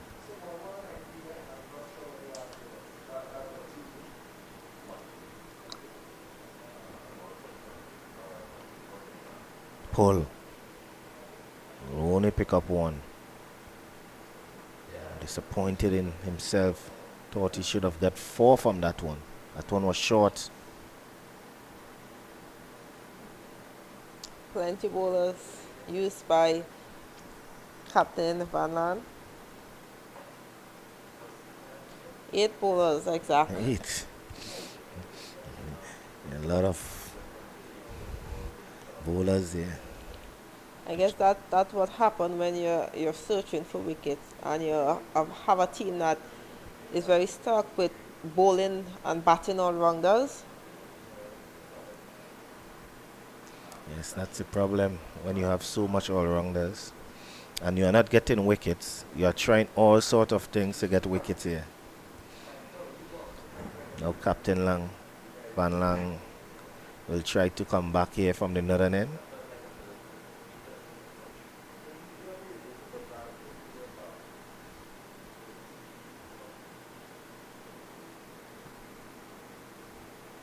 "25 needed from 156 balls. Sarup on 29 from 84 balls. Amadou Singh 35 from 64 balls. We are into the 5th over of the second innings. Skipper Van Land coming back into the attack to bowl his 5th over. Only 1.3 runs needed per over. Nothing to force from the TNT batters, just rotation of strike. And a good Yorker there from Skipper Van Land. Stifling appeal for LBW. These two batsmen are really trying hard not to be out, try to win this game. Not giving the rest of batsmen any opportunity to bat today. And he's out. First wicket. Poor shot. Try to go over the long off and into the long off hand for wow, well played. We spoke about just needed 1 run, 1.3 run per over, and nothing to do, nothing to force. And there's Skipper Van Land finally breaking his partnership, a partnership of 87 between Budu Singh and Sarup. And Budu Singh has to go for 35 of 65 balls. And see, he's a bit disappointed here with himself.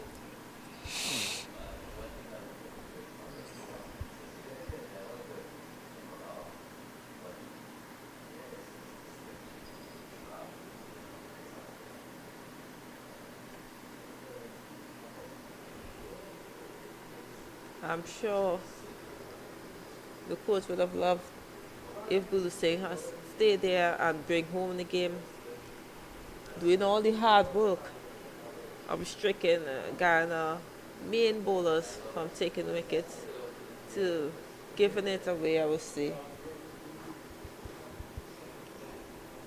Yes, I think coach would have loved that. Just losing his discipline there.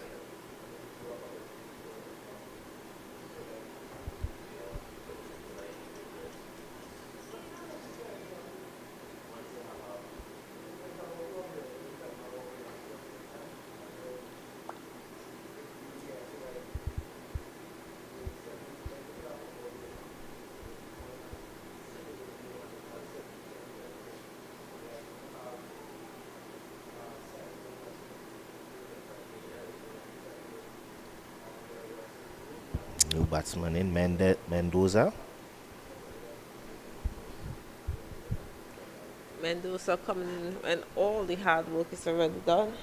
It's enough time for him to give his chance to get some runs, to get some time under his name.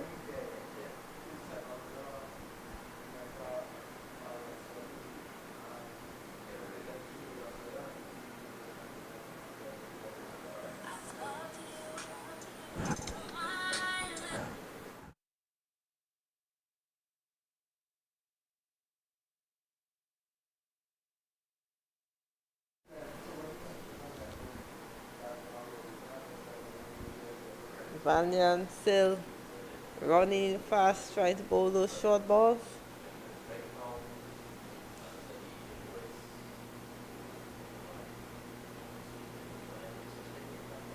Do you think it's easier to be an opener, Sid, or a number 3 batter? Well, where do you think the pressure more lies? Well, I think the pressure more lies as an opener, you know. For me, you have to be facing a new ball that moves around a lot. If your technique is not right, I think you will struggle.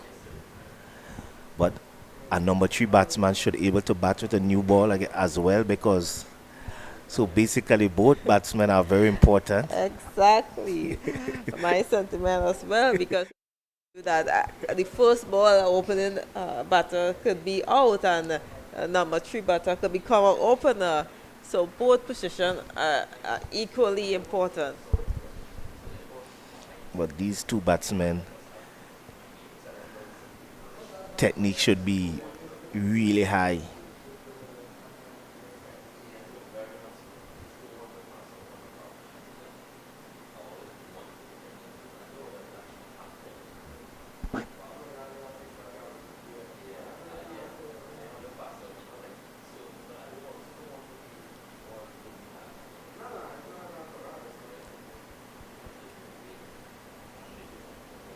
Skipper Van's very tentative about his bowling to new batter Mendoza, having still having three fielders out, uh, third man, fang leg, and a deep backward square. I think you need to get a wicket, so keeping these fielders out doesn't really help. You need to keep the field as in as possible.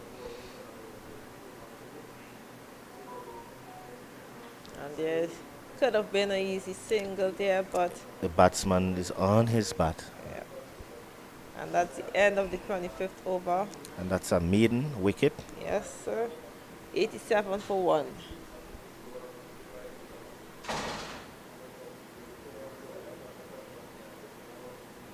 It seemed like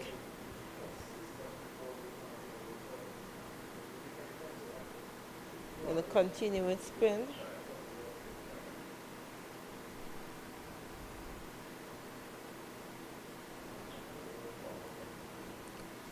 What can happen now? What Guyana can do is allow the single for Sarup. Already faced 84 balls, and tighten the field for Mendoza, force Mendoza to do something to try to get off the mark. Now the pressure is now back, even though Trinidad is sitting comfortable, only needing 35 runs.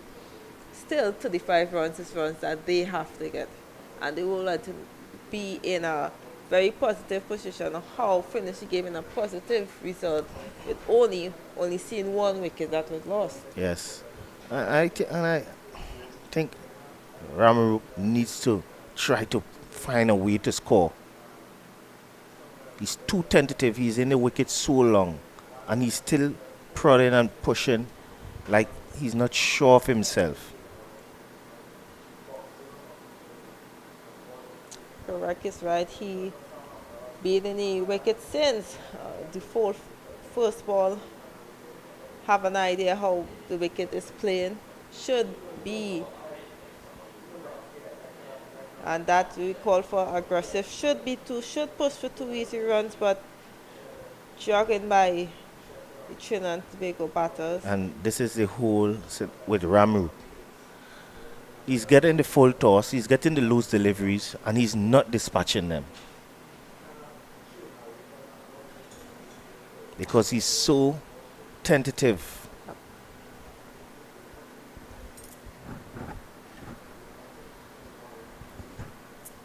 A new batter Mendoza to face Latif.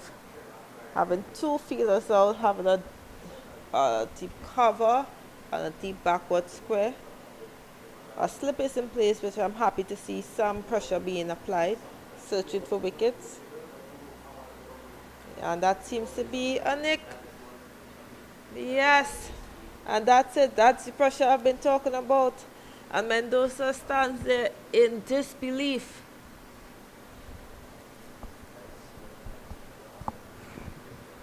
I should take a look there.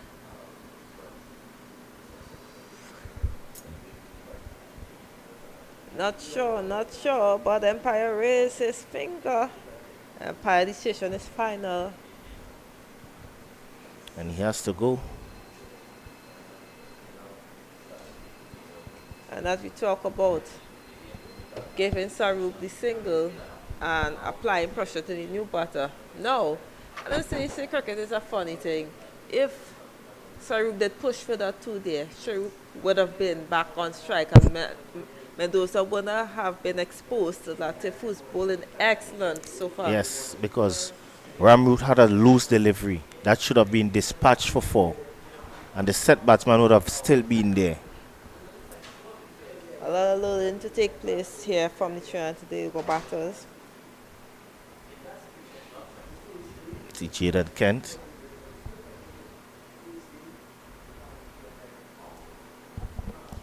34 runs needed of 145 balls. 8 wickets up for grab for Guyana. Can Latif be the savior for Guyana? Can Latif pull off a Budu and take those 6 wickets for Guyana? Very important spell is needed by him. But they also need that support from the other end. A lot of responsibilities now on the shoulder of Sarup. 2 quick back-to-back wickets. He bailing the wicket since the first ball, 26 overs into the game. Sarup facing 88 of those balls. Has to take the responsibility to bring the game home and not expose the new batters who are now coming to the crease. Yes. And this is the thing. You set batsman needs to take charge of the game. Ramroop needs to be the man here.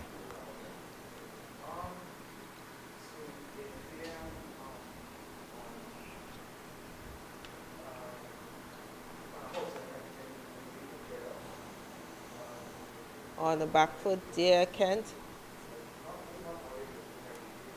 And that will be the end of the over.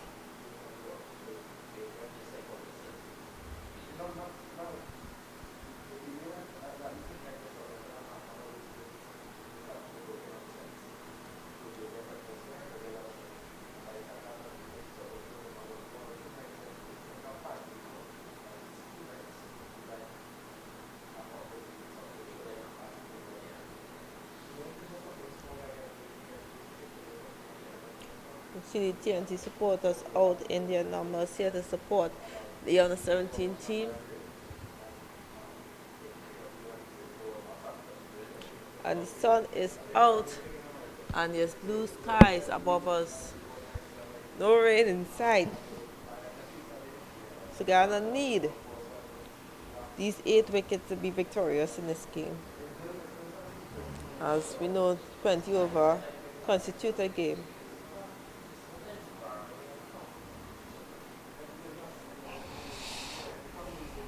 Smart. Can see Van Lange giving Ramroop off the strike. Give him the single.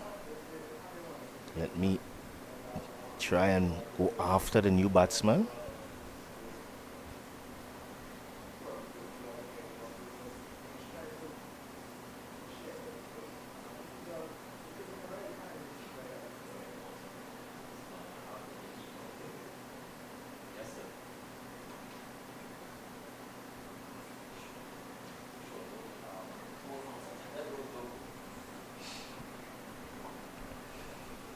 And land bowling with a deep square leg, third man and fine leg.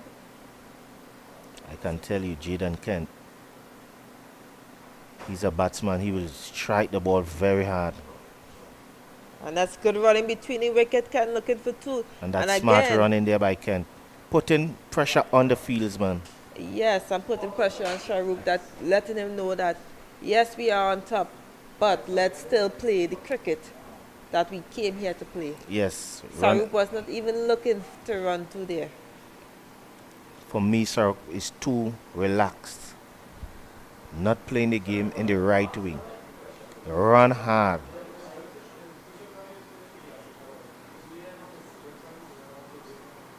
Always look for the second run.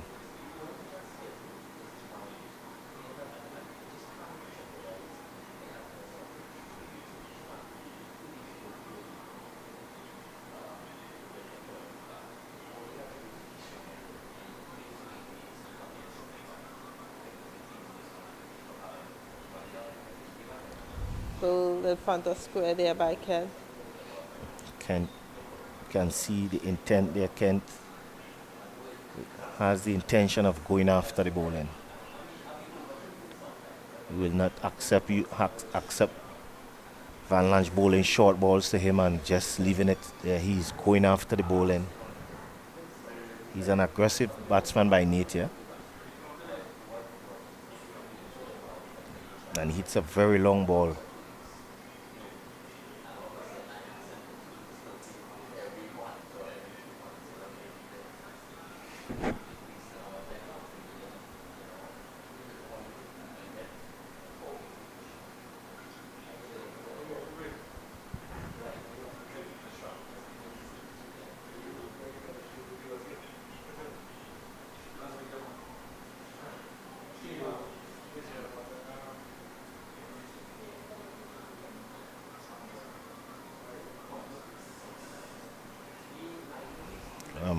He needs to play some more aggressive stroke with those full toss.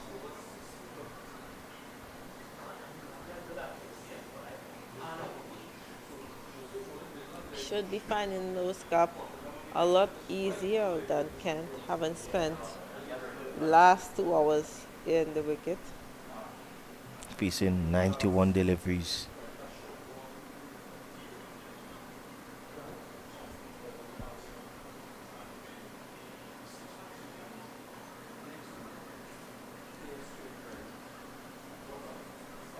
End of the over, 4 runs off the over.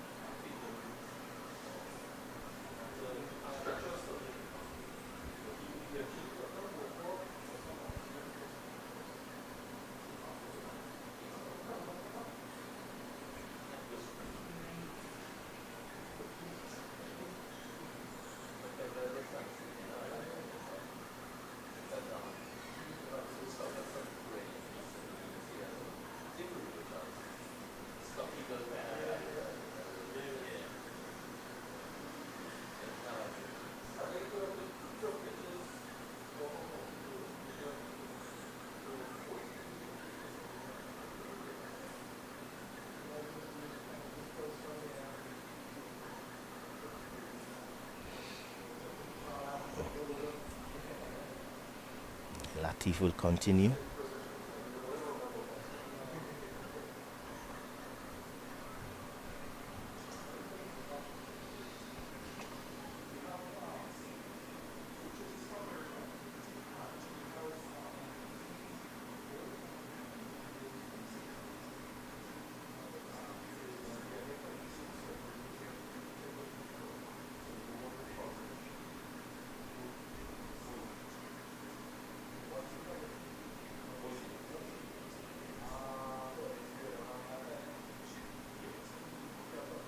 Good tight bowling here by Latif.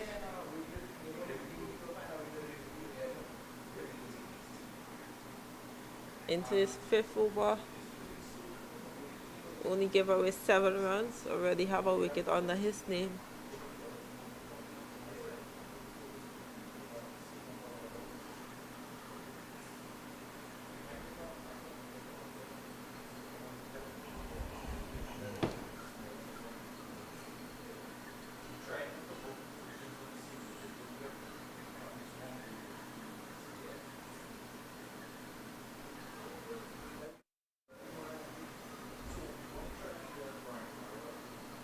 Single up 4-4. Easy single.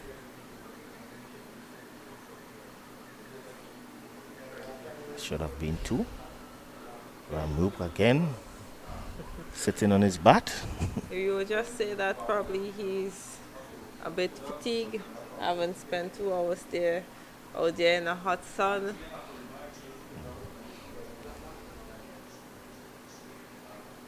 Ramroop is 15-16.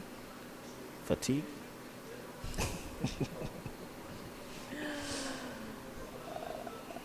You know, when we was 15, 16, we could have stayed outside whole day and play. Compared to this generation now who not accustomed to playing whole day in the sun. He's a cricketer. He's supposed to be accustomed to sun. After the 28th over, Trinidad 94 for 2.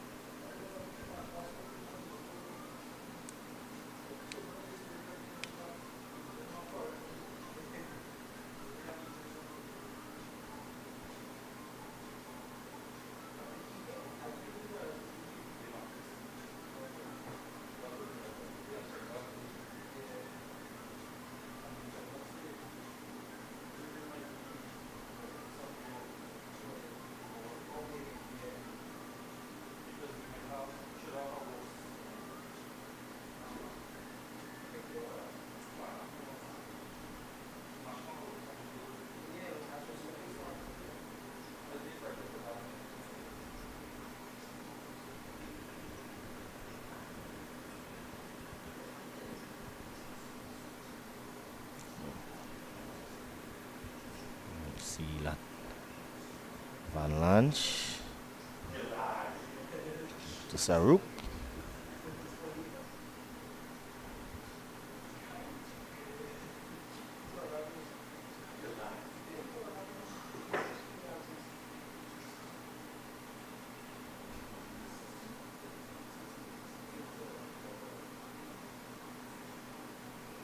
Let's play that one out to the offside. No run.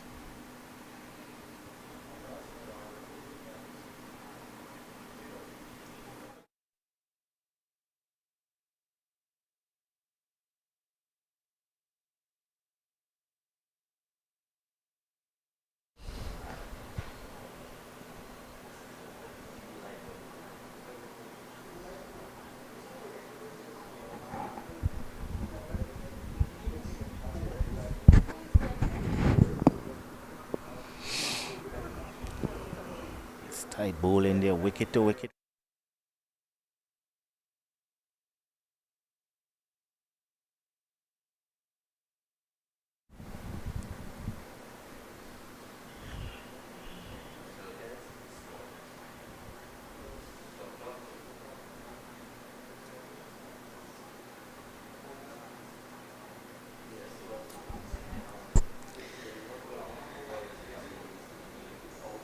Sarup just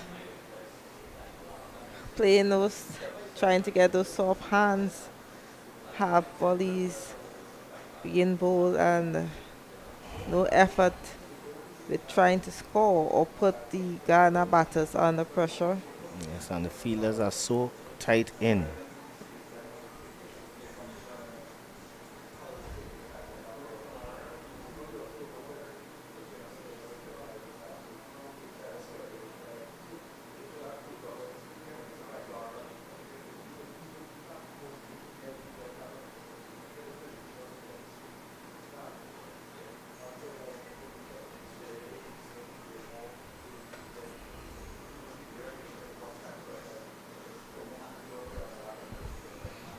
Light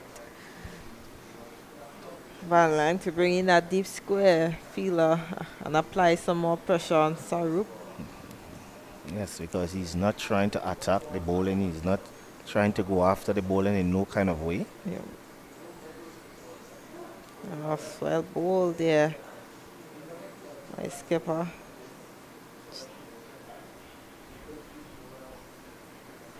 Chance of a potential run out there. Sarup just hanging outside the crease. Smart thinking there by wicketkeeper Wilkerson.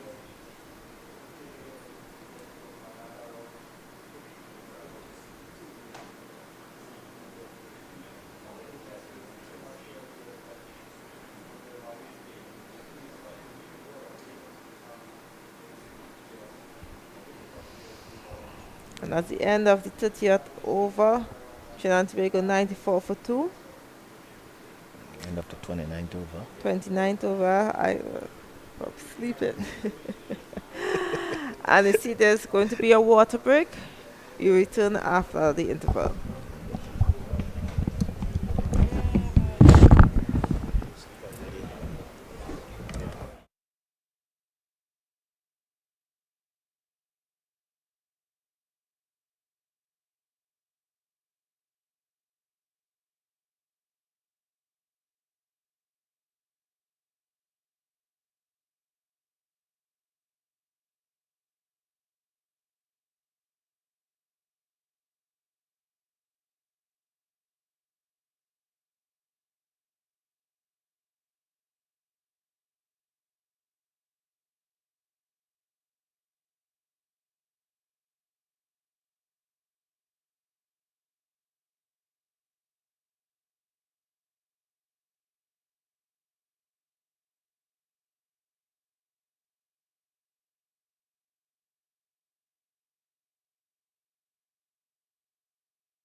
We're back here at the National Cricket Centre, Trinidad and Tobago. Still in command, 95 for 2 in 29 overs. They require a further 27 runs. And they're dragging it out a bit. They lost 2 wickets in that last 10 over period there. We saw Batu Singh and Mendoza go. Samir Sarup is out there still. He's on 33. And Jaden Kent has joined him. He's on 4. Riyad Latif in the middle of a really good spell. 1 for 9 in his 6th over. It appears that Samir thought things that were still in the 2-day format. It's an out of character innings, as I said earlier, from Sarup. You know, he's an aggressive type player. He has the ability to hit the ball a long way, and this time is hit hard down the ground to Van Lang, and Sarup moves to 34 now. And Jaden Kent is also a no-nonsense player, so you're gonna expect to see some shots from him. And he's one of the more exciting players. He's from Tobago. You know, you're always happy to see young players from Tobago coming up and doing well. Well, ball by Latif there. Just drifting on with the arm and kept out by Kent into the offside, no run. Good control shown by Latif in this spell. And that's excellent run in the sneaker, quick single through. And the awareness from Sarup has been excellent in this game. You've seen that every time that the Guyanese fielders make a mistake, Sarup is quick to react and steal a run where he can. And well, we saw there that the throw hit him on the back. He's just experiencing a bit of discomfort. He's okay now. Just 25 required. They've got time, but I don't think they want to take it to the 40th over. I think they want to get this done and dusted as soon as they can. And an appeal from Latif and the keeper, and the umpire says not out. So that's the end of the 30th over. It's 97 for 2.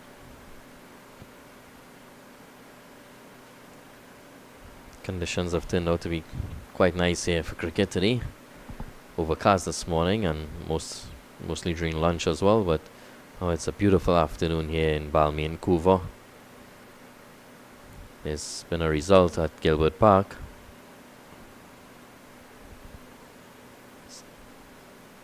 Windward Islands.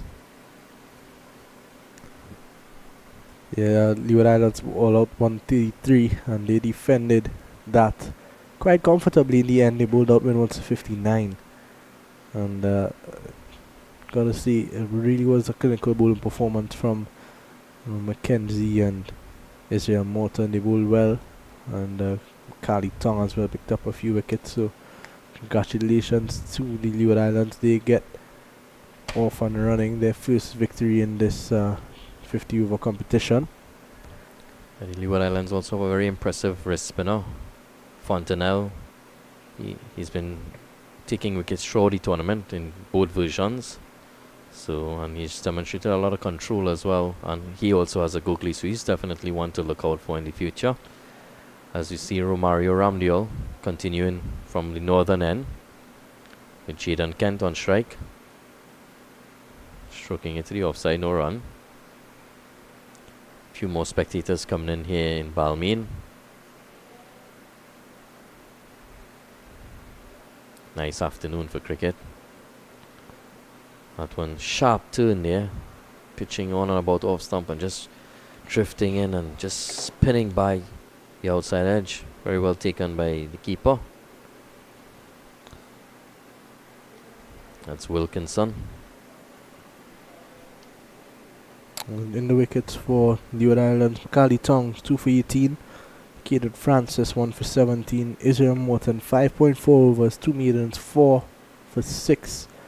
That's 4 wickets for 6 runs. Micah Mackenzie 5 overs, 2 for 9. And you know, Micah Mackenzie would be one of the more experienced players. He was in and around that under 19 Leeward Islands team for some time. He was part of the West Indies camp as well, the under 19 camp before the World Cup earlier this year. Oh, he's gonna bring a lot of experience to that team. He's been consistent. He's not been taking the wickets that Morton has taken, but he's been picking up 2 or 3 every game still. He's been doing a job. Fielding change here by Captain Van Lang, bringing in the deep point fielder, but he's still a fair way out. So still an easy single if the ball is stroked towards him, but the end of over number 31, Trinidad and Tobago requiring another 24 runs for victory in 19 overs. Very slow going here at National Cricket Centre in Couva.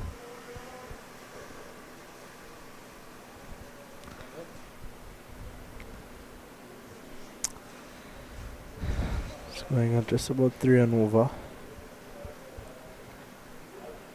Quiet run rate has gone down to 1.5.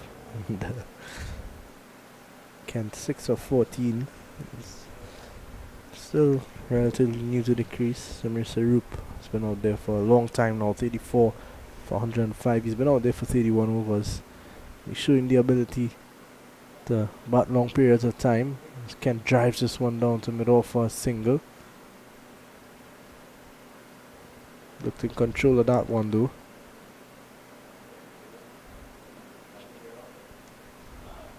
What I like about Jaden Kent is that he's got all the shots in the book. You know, he's got the reverse sweep, he's got the scoops. He can innovate. He's very innovative and does have the ability to stand and deliver and hit the ball a long way as well. So I'd like to see a bit more of himself,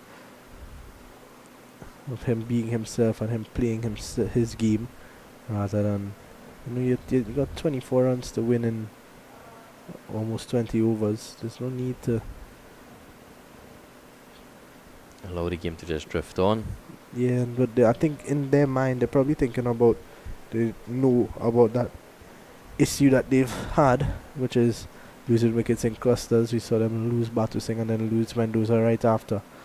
So that would put a damp on the way that Kent would play, as Sarup hits this one down too long on for 1. Bringing up the 100 for Trinidad and Tobago in the 32nd over. Almost feels like the second session after lunch in the 2-day format, and that is an appeal for caught behind. The umpire does not seem interested. It's more wishful than anything. Jaden Kent never really seemed fazed by it. Very convincing appeal by Wilkinson behind the stump. Not convincing enough for the umpire though.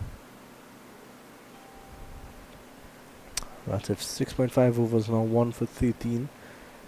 It's been very economical. A bit of gamesmanship going on.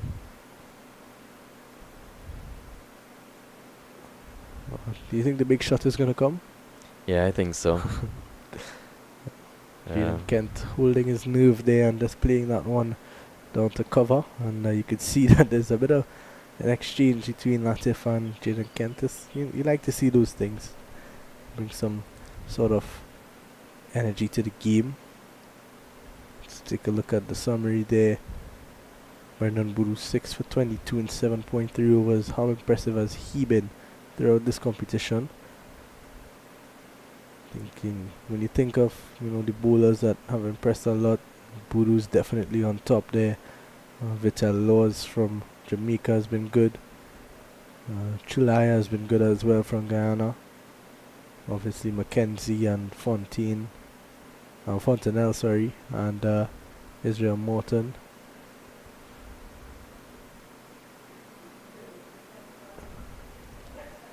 Romario Ramdial from the northern end continuing. It's Sarup on strike. The chance of a run out of the bowlers then, but a poor through, and they get through for the single easily. Sarup was a bit tentative, but Jaden Kent would have been on the non-strikers, and he was sure of it. He made the call early and rushed through, and they get through safely in the end. Sarup moves now to 36.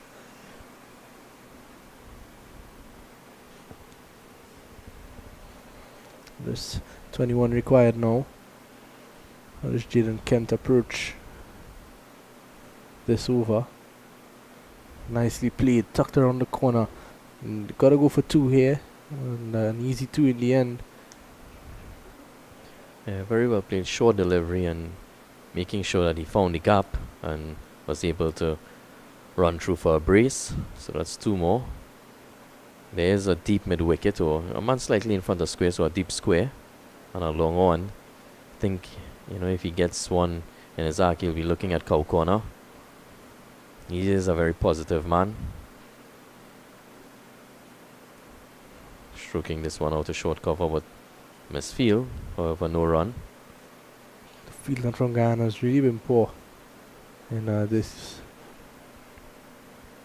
second innings. I don't think they've picked up the ball cleanly much, and Trinidad and Tobago showing some good thinking and some good reactions, and been able to steal a lot of singles and a lot of 2s from those minor misfields. Some great game awareness, especially from Samir Sarup. Very few risks taken by the batsman at the moment.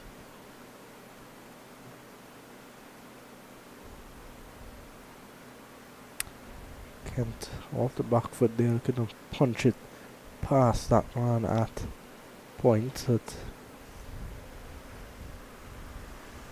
Game continues to just drift along.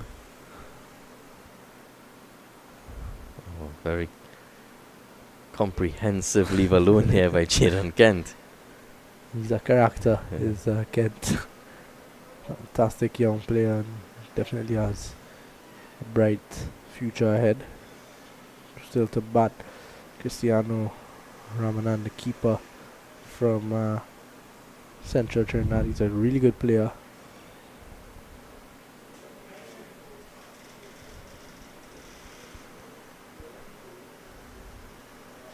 It's 8 runs in the last 3 overs for Trinidad and Tobago. Even umpire Davis seems to just be dragging along the game. He's taking a while to fix his stumps.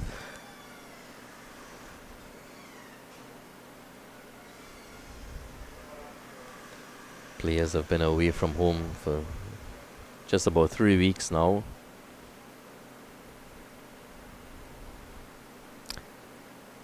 Can take a toll. Gonna cut there. Samir is straight to the fielder though. It's a great opportunity though, for these young men to be able to tour and learn what it's like to be on a tour. Learning the different cultures of the different islands. So it's not just about cricket, but it's about raising proper human beings. Yeah, definitely. And Cricket West Indies has always done a good job in terms of making sure that the players who are on tour are comfortable.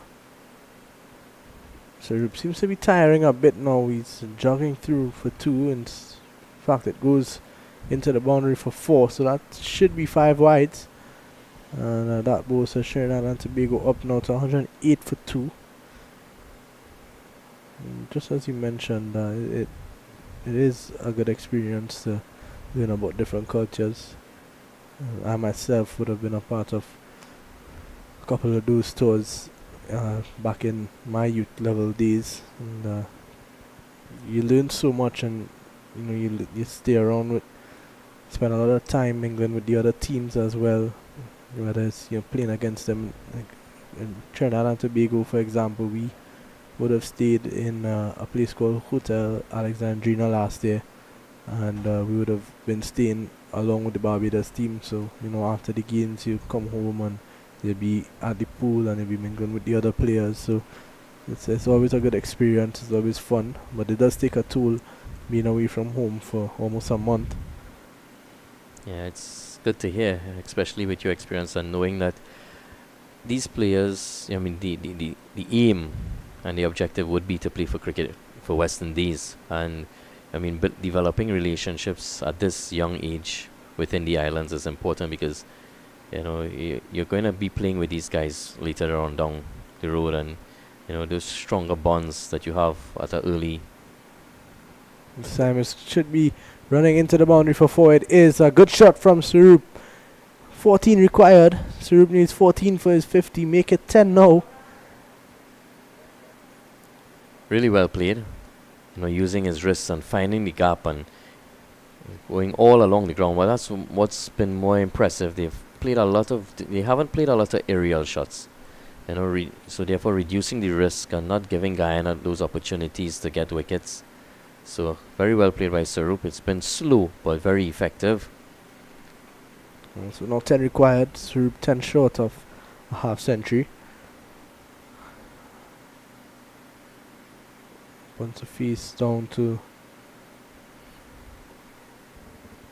just wide a backward point for a single. So that is the end of over number 34. 113 for 2, just 9 runs left. And, for a victory for Trinidad and Tobago. That will be their second victory in this. As soon as they cross the line, that will be their second victory in this format, the 50 over format. And should put them in at the top of the table. Yeah, definitely would, because they would be the only team to pick up 2 wins. A lot of the other teams have only played 1 game now. This would have been their first game. A lot of games rained out.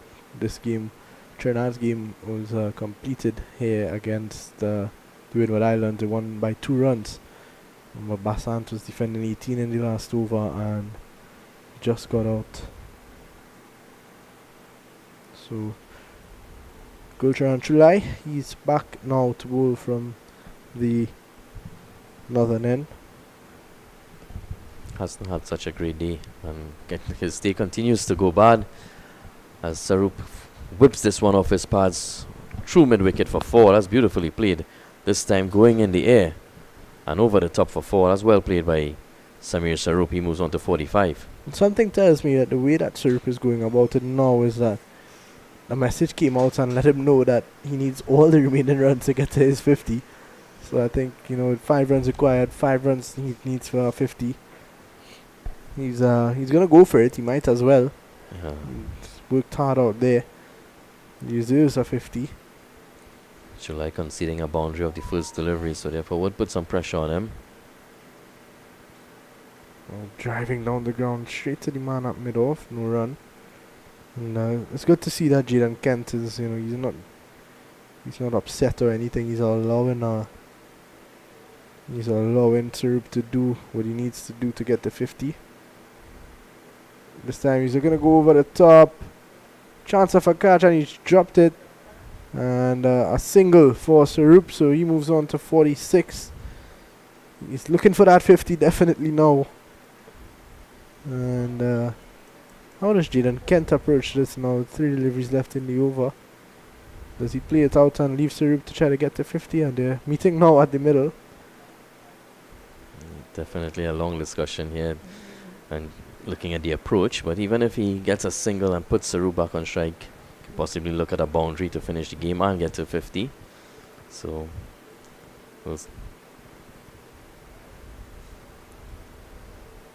definitely a clear plan, both batsmen aware, and no pressure with regards to time or overs.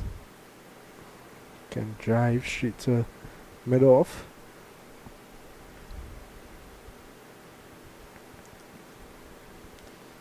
Appears that Kent is just determined to probably play out these last 2 deliveries and allow Sarup to take strike in the next over.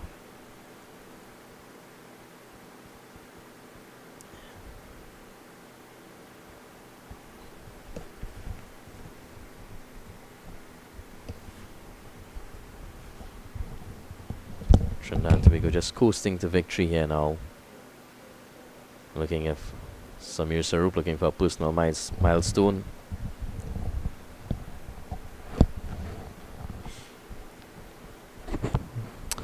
So that's going to be it for over number 35. And Trinidad and Tobago 118 for 2. They require 4 runs for victory. Samir Sarup is going to be on strike. He's on 46. We now see the water boys out there. It looks like Christian Lal, he's out there.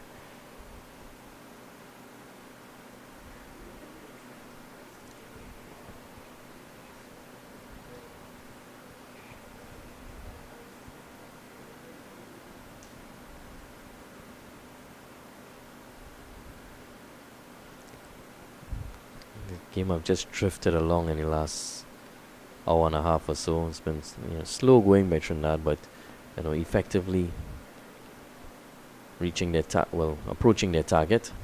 Just 4 more runs required. As we see Riyad Latif continuing from the sudden end. He's bowled well, 1 for 23 need, but just not enough runs on the board to defend. The real question here now is whether or not Sarup will get to 50. As Trinidad and Tobago require 4 runs.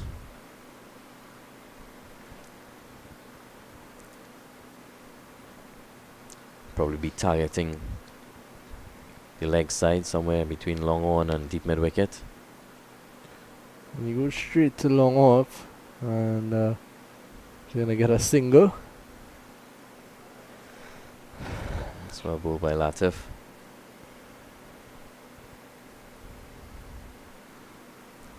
Continue to look at the approach of Chidan Kent here, if it is that he'll see if he can get his single and get Saru back on strike, or if he'll play all these 5 deliveries. And it'll be interesting to see long off and deep backward square coming into the circle now. So a bit of gamesmanship, bit of strategy from the skipper Van Lang. Straight back to the bowler. It's been a bit of a battle between Latif and Kent as well. They've been chirping at each other for the last few overs. And you could see that Latif just throwing that one back into the keeper's hand.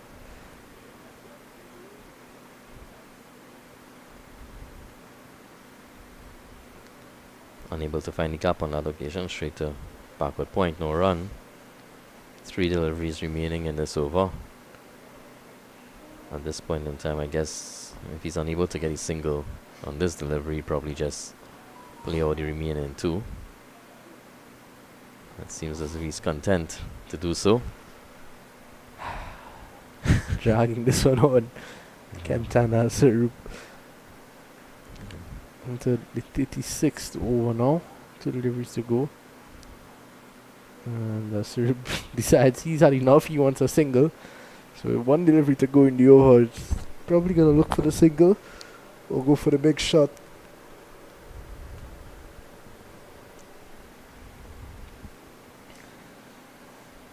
Two runs required.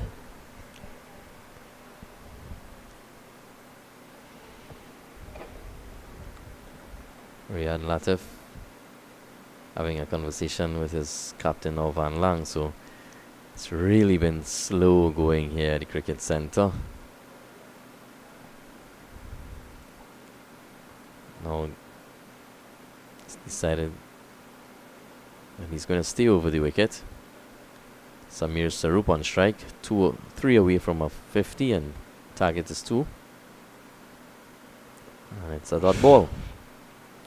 So that's the end of over number 36, 120 for 2. Trinidad and Tobago 2 away from a victory here. Chetan Kent will be on strike. So excellent opening partnership by Batu Singh and Sarup. 87. Key component to this chase. As we continue to just drift along here. Both umpires standing in the middle. The players just lethargic on the field. Even the birds are resting. It looks like it's going to be July to continue. Trinidad 4 overs for 19, no wickets, nowhere near as effective as he's been throughout this competition.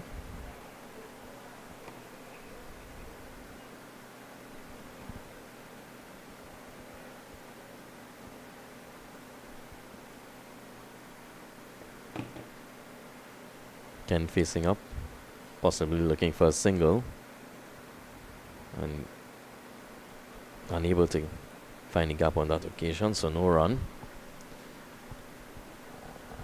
Possibly would attempt to get Sarup on strike to hit the winning runs.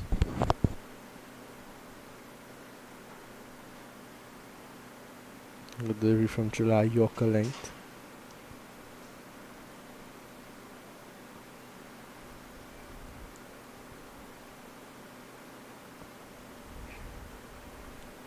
Chulai continuing from round the wicket. Not looking for the single. Kent looking to play out the over.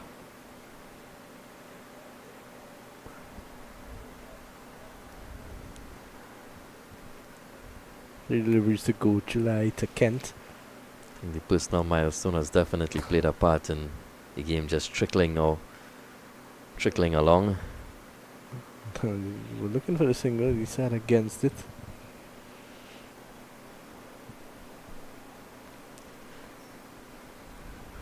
Gocher and Chulai just bowling dot balls at the moment. Oh, look at that solid defensive shot. Wow. Where was that in the 2D format? Trinidad and Tobago could have used a bit more of that. I saw him batting 2Ds and it was a shutter ball. That's how Kent tends to go. It's not found it as easy. Today we were graced with the presence of Miss Brittany Cooper. Another dot delivery. So that is the end of over number 37. We have some. I think if Sarup doesn't go out and get this 50 now, I think Jaden Kent is starting to get frustrated. It's not the way that he bats. He doesn't like this at all. It's not just Jaden Kent who's getting frustrated. We need another commentator at this point in time. We were blessed with some royalty at the commentary box today. Both Sid Gray and Miss Brittany Cooper representing Trinidad and Tobago well. The way this game is going, that you might see them back in the commentary box in the next 3 overs. Yeah. This one doesn't seem to want to end. I think Sarup is just excited out there. Wants to see how many balls he could face before. So he's on 47, 2 required for victory. We're going to see a big shot here, aren't we? Yeah, definitely. And one would hope he doesn't get out at this point. You want him to get to the 50. He's worked hard for it. Yeah.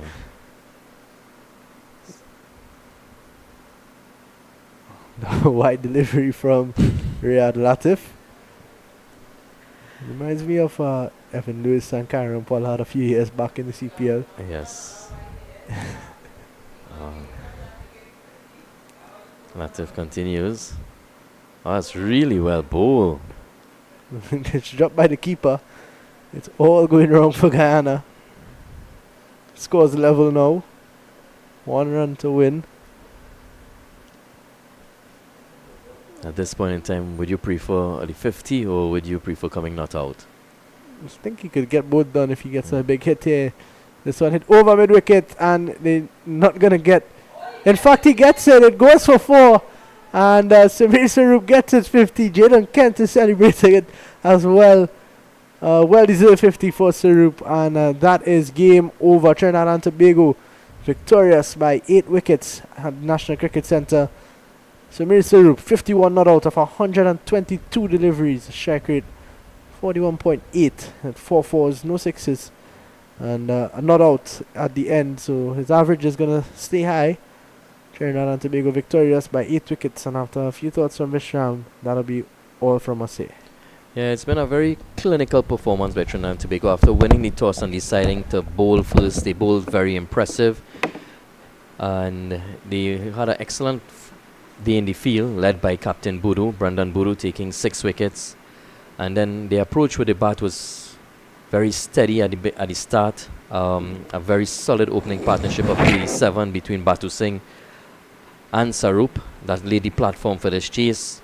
And it's good to see that Samir Sarup not just making 50 but coming not out, and Jaden Kent also securing a not out as well. So a very clinical performance by Trinidad and Tobago under 17 boys, acquiring their second victory in this regional under 50 CWI Rising Star under 17 championship. So congratulations to Trinidad and Tobago on not only acquiring their victory here but also on their 62nd independence anniversary. So it's a big day, a big celebration. There will be lots of fireworks tonight at the Queen's Park Savannah. So we were limited with fireworks here at the Balmain Couva, but we did experience a bit. We will have an experience of it this afternoon.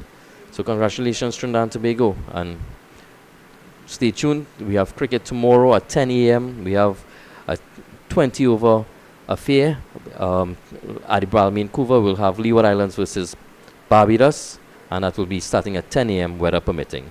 See you tomorrow.